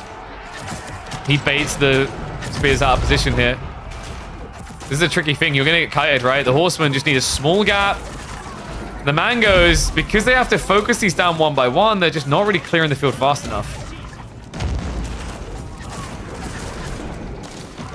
Even Trebs are trying to snipe the siege now. This is ridiculous. He has more siege than he has military biopop. Oh, for God's sake. And now the villagers on the front side as well. I mean, there's no other gold for him, right? Numenor is stuck in the middle of the battlefield gathering. If the Springles ever turn their attention north side, it's going to be a massacre. Horsemen rotate around the back. They found the siege, and that should be the decisive moment. There's nothing left. Numenor somehow has 5,000 resources in the bank, but can't do anything against it. Behold, the mech meta has arrived.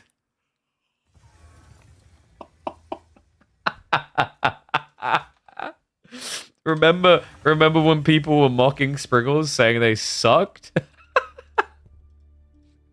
Well, remind me how French are in any way a justifiable civ that has a good edge of building Springles. They don't. Oh my god. And you all were worried they wouldn't find a role.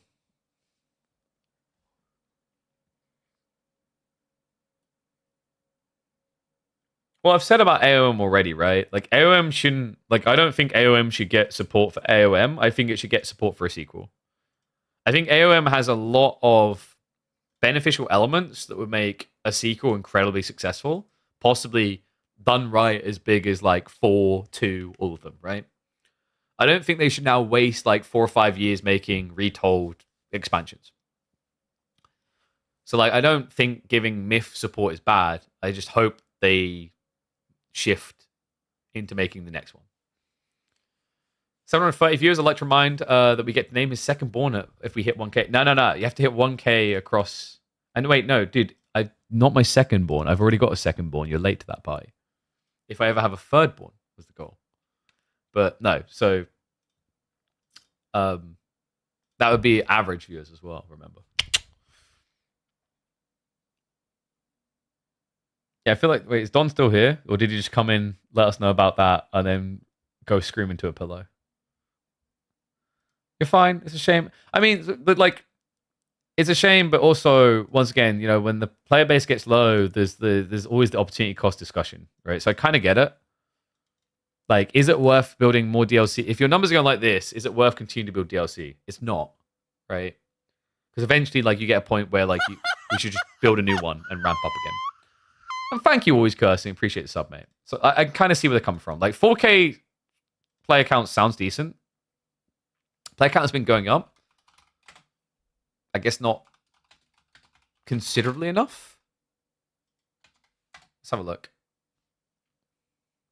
I've got to be quick because I've got to go eat after this. I'm hungry, man. So...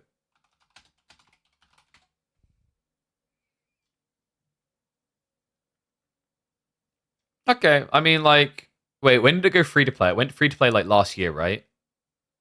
Was it here? It was August 2023. Sorry. I think it's 2023. I mean, debatable whether it went up then, if that's the case. If that is correct. I think it was 2023. Like, it spiked a little bit, and then... I wouldn't say it's grown. It's remained fairly consistent. Last 30 days, sure, saw a nice increase. But, like, you get what I mean? Where it's, like, fairly locked at 3K. Right? Whereas, like, 4... I mean, when was Sons Ascend? Sons Ascend was here, right? Big spike. It's shrinking again. We definitely need DLC. But, like, this is what I mean. Like, we don't even feel that safe, per se. Depends, though. Like, the difference is AoE 3 isn't really seen as the future of the franchise. AoE 4 is. It's very different. Like, even Age of Empires 2, I don't think is doing that well. Compared to where it's at, right? Yeah, look. And remember, this is like the king game for them. It's decent. But it's not, like, this isn't growing either. Actually, I actually had a nice little spike October, November. It's kind of surprising. But it's been, like, you see how it's just, like, apparently it does this near the start of the year each time. But, like, before, this is still regrowable, like I've talked about before. Like, I was telling you guys earlier about Apex Legends. Let me tell you the story of Apex Legends. Look at this. The game is dying now. But look what happened. Got put on there in 2020. Went up. Right? Like, it peaked around here, I think it was. And then it started to decline because they just neglected the game. But, like, the reason I bring Apex Legends up as an example of why you can recover a game long term is, like, this game and then plummeted straight after launch because they didn't expand upon it. It's like AoE 4 can still fix this issue. The difference between Apex and AoE 4, I mean, Apex has a whole new plethora of issues in the last 3 years. But the thing they got right for a long time is focus on frequent, regular, good development, really lean into your marketing, and embolden your esports scene. And we have one of those three things in AoE 4. We're failing marketing and we're failing to embolden the esports scene, really. Because you have to embolden it through the marketing. But, yeah. So catch up with chat quickly. Also, it's very quiet. Let me put music on.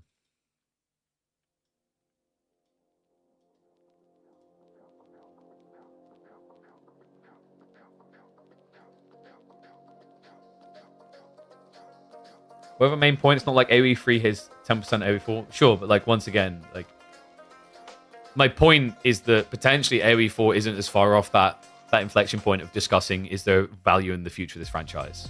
Like, can we sell enough to justify the cost of development? That's my point. But the difference is, if you're looking at 4 and 3, you're saying, well, 4 is meant to be the future of the franchise. 3 is the past. We've done well, but do we want to keep developing for it? What's the value there? Does that make sense? Like, I think if I had to imagine it from a business perspective, that's what I'd imagine was the 4. But I can kind of see where they're coming from. Sucks for people who love 3. But I can also kind of see the point of view.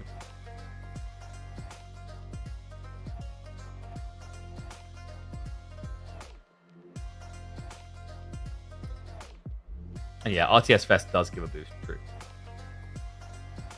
AO2, future AO2 is the present. AO4 just mercy kill the old. I mean, so, like, people playing AO2, why would you kill it, right? Age 4 gets a small dip because of map pool. I mean, like, genuinely, the issue with Age 4, the fixable issue that would make the game so much better is just frequent, regular updates. That's all we need. That's the easiest, like, most obvious step on the development side that remains. And then once they've done that, they've been doing well. The DLC was great, so don't need them to fix an issue there. Like I said, more campaigns, definitely, please. But, like, the big challenge now is getting marketing right.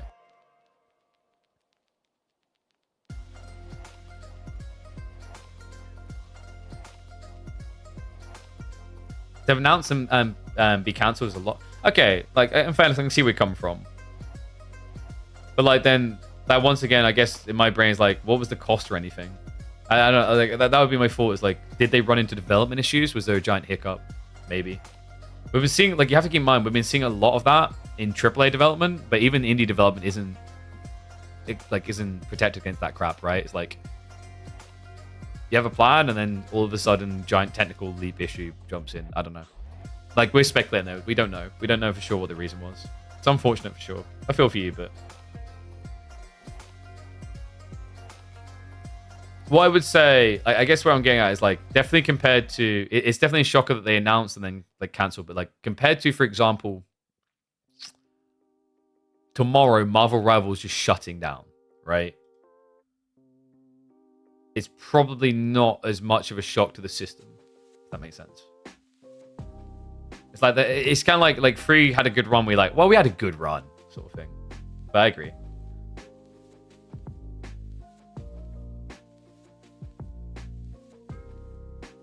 AO4 DLC planned at the moment. I mean, we should get something announced eventually, hopefully.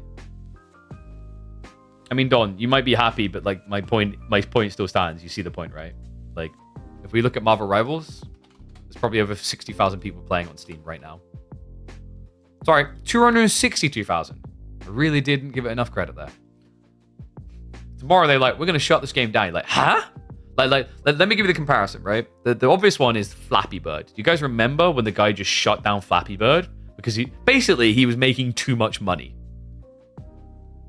That was like a what? Now, there may be many people who hated Flappy Bird, but you can't for a second understand why the hell the guy stopped it. He was making bank. Do I know anything about DLC? Even if I did or didn't, I couldn't say anything. I couldn't say, yeah, I know it's going to be this. Because, presume that I'd have an NDA. Like, I'm just going to say I don't. I can speculate, but don't know. I mean, my dad works at Microsoft. I know everything.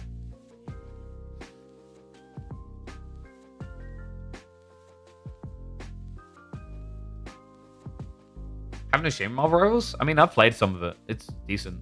It's enjoyable. Works. All right, YouTube, I'm going to end the stream now. Reminder, guys, we have our first finalist. A big rubber-dub-dub win. Cat able to take the series in the end. 3-2. He needs an opponent, though.